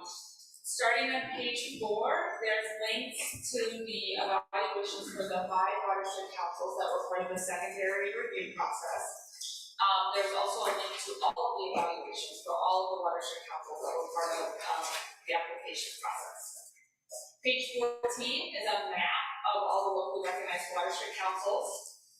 Starting on page 15 of the staff report is the grant application for the Lower Columbia River Watershed Council, the one watershed council that is recommended for UNOP funds for this cycle. And on page 63, you'll find the staff recommendation. So just want to take a minute to orient you to all of that information in the staff report. I also, so the way this will be set up is Brian and I are going to give a short 15-minute overview. We'll pause for public comment. I believe I know we have one person in person to provide public comment, and I think someone signed up for virtual public comment. 2, 3, great. And then we'll also address the written public comment that was submitted by the deadline. I want to take a quick moment to thank everyone on the Grants Committee. We had a really robust discussion with the Grants Committee, getting a chance to find out what additional information Brian and I could prepare to bring to the board today for this discussion. So sprinkled throughout the PowerPoint presentation, you'll see some graphics that we created specifically in response to some questions we received during the Grants Committee. So I really appreciate their engagement in the process. So after public comment, we will come back up here for board deliberation. So would encourage you to ask clarifying questions during the presentation, but save the deliberation until after we've heard from public comment. I am going to go over some history, some highlights and lessons learned specific to this biennium, review OWEB's eligibility and merit criteria, and then the staff funding recommendation. This is a map of the locally recognized watershed councils in the state. And just as a reminder, watershed councils are locally based voluntary organizations that are designated by local governments and defined in statute as our soil and water conservation districts. OWEB does not create or oversee watershed councils. We may provide capacity funding to them, and we do that through our council capacity grant program with the eligibility and merit criteria. I want to just take a minute, because we're always talking about the money, just to highlight some of the great work that watershed councils did over the last biennium. And the stories and information I'm going to share are all things that just came through in the applications that they submitted. Down in the South Coast with a South Coast Watershed Council, they are working with their tribal partners to bring them in at the beginning of project design prior to getting to implementation to get greater tribal engagement and input on restoration project design. They've also started to recognize that there's a significant population that uses the watershed but aren't landowners in the watershed, and they've started to engage with those recreators and users and people that just live in their communities in designing and implementing projects, recognizing that they can't only be engaging with the landowners. The Lucky Mute Watershed Council is working to develop an urban watershed restoration program, and they're beginning that by convening a small group of people to have conversations and discussions about what that would look like. Many of our watershed councils have identified gaps that they have on their boards for board membership, especially for underrepresented populations. And the Hood River Working Group, their population is 40% Hispanic. They recently recruited a small business owner, a bilingual small business owner, to be part of their board. And also in the South Coast, we've got local partners that are proactively working with their tribes, state, and federal partners to discuss cultural resources before they even begin designing projects, so they can identify what the concerns are and build cultural resources work into that project implementation. And the Rogue River Watershed Council is working with their tribal partners to build first foods opportunities into future restoration projects. All of these examples are funded with their council capacity grants. These are not funded through other projects. Some of them could be funded through stakeholder engagement, as we talked through this with the spending plan, but they're definitely relying on their council capacity grants to get this work done. Some of the challenges they talked about in their applications are ones that we've been hearing around throughout this whole year, including shortage of contractors, having a hard time keeping and retaining staff, especially related to housing challenges throughout the state. And lack of materials that are available to do the projects. And sometimes things are taking so long to get materials, landowners might decide to not move forward with the project because they're feeling like a lack of commitment from the council, and it's just because of materials and contractor availability. The last thing I want to share actually directly comes from the retrospective analysis, which we'll talk about tomorrow. But over the last 10 years, 90% of our open solicitation grants have been awarded to watershed councils and soil and water conservation districts. That has resulted in over $65 million of total economic activity over the last 10 years from our watershed councils doing projects around the state.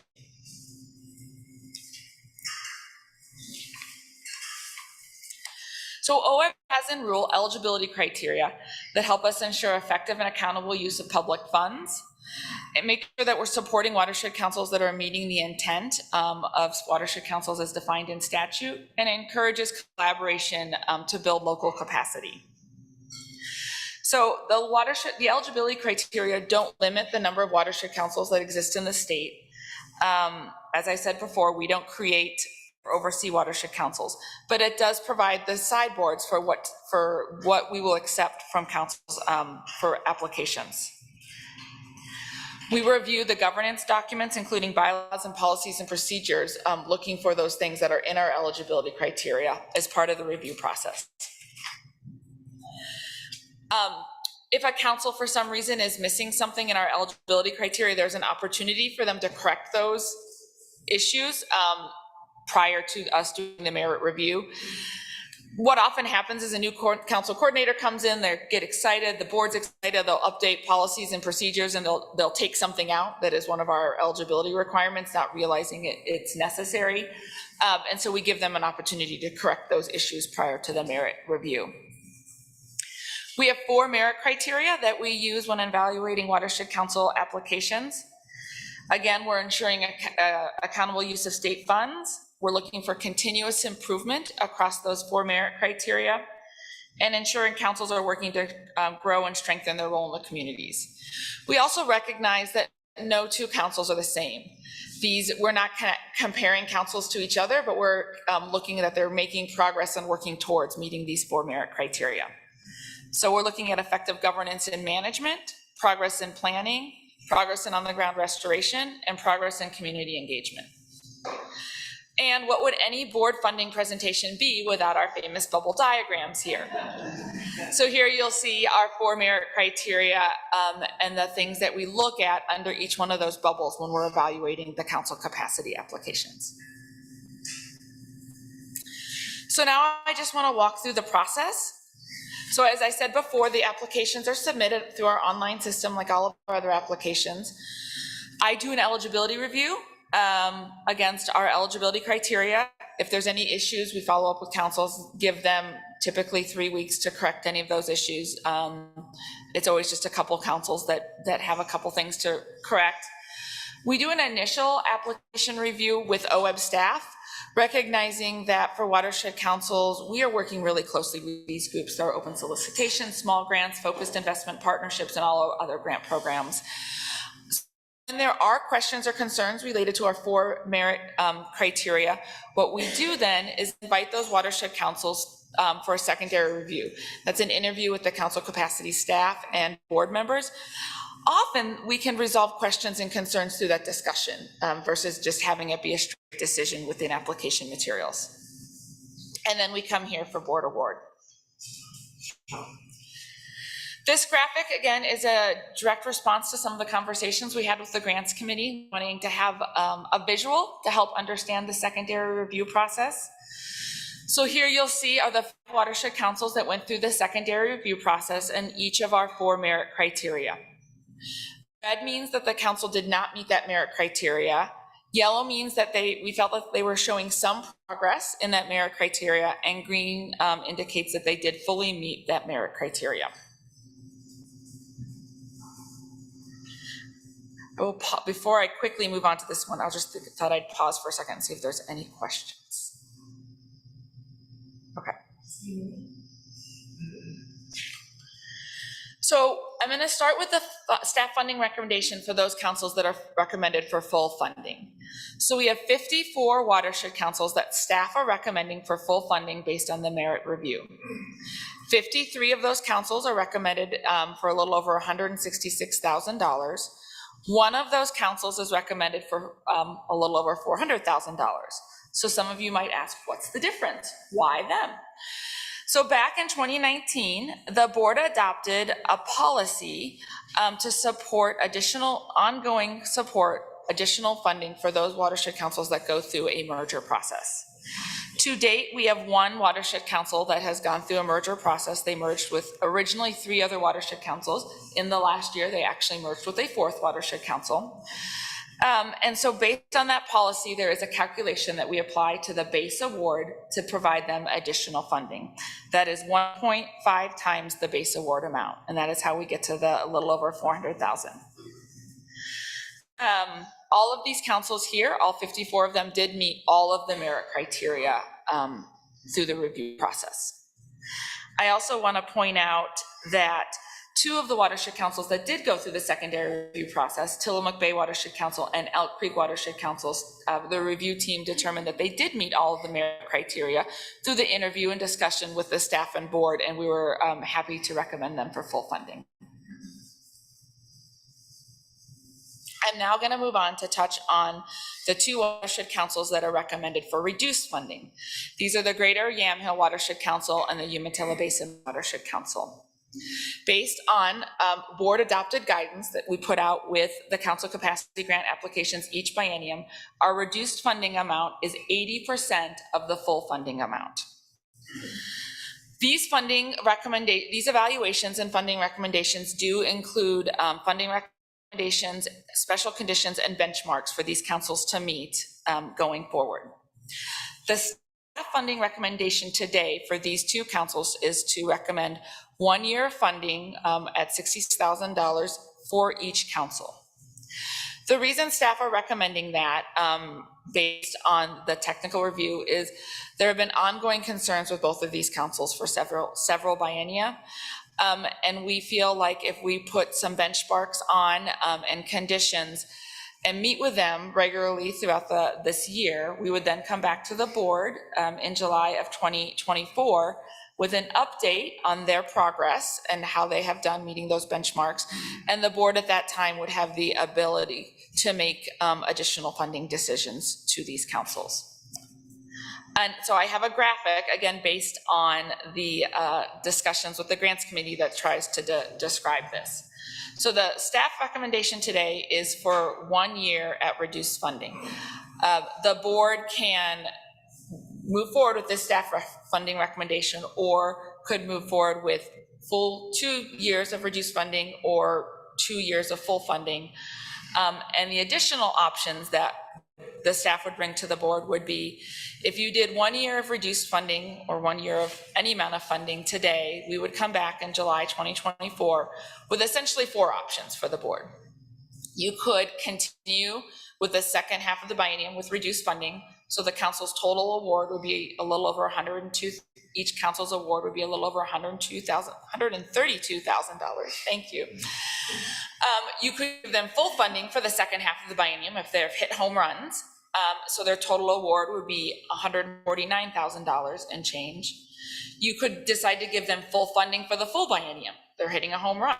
So then they would jump up to $166,000 and change for the full biennium. Or you could decide to not fund them any additional funding for the rest of the biennium because of lack of performance, and then their total award would be $66,000. None of these 4 boxes are things you have to decide today, but I just wanted the board to understand the options that you have moving forward. We wanted to make sure that we were not boxing you in any one box. We were coming up with this staff funding recommendation. Any questions here? I'm seeing a lot of head nods that this was a thank you grants committee for this recommendation. So first of all, great job on queuing this up because you've answered so many of the questions I had queued. It's a really good job on that. The question I have on this one is if we are reducing funding, does that at all inhibit their ability to hit that home run and achieve? So does it, in other words, set them up to fail? I like this. I think the staff recommendation makes a lot of sense, but are we harming their ability to succeed with that? For the record, Courtney Schaff, Monitoring and Reporting Program Manager. So when we thought a lot about that as we were thinking about the staff funding recommendation. And if you were to look at the staff funding recommendation table in your board book, you'll see that the 21-23 award for full funding for watershed councils was $465,000. We allow councils to bill quarterly throughout the biennium for council capacity grants because we want to make sure that the money lasts for the whole 2 years of the biennium. So based on that, we are telling at the reduced funding level, they can still only bill us quarterly. And this 1 year of funding at reduced funding is actually more money than they got at the reduced funding level for the current biennium. So I don't feel like it hinders them from hitting a home run. And if they are showing a positive trajectory, you have the ability to really give them additional funding to continue that positive trajectory the second half of the biennium. And my next slide will kind of break that out a little bit. I have a question, sorry. Yes. So can you go back to that graph, please? Yes. So the blue to the right, the top. So full funding for the second biennium. So it's 149,528. That would be included with the 66,467, correct? So the funding recommendation, staff funding recommendation today, the $66,000, that plus the half of a biennium's full funding is what gets the 149. The 149 would be the 2 years of funding that they would get. So to me, there's still a gap, right, of 16,000. To full funding, that is correct. That is correct. So what happens to that 16,000 then? Like, does that just go off to other councils or? No, so we, in the spending plan, we will, based on based on the decision today, how much you fund each of these councils, and then based on the direction we hear from you of, let me reframe that. Based on your decision today, how much you award this council, we will keep in the spending plan line item enough money for you to pick from any one of these boxes in July 2024. We are not gonna, the money will not disappear. We are gonna keep in the spending plan line item enough money so you have the option as a board to pick from whichever box you want in July of 2024.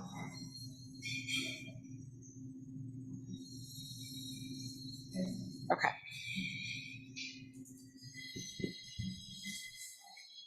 A question that keeps running through my mind a little bit is has reduced funding like this ever resulted in the a council being dissolved, or do they generally seek to make up that funding elsewhere? We have used reduced funding based on a council just getting reduced funding. No, we have not seen a council dissolve as a result of that. Often we see councils respond to the secondary review process and us identifying these challenges is a wake-up call for boards to be like, okay, you know, we're just pudding along. Maybe we're not paying the closest attention to the operations because we're on the board because we like projects. Projects are shiny and fun. Mm-hmm. And sometimes it's a good wake-up call. And I have heard this feedback from some boards over time, and I've heard this feedback from some council coordinators.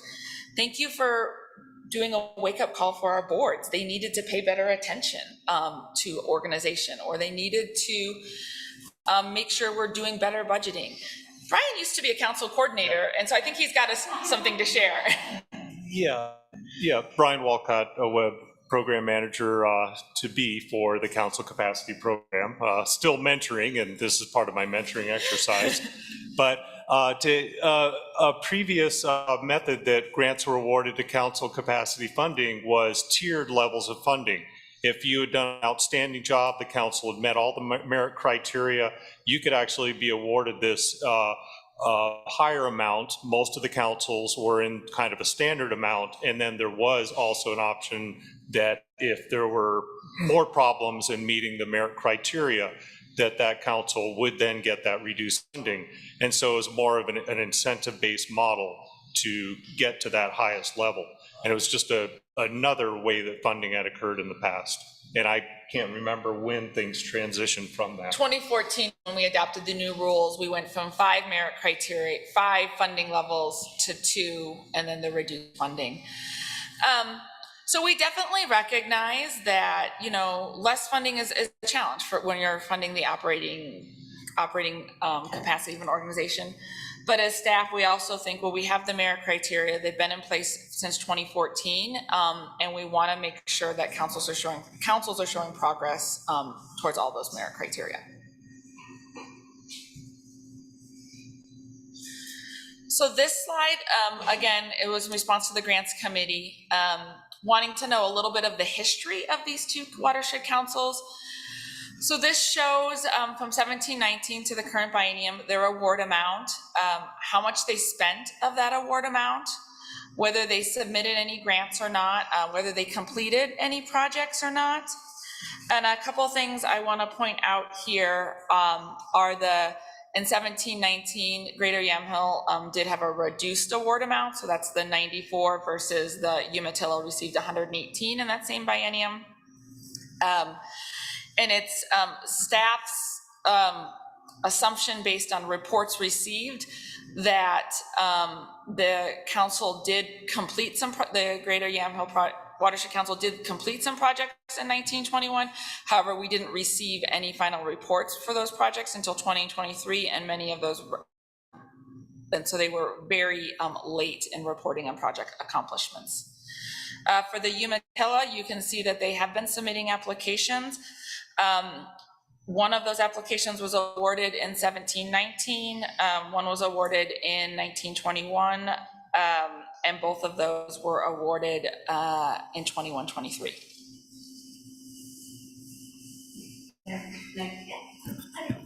Courtney, I'm not tracking this chart, I don't think. So in the apps completed, so Umatilla in 17-19 submitted 6 applications?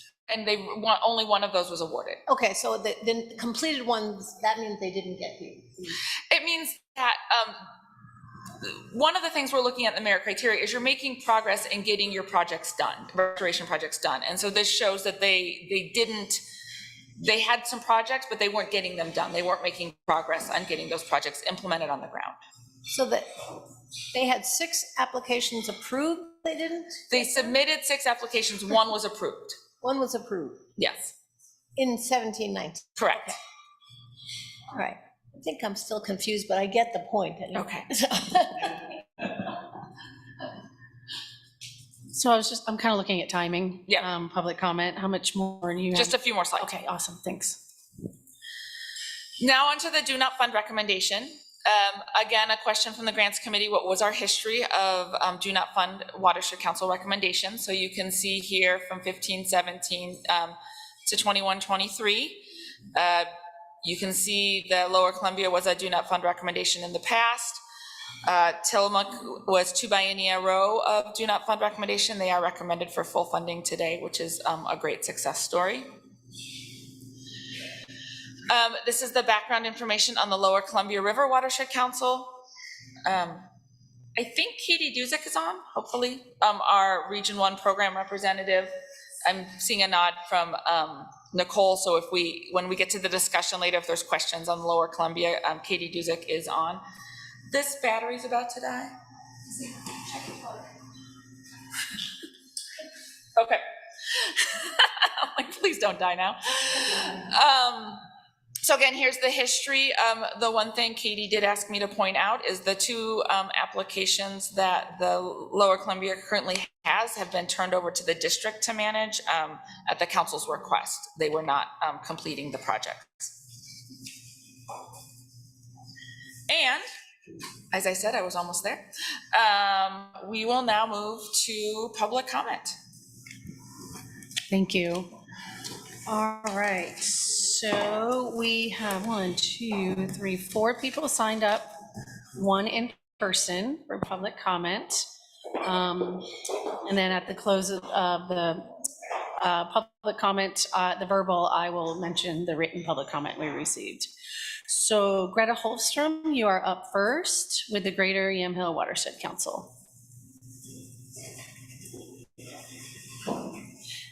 And you will see your light will be green, yellow, red for your timing, please. Thank you. Thank you. Hold on, Eric, you got to work on that. Should I sit here?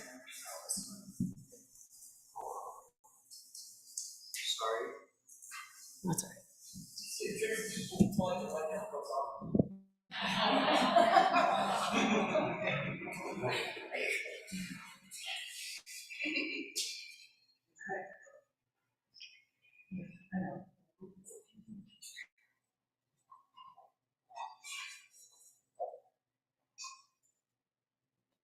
All right, I have my own timer here, but I like to take the pressure off me and use the lights. So,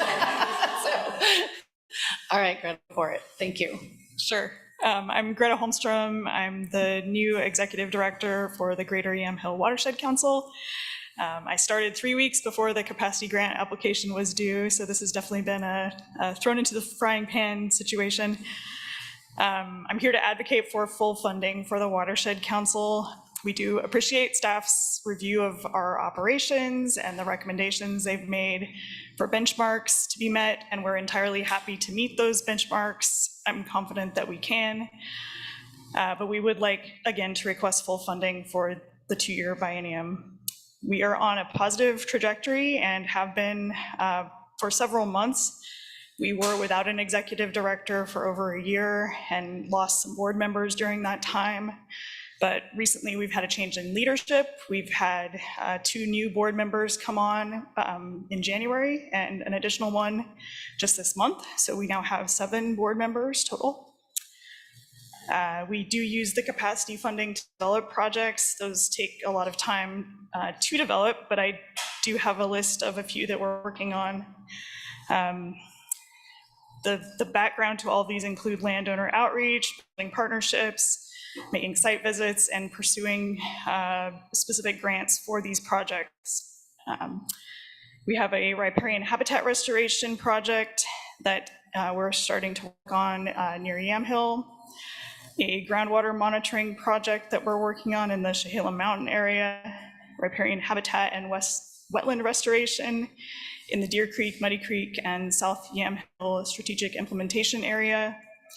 We are working on 2 culvert replacements with the BLM on forest land, a carbon planting area on agricultural land outside of Dayton, and also spawning surveys and monitoring along Panther Creek adjacent to agricultural land. We've also recently started a strategic planning process. We have a consultant that we are working with because our previous action plan was developed in 2014. We've recognized it's time for an update and new priorities. We feel that reducing the funding now would only reduce our positive trajectory that we are on and make it uncertain for the coming years. It would force us to look for other funding sources rather than actually getting projects on the ground. So we're asking for your continued support for the next biennium, helping the organization achieve the success that it's already been on in the last several months. Thank you, Greta. You did that perfectly. All right, next up, we're on to virtual. Is Jordan Anderson on the virtual? All right, Jordan, we are trying to get you up on the screen or just phone?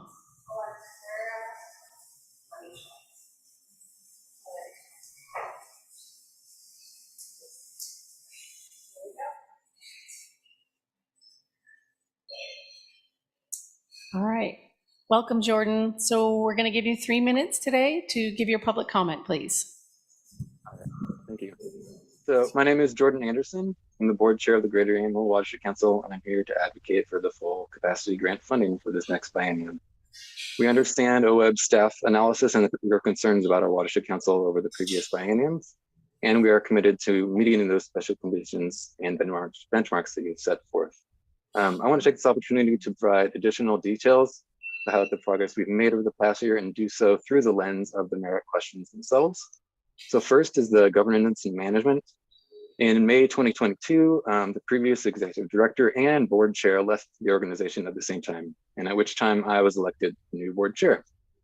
During this period of transition, we followed OWEB's recommendations to hire a CPA and office admin contractor to help with fiscal and administrative oversight. And we continue to work with both of these contractors and have a good working relationship with them. So under my leadership and with the help from the contractors and fellow board members, the council completed all outstanding grant reports for the OWEB projects. We stabilized our financial situation. We hired a new executive director and recruited 3 new board members. So now we have a 7-member board. We also are looking forward to recruiting 1 additional board member by the next board elections in January of 2024 and another in January 2025. So that would give us a 9-member board. And then the majority of the board would then be brand new members. And so that would help with getting new skills, perspectives, and networks into the council. So next is planning merit. The council is actively engaged with an environmental consultant to develop a new strategic plan. We've held multiple meetings so far, and we've got another one scheduled Friday for this process. Part of this is reaching out to partners to be part of the technical advisory committee. And so far, the process has been very enlightening. We look forward to designing a completed plan in the near future.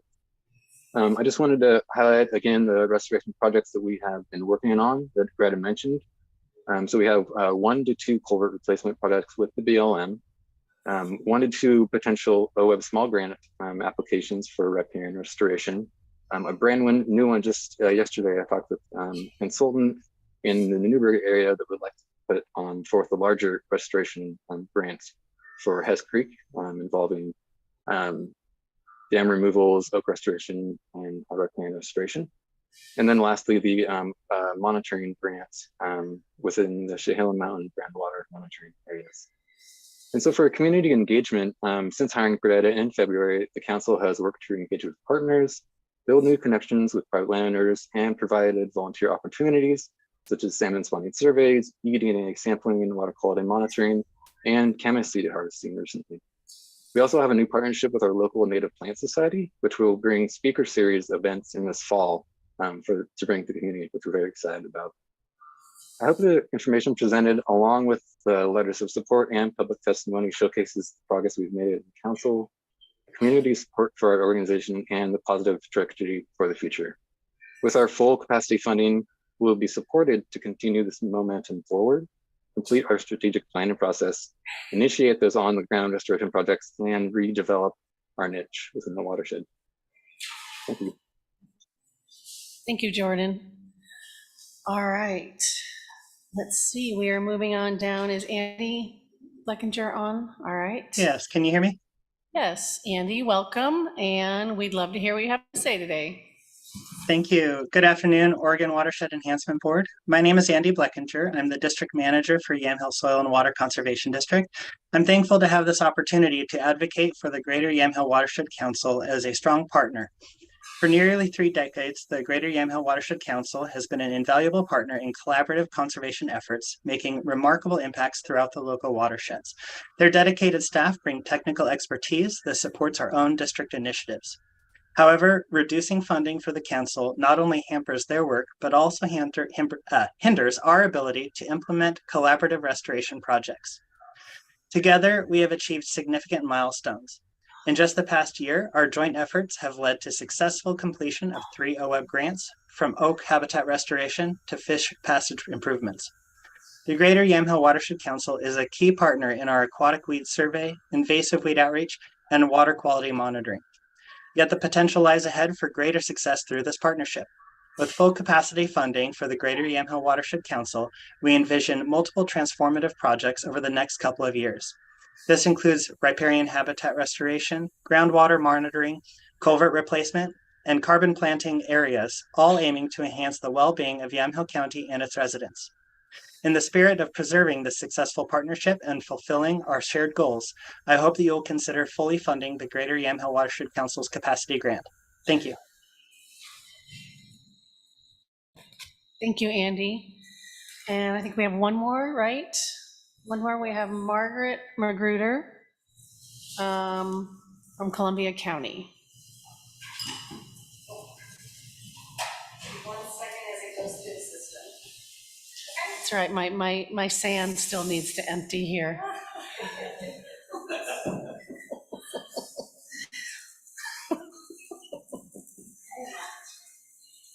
I'm not.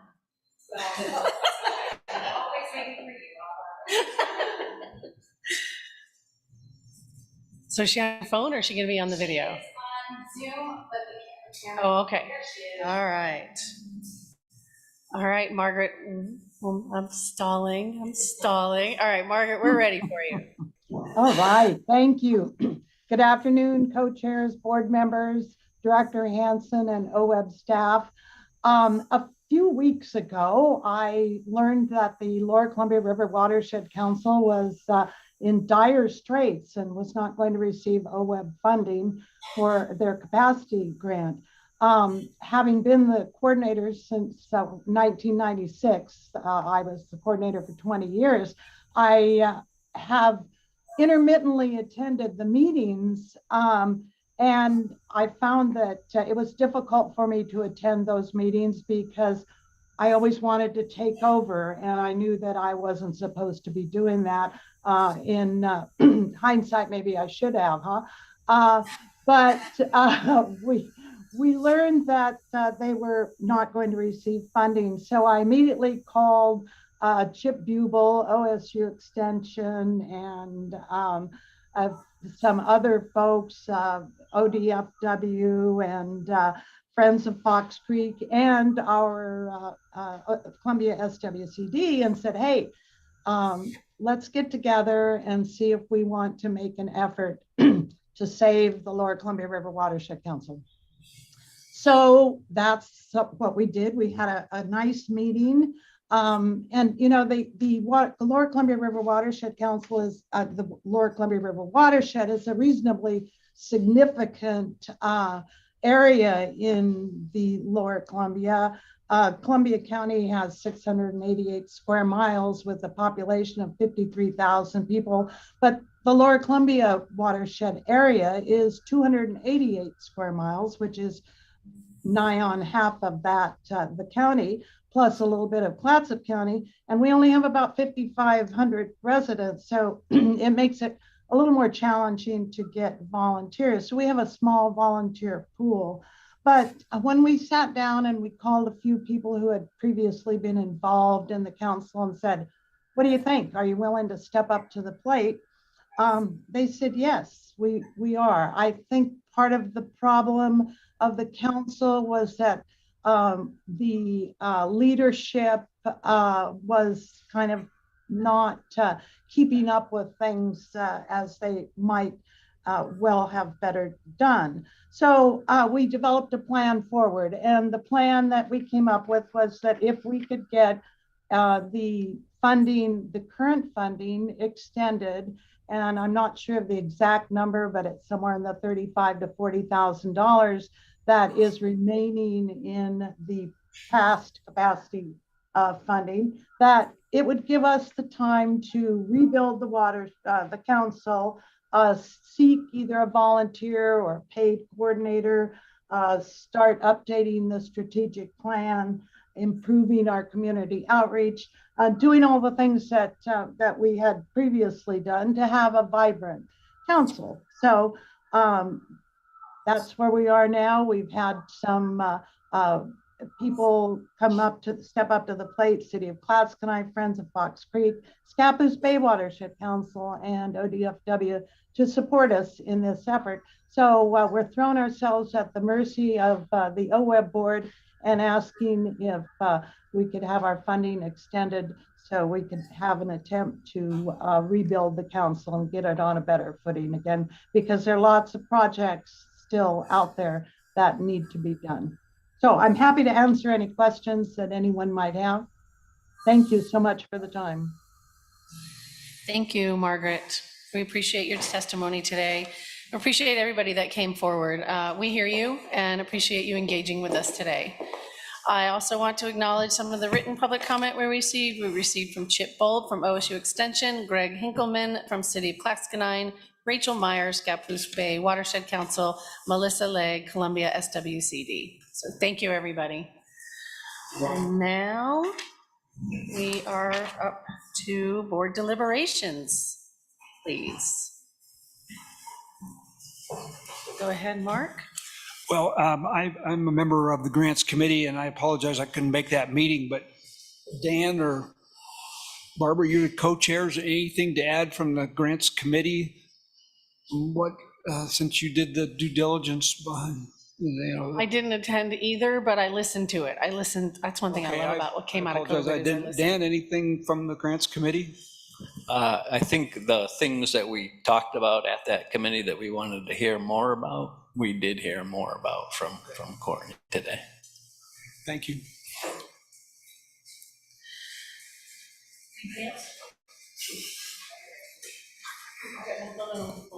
Go ahead, Courtney. For the record, I would just like to clarify, I've been texting with Katie Duzick, who's our Region 1 program rep. And according to the numbers that we have, the Lower Columbia has $100,000 of their council capacity grant left that they have not been reimbursed for. We are going back and forth on a current reimbursement request right now, trying to get a few pieces of clarification before it's paid. That would leave them around almost $82,000. So just wanted to clarify, Margaret had mentioned 35, but our budgeting and accounting shows closer to $82,000 remaining in their council capacity grant. Kelly? Kelly Coates for the record. So is that money that they can continue to use after they do the reimbursement, that 82,000, they can continue to use that for council support? So for the record, Courtney Schaff. So we, so council capacity grants and district capacity grants are 25-month grants. So typically they end July 30th. And we recapture any unspent funds. What Margaret's letter proposes is that OWEB would extend their current council capacity grant and allow them to tap into the remainder of those funds throughout the 23-25 biennium. And OWEB staff support that request. I think it's a great idea. It does not require board action. What we would do is quickly go back starting today or tomorrow and extend that grant so it doesn't expire on July 30th. And work with the council, especially based on the great letter put together by the county commissioners, to build in some benchmarks and some meetings into that grant so we can continue to work with them to address the issues around organizational capacity. Brian can continue to work with them to address the issues around organizational capacity. You make, oh, okay. I didn't know if you were going motion yet. Okay. Just as a follow-up to that question, I'm just trying to understand the delta. So if we had that expire and started from scratch, let's say conceptually we're looking at doing, starting at a reduced rate, kind of the bucket you've put two of the other organizations in, can you explain how much they'd be getting as a continuation versus that? And then also, if it's a continuation, how are we looking at with regard to the idea staff had about going a year and then taking a second look at it? There's two separate conversations. So we, for the two councils recommended for reduced funding, those are the ones staff are proposing to come back with a check-in for 1 year. And then the board, giving the board the option to provide different funding scenarios. The staff recommendation for the Lower Columbia River Watershed Council today is for a do not fund, for a zero for the biennium, and then support the request from the county commissioners to extend their grant. So the remaining of watershed councils, I mean, we have, usually watershed councils spend all of their money each biennium. Some might have a little bit left when we hit June 30th. Those funds are recaptured.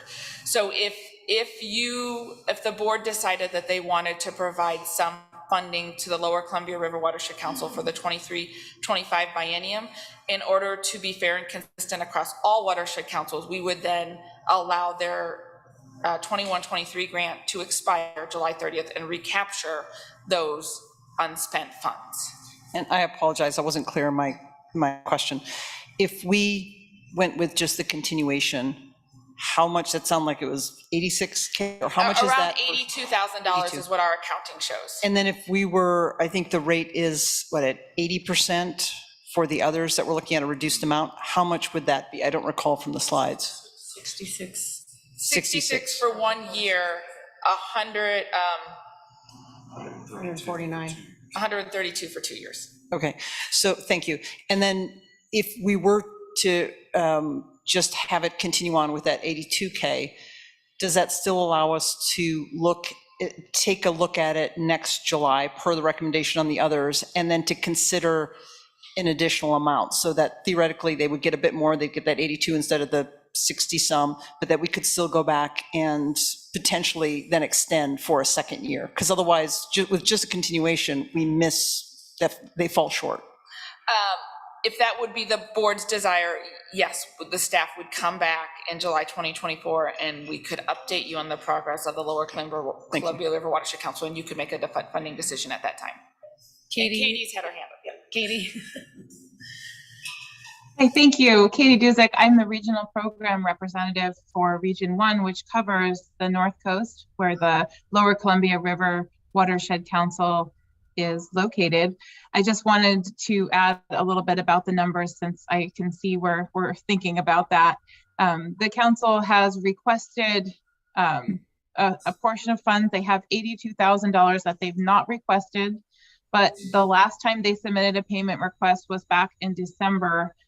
We've been having a little bit of trouble getting some of the details in the payment request sent to OWEB and worked out. So I'm unclear exactly how much is remaining. I heard Margaret Magruder mention she thinks that it's 35 or 40,000, but they have a little bit of fiscal work to do to figure out what is remaining. So it's tough to compare the extension of the grant to the other reduced funding option for the other two councils, because I'm not certain how much they have remaining, but they have proposed a plan for how they would reuse or continue to use those remaining funds to get the council back on a good trajectory. So thank you. Dan?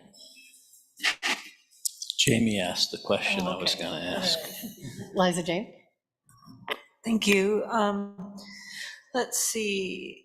Do the two reduced funding councils have carryover money as well that you would recapture or not recapture? So the Greater Yamhill Watershed Council does have quite a bit of funding left.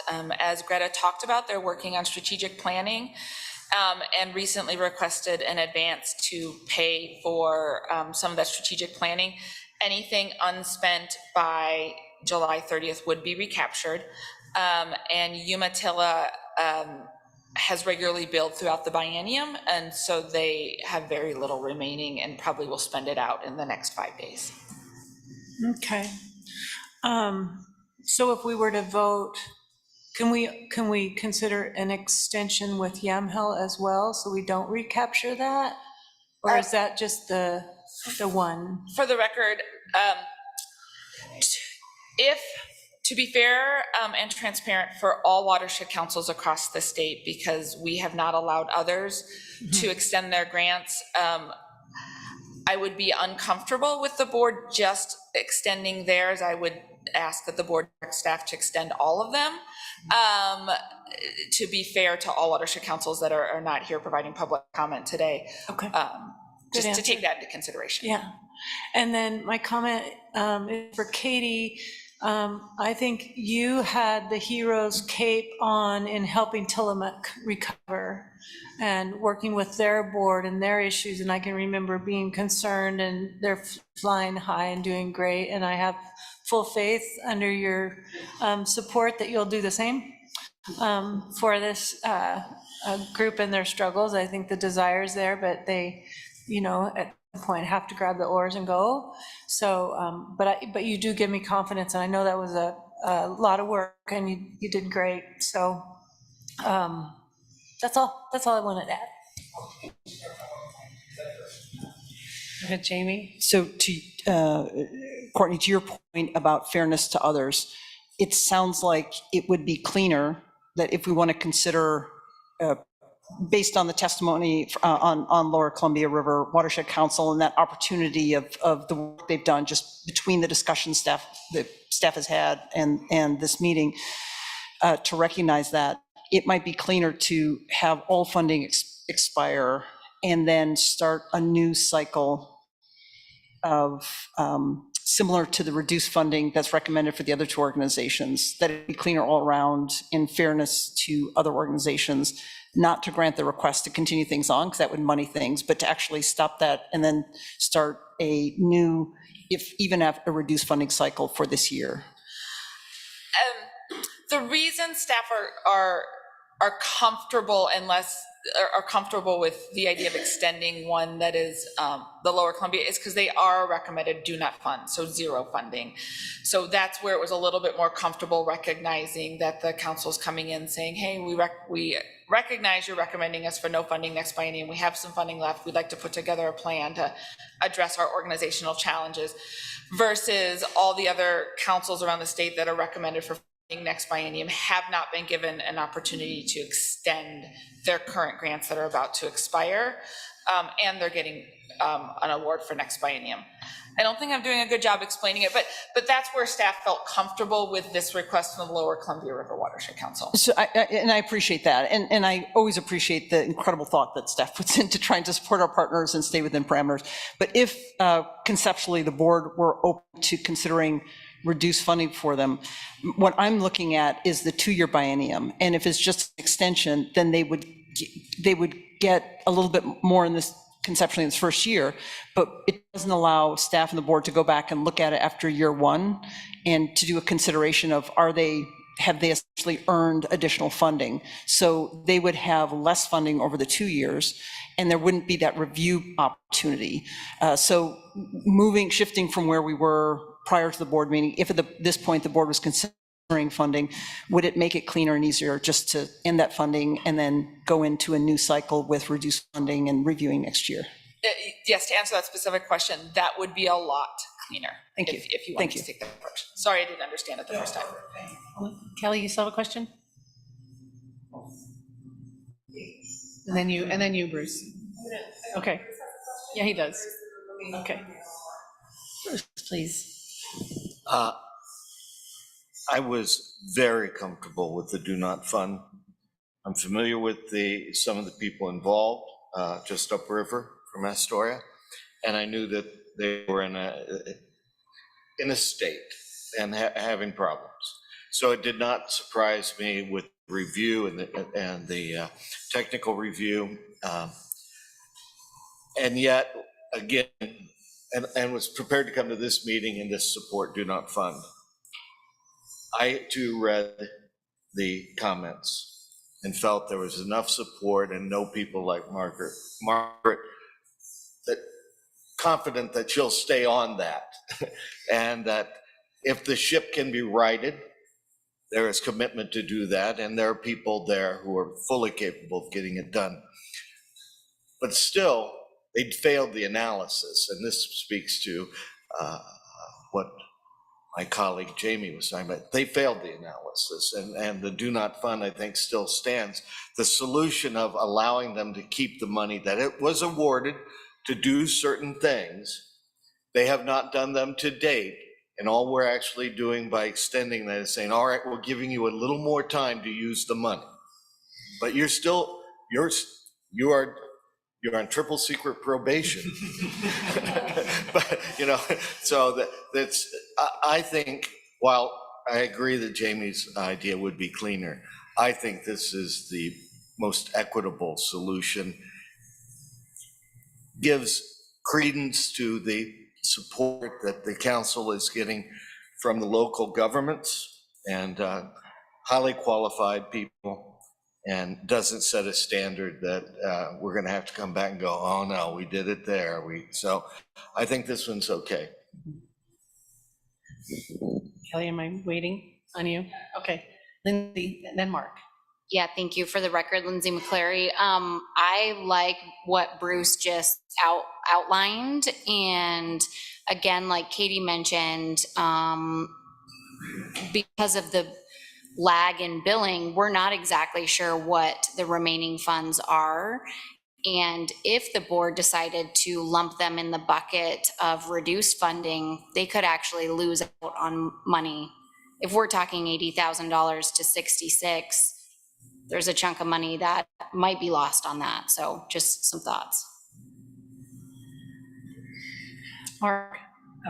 So I know I'm biased because I spent 30 years in Tillamook, but Tillamook was taken to the woodshed a number of years ago for lack of performance. And I just want to bring it to the attention of the folks.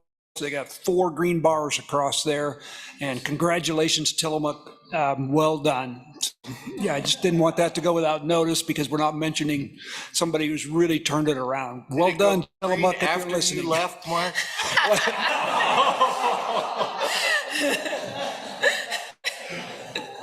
He started it. Kelly? Kelly Coates for the record. Thanks for letting me think a little bit longer. My hand was quicker than my mind today. So I don't know if this is a good idea or not, but I'm going to throw it out there. Based on what we heard for Yamhill, I'm wondering if it would be possible to fully fund the first year of the council capacity and then put the benchmarks in and then reevaluate next year for continuation of funding. So kind of the reverse of what was proposed, because then they don't take a cut this first year and they get the chance to really prove that they're getting things back on track. For the record, Courtney Schaaf. Yes, Kelly, that is definitely something the board can vote on. And I think you heard great testimony from both the board chair and the watershed council coordinator today. Follow up on that. So I feel like that would be good for Yamhill. I've not heard anything on Umatilla. So we provided the staff funding recommendation, both at the time of the grants committee and with the final staff report to the council coordinator and the board chair. We received confirmation back that they did receive those emails, those documents, and we haven't had any additional communications at that time. Okay, thank you. Can I confirm? So I'm hearing what people are saying, and I appreciate Kelly, your comments, and that's how I'm seeing as well. But for Lower Columbia River, so to be 100% clear on this, it sounds like if there's a continuation, they get 80 plus K, and that would be for the biennium. And if it's a continuation as is, and to the point made, they would only get 60 plus for this first year. But if we would go through this process that staff has laid out for the others, it opens the door for them to get more than just the 82 for the biennium, because it opens the door for additional funding in year 2, if they achieve performance. And so that's, Bruce, your comment, that's, I'm having a different way to see it in that I'm looking at queuing it up, the incentive and that opportunity to actually provide additional funding in year 2. So I'm just flagging that because you might see that in a motion hypothetically. Go ahead, Kelly. So if that is on the table for Lower Columbia, reduced funding for this year, then also, because what I don't want to do is just make this so much harder for staff. So does it make more sense then for us to just do reduced funding for those 3 watershed councils this first year, put the benchmarks in, and then reevaluate next year? If the board is interested in continuing to fund Lower Columbia.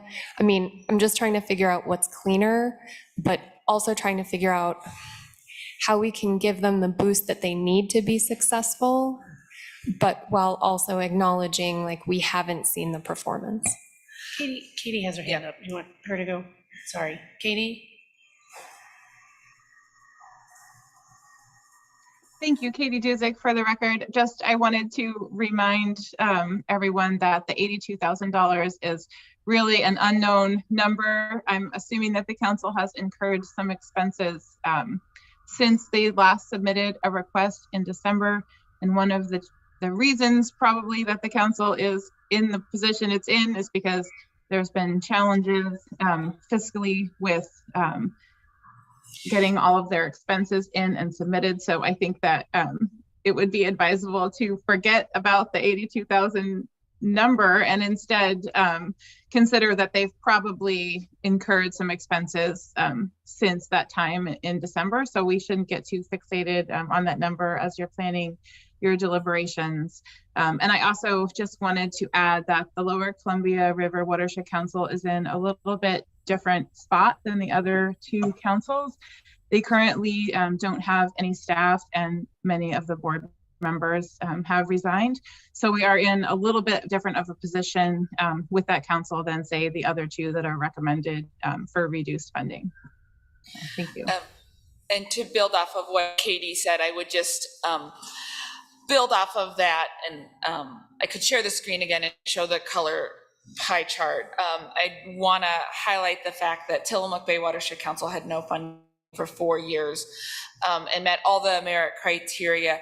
And yes, Katie and other staff were involved, but really it was those board members in the local community that turned that council around, and they should be really proud of the work they did. And I agree, Mark, we need to highlight that. The two councils that are recommended for reduced funding are showing, some progress in merit criteria, and we really have hope that they will turn around. And either whether they were to receive 1 year of reduced funding or 1 year of full funding, the board can decide either way, but we want to see them continue on a potential positive trajectory. The Lower Columbia River Watershed Council really showed inadequate performance throughout the biennium. And they're in a different bucket than the other two that are recommended for reduced funding. Bruce? Well, you said it just what I want to differentiate between the two partial funded and the Lower Columbia, the do not fund. Reading the support that Lower Columbia got, I look for a way to do something to give them enough to get started. And frankly, if it's not likely not 82, but it's something that if they can still use it and they've got a couple years, and it's going to take a couple years. It's not going to happen in time for them. It'll take time for them to build that up if they're successful. So I think anything that would lump them in with Yamhill and Umatilla is a mistake. And so I did like the idea, Kelly's idea, as far as how we split the half funding up. If that makes more sense to me, but as nice as you are, Jamie, I think they should pay the price for their lack of performance, but maybe I think we're being awfully good if we allow them to have that kind of, if we extend their ability to draw the money that we've already allocated. Meg? Thank you, Barbara. I'm trying to remember, and I guess this is only relevant to the extent that it suggests a pattern of behavior, but have we had this conversation in the past about Lower Columbia? For the record, Courtney Schaap, yes, at a board meeting in Boardman, they were a recommended do not fund. The board funded them with 1 year of reduced funding, and staff came back and reported on their progress. They hired a consultant to help with organizational development. We reported after 1 year, they received a second year of reduced funding. They hired that consultant on as a council coordinator. And Katie can give me the date exactly, but sometime during this biennium, the board did fire that person who was their coordinator. And at that time then brought on a board member who was the coordinator that submitted this application, who resigned on Monday. Oh, right. Thank you. And I just want to say too that I liked Kelly's idea of, and wondered what was the thinking in going for, I don't know what percentage that is, the 66 rather than half of the funding for the watershed councils that are struggling but not underwater. So in our board adopted guidance is the councils that don't meet all the merit criteria receive 80% of the full award. Oh, okay. So the 66 is half of that 80%. 80%. And the reason we just did it is we wanted to have a mechanism to hold the councils accountable for the conditions that we included in their evaluations. We really want to work with them. One of the challenges with both of these councils have been just their lack of follow through with meeting OWEB reporting deadlines, fiscal deadlines, and we want to see them successful. We want to figure out how to work with them to be successful. Very, very excited about the change in leadership and council coordinator at Greater Yamhill. Really excited to see that change and believe that they're really headed in a positive trajectory. So we're always just brainstorming what are the tools in our toolbox to help hold people accountable to make progress and be successful in their communities. Well, I'm saying we might be able to get that point across only with half the fundings, which might help address we're going to lose ground with that much less funding. I don't know, maybe a compromise of sorts. I would be in favor of that for Greater Yamhill.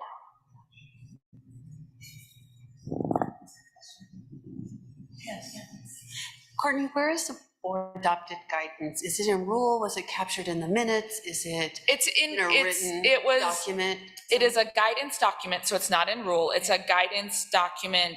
And the way it's worded is as long as we're only updating application deadlines, formatting, and things like that, we don't have to take it back to the board each biennium if we're not changing anything of substance in the guidance. And so the board did not see it ahead of this grant offering because we only made minor adjustments, but did adopt it ahead of the 21-23 offering. The board did review it and adopt it, but we didn't bring it for this biennium. And I anticipate there will be some updates that Brian and I have already talked about, so the board would see it ahead of the 23-25 grant offering. Liza Jane. Thank you, Barbara. I'm going to make an assumption that this is very difficult for you. I would imagine you want to come to the board and say, everybody's doing great, and recommend full funding for every council. And I think you gave great information. They didn't pass. They didn't pass. So what I like to look at is this incredible list of all these councils that did, and they're doing great work. And if you tend to the one that didn't, it kind of hurts the ones that did. And at least that's my perspective. I would support a vote for exactly what you asked for. I think it's responsible on our part. I believe it's going to motivate and create success for the councils that are needing to improve some. So it's not cutting anybody's throat completely, but I just am so impressed by this number of people and councils that are doing what they're supposed to do to make your jobs easier and get the work done. So I wanted to make sure we looked at that. Mark. Thank you. I'll be quiet. Margaret Magruder, I consider a good friend of mine. So Margaret, I apologize for saying this. So, I agree with our co-chair. The council currently has no chair. It has no vice chair. It's had the lowest number of board members in its history. It hasn't done a project in the last 2 years. And the two projects that it did have on, it had transferred to the Watershed Council to implement. They've imploded. We need to get them back. We need to get this council back going. And so I'm going to support the staff's recommendation. Just like we did with Tillamook. I mean, it was a tough decision. But look at them now. They're all green across the board. All right, what's nice about being a co-chair, I get to go last because Kelly stole my idea or one of my suggestions. was I did vet, this is, Greater Yamhill is my home turf. So I'm very aware of their situation, and I did vet that I do not have a conflict of interest because I don't gain anything financially from this decision today. I'm very impressed that their new executive director drove all the way over here from the Valley to give testimony. That speaks volumes to me. And I have a hard time docking a new team for the past director's mistakes. That's just really hard for me. The testimonies we heard today on their behalf, the partnerships they're building, the projects that are on the ground, was real impressive for me. I mean, I would support fully funding this year and revisiting after the benchmarks, with benchmarks. Maybe there's even stronger benchmarks with the full funding. But that's an emotion I would support today. And to Bruce and Mark, I'm fully supportive of the Columbia suggestion. So that's what I have. Try it, Jamie. No, seriously. Well, this is Director Hansen. I have another question. So what about then Umatilla? We didn't hear from them. I mean, that's kind of my take on it. Like, never heard boo. I just had to ask. I know, thank you. Yeah, I mean, I'm not saying a fight for it. So I don't. Go ahead, Kelly, wants something? Sorry. Okay, so for clarification then, we're going to go with the staff recommendation of do not fund for the Lower Columbia. No, I'm just trying to clarify that that's what we're doing, right? It's a do not fund for the Lower Columbia, but staff is going to continue funding for the rest of the biennium. They don't need a vote for that. And you don't need a vote from the board for that. We do not, I hear the intent of the board, and I will, once you're all done, we'll reiterate to make sure I understand direction to move forward. Okay, great. Just wanted to double check on that. Thank you. All right, Jamie, come on, take a stab. Okay, so this is actually one of those great examples of we have all these ideas and all this passion for the work, but we have some different perspectives. So that's okay. That's okay. So based on the staff report and the responses to questions on getting some clarity, as I heard them, based on the additional public input and those great advocacy statements from the organizations and their partners, which we really appreciate, and hearing or not hearing for your comment, Lisa. I'm going to propose this motion. I'm hoping to capture the intent, even sometimes if there's a disagreement on how we get to that intent. Okay, so I move that the board award council capacity grants as described in attachment D, an award date of July 1st, 2023, with the exception of providing full funding for the Greater Yamhill Watershed Council and reduced funding, reduced per staff recommendation, reduced funding to the Lower Columbia River Watershed Council for 1 year, and revisiting the performance of both of these organizations in July 2024 to consider the level of funding or potential funding for the second year of the biennium, contingent on their performance in this coming year.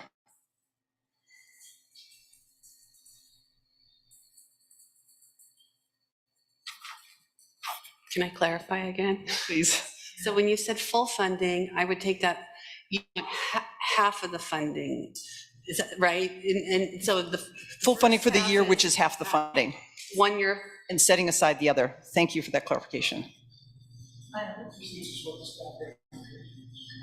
No, the staff recommendation is reduced funding for them. Yeah. Can you go back to the slide that had the 80% half? I can't remember. Oh, with the four numbers on it? Four numbers, yeah, this is 3 blue blocks. Four. As we go back, let me just explain the intent of that, is it gives both of those organizations 1 year, setting aside the additional funds, so the board can come back and either say, you're right on track, full funding for the second year, but you've got that report card at the end of 1 year. And it also gets to staff's point of it makes it a little bit murky with this other organization. They don't know how much funding is available for the lower Columbia River. They're not at a healthy point now, but they've got advocates. It clarifies how much they'll get, and it allows us to go back after 1 year and either say you're on track or you're not on track. And at that point, zeroing out or not providing additional is an option. So it keeps that review process in place for us. So what I hear you suggesting is it would be half of the full funding for 1 year. 1 year, which would be $83,071 for year one, or For Yamhill. and then for Umatilla, they would receive. That would go as staff recommendation. Staff. And for the lower Columbia. Continuation. Do not No. fund in this one, but we would be able to extend. No, for Lower Columbia, because I heard staff say that the extending for one organization may create, can make challenging precedents because we haven't had yet provide the other organizations to. So that's why I asked that question specifically about, is it cleaner to just stop? Because we didn't know there was 82 and some change. Katie came on and said, I don't really know what that number is. And so just extending doesn't allow us to have a number certain for 1 year. And it's my understanding for Umatilla, we were looking at no funding. Is that correct? It's the Reduced funding. It's the opposite. Oh, that was the second organization. Reduced funding. Thank you. Reduced funding. So Lindsay's got something to add. Yeah. So I think that, extending, so for Lower Columbia, for the extension, it doesn't take board action. And I think what I heard you say, Jamie, in your motion was to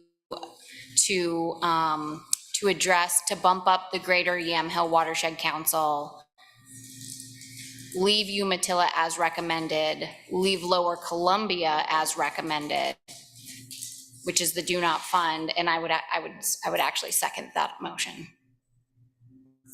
My understanding from what I heard staff say is that any money that has not been spent out, so it's something less than the 82, so we're talking about Lower Columbia, anything that is not spent out by the end of the biennium, that account goes to zero. Is that correct?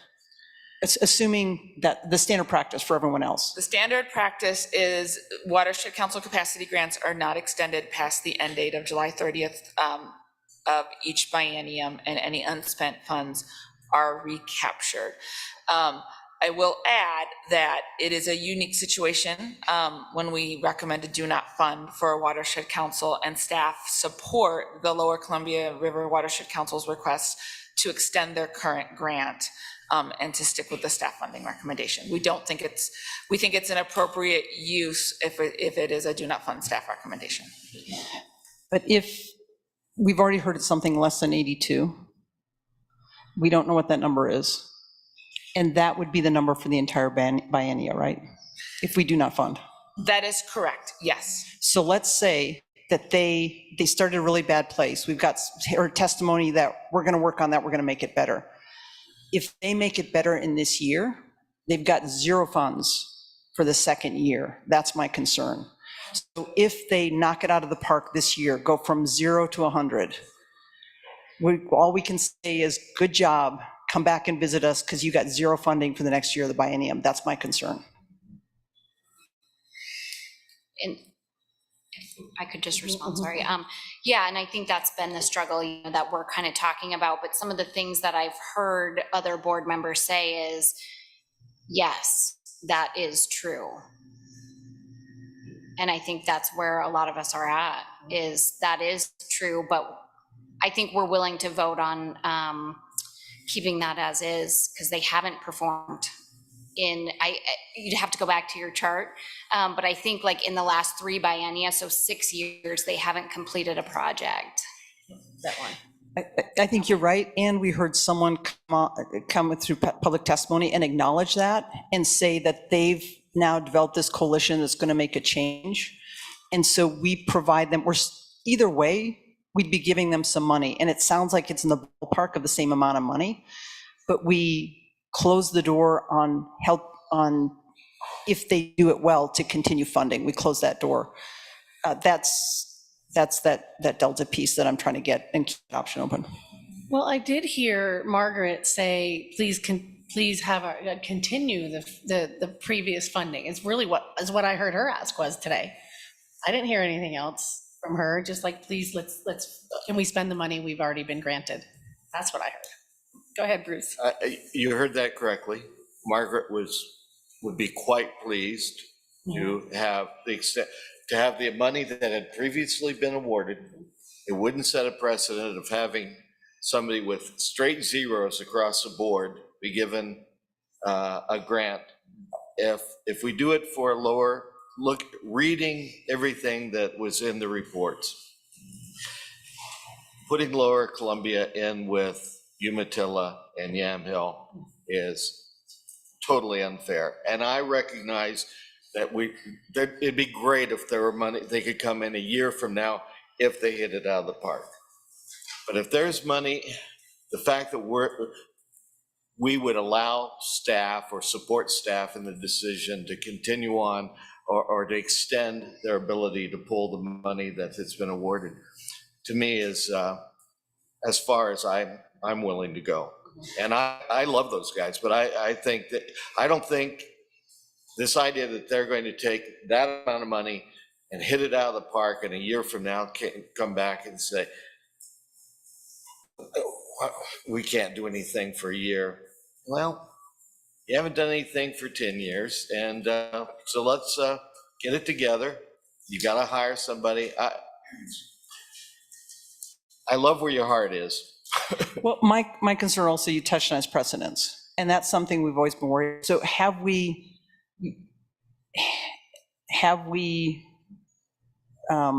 just unilaterally extended grants before without having them zero out the end of the year? So all of our other grant types, and except for small grants, I'm not going to speak to small grants, we allow extensions of the projects. We have just routinely not allowed extensions under council and district capacity grants because they're getting another grant. You're voting to award another grant before their previous grant has expired. We have never had a do not fund council with this much money left at the end of the biennium before. So we haven't had this request before. And again, I think it makes a lot of sense for if a do not fund council is facing a zeroing out, they have money left on the board and they're asking to extend, to continue, and as Margaret said, to work on their organizational items that need to be worked on.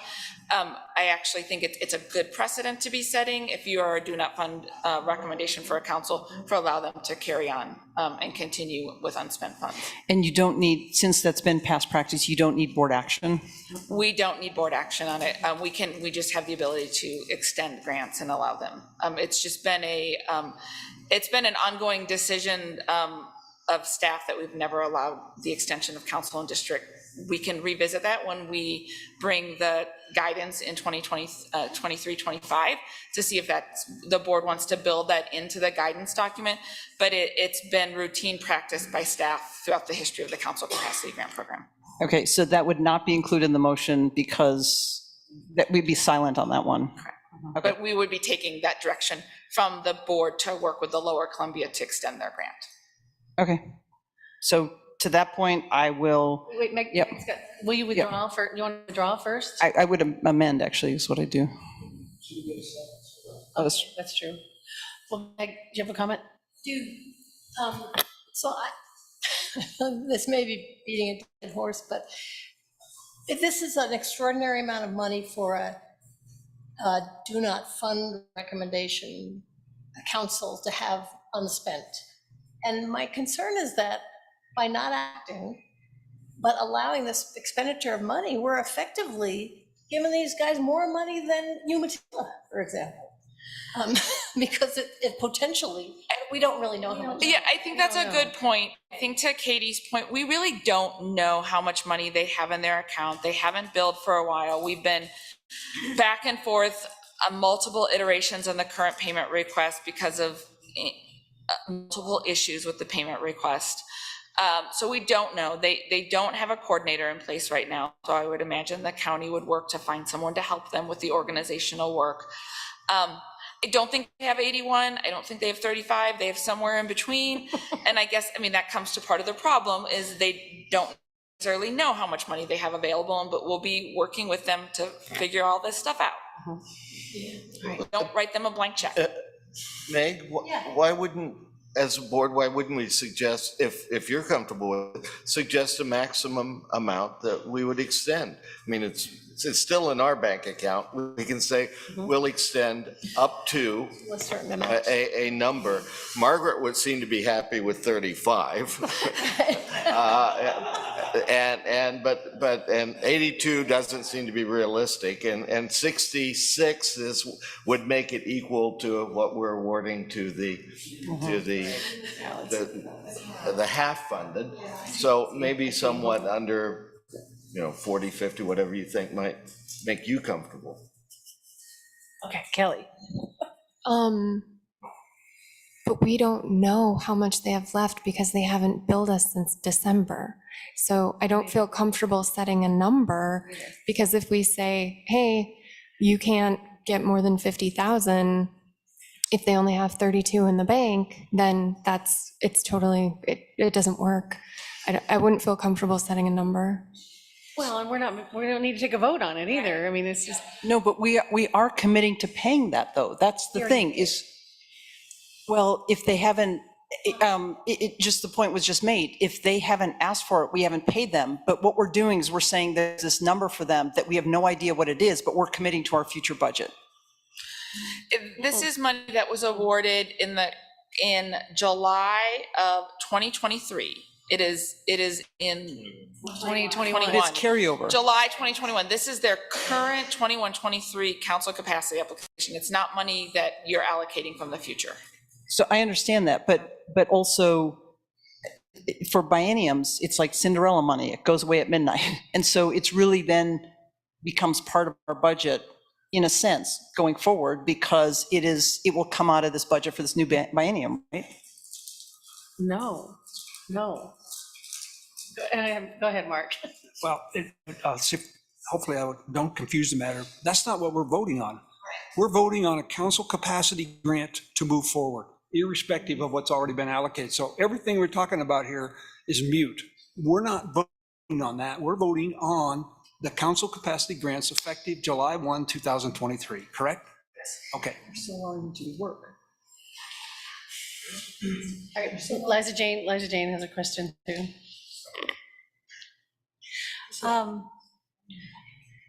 We are considering in this motion to award Yamhill County for coming to talk to us.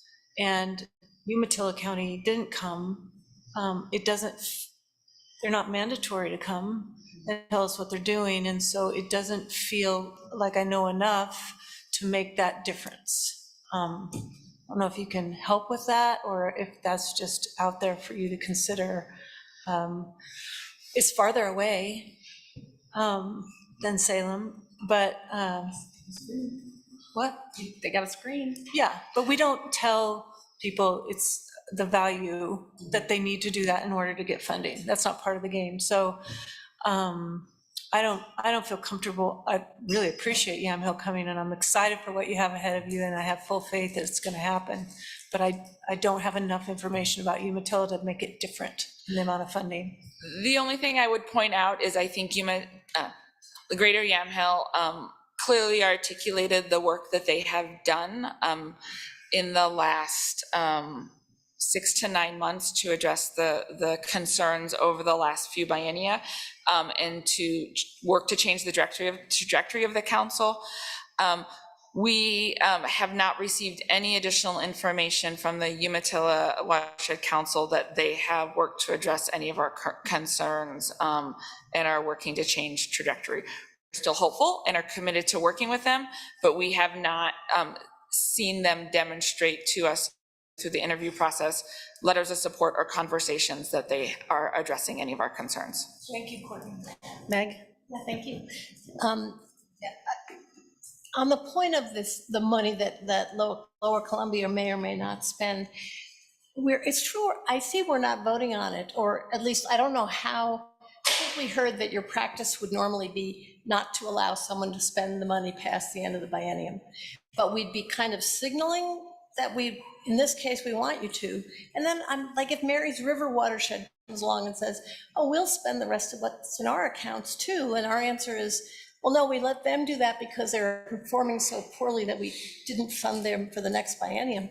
That just doesn't, I don't think that works at all. I mean, I think we should take that off the table, and if we want Lower Columbia to have some money, we should give it to them, but not allow them to spend past the biennium.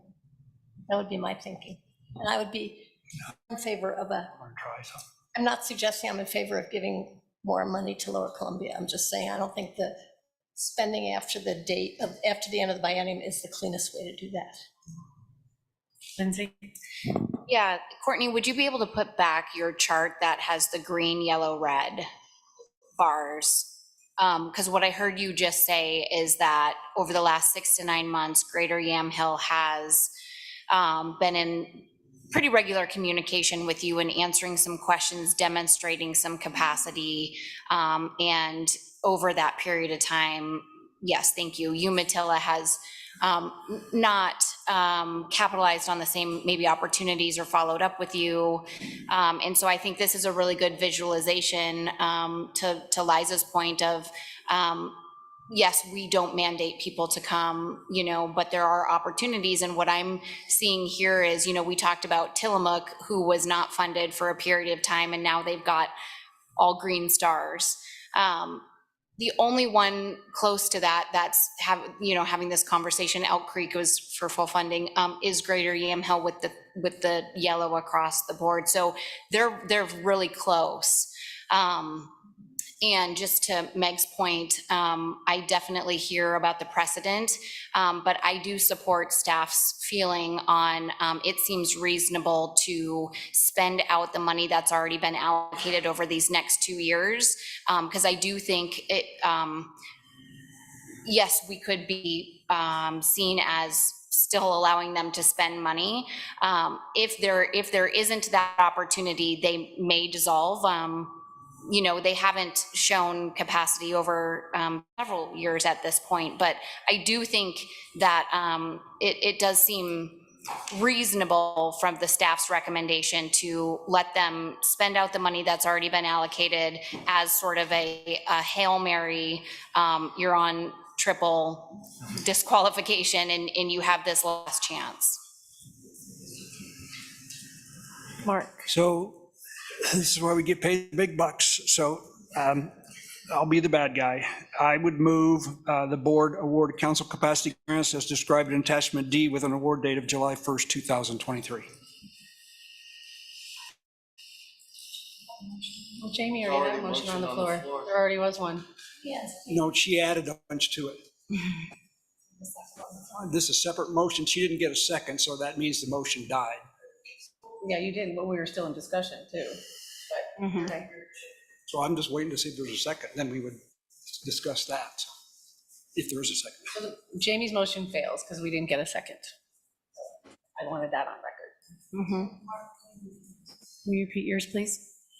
Will you repeat, please? Oh, I move that the board award council capacity grants and described in attachment D with an award date of July 1st, 2023.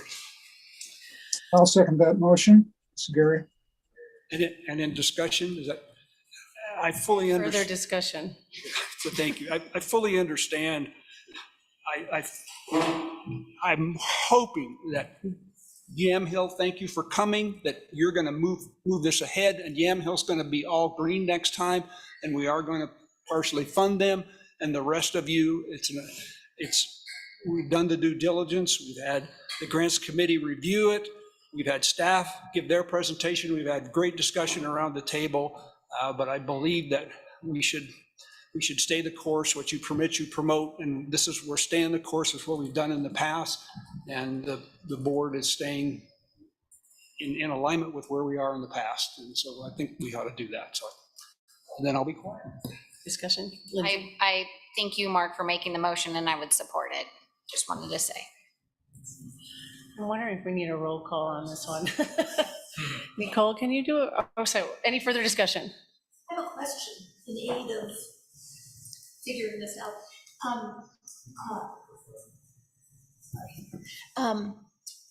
Do you have concerns about, is there something in the framework here that suggests that if we want to do a reduced funding, we have to do 80%?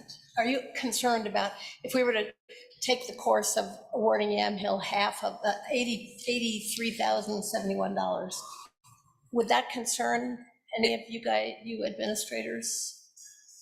It is not in rule. It's just in board adopted guidance. And so not being our board or legislative policy coordinator, I think since it's just in board adopted guidance, you can vote and do whatever you want related to funding. Okay, thank you.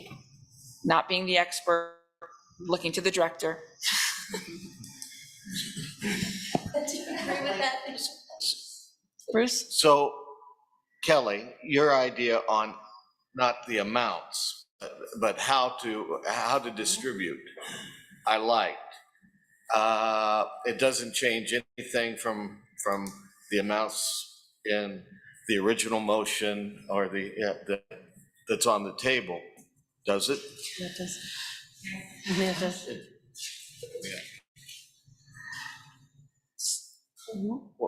Let me just, so does the motion specify how much?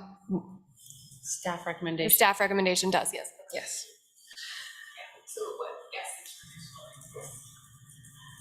So to clarify, Bruce, It would change the amount. So are you going to make an amendment or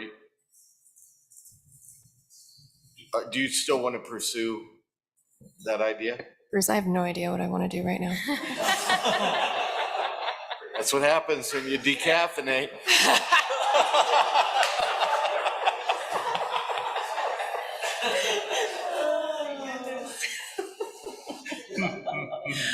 All right, is there any further discussion?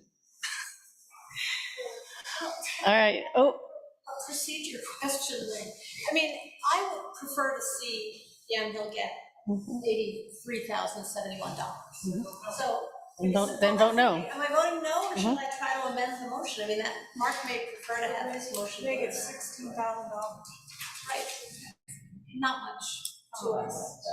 Or to buy groceries with. I mean, it's not that much. Just wanted to throw that up. Okay, thanks. All right, are we ready to have a roll call? Phew.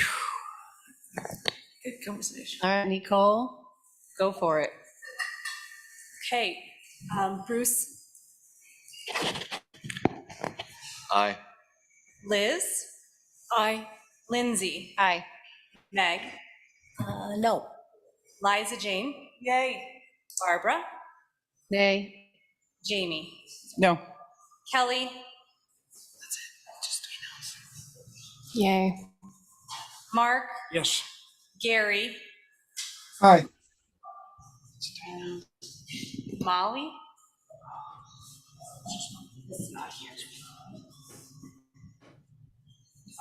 Nicole, did you get me as a yay? Yeah, you as a yay. Okay. And I didn't hear Kelly's. I didn't get yours. I didn't catch yours. Wasn't clear. Sorry. Sorry, Kelly. Sorry, Kelly. Okay, thank you. I said aye, yes, yay. Okay, okay. More cookies. Okay, well, hold on. So- We're doing the. three no's is a no.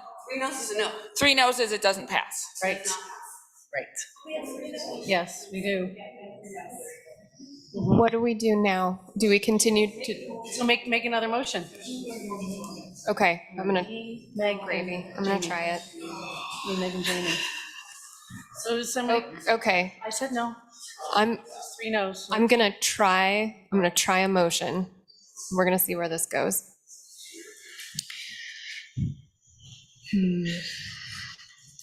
I move the board award council capacity grants as described in attachment D with an award date of July 1, 2023 with the following amendments. Okay. How much was, it was 83? 3,000. Award, Yamhill Watershed, Yamhill, I'm gonna get the. Greater Yamhill. Greater Yamhill Watershed Council, thank you. This is, takes a village. $83,071 for year one, to be revisited next July, based on achievements and benchmarks. That's it.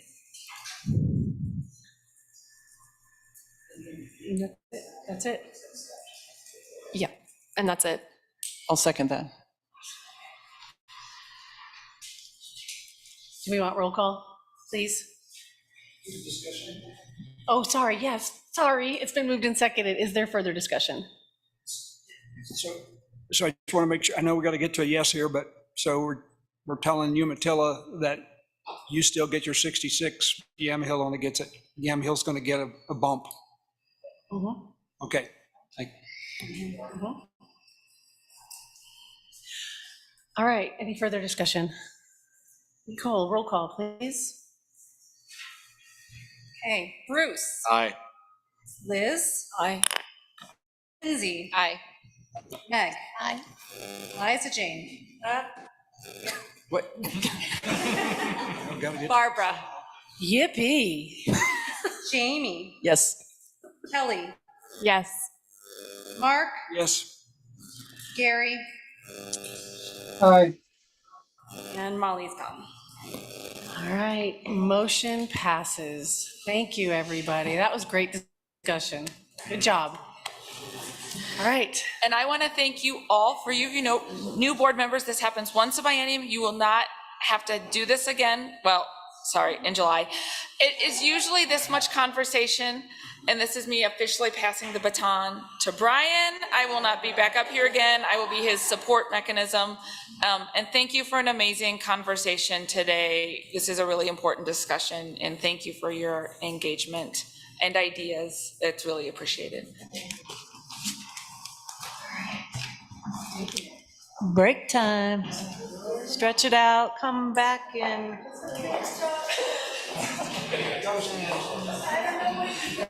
10 minutes, please.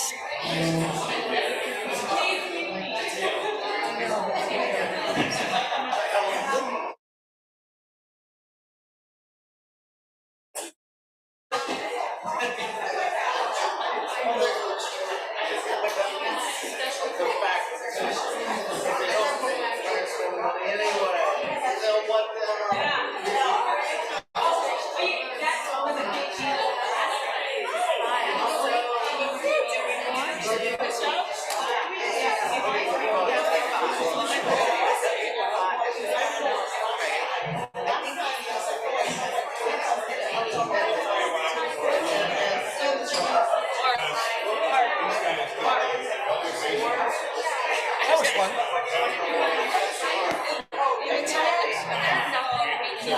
When we finished the interview with the Tillamook board, I really wanted to just go give them all a hug. It was virtual. It is so impressive. It was amazing what they have done. The projects in the last 4 years. It is amazing, and it is such a success. My brain is tired. I'm not going to remember the name. But the board chair was on fire assignment in Canada and called in for the interview. It's just a success. I think it's excited and successful.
Yeah.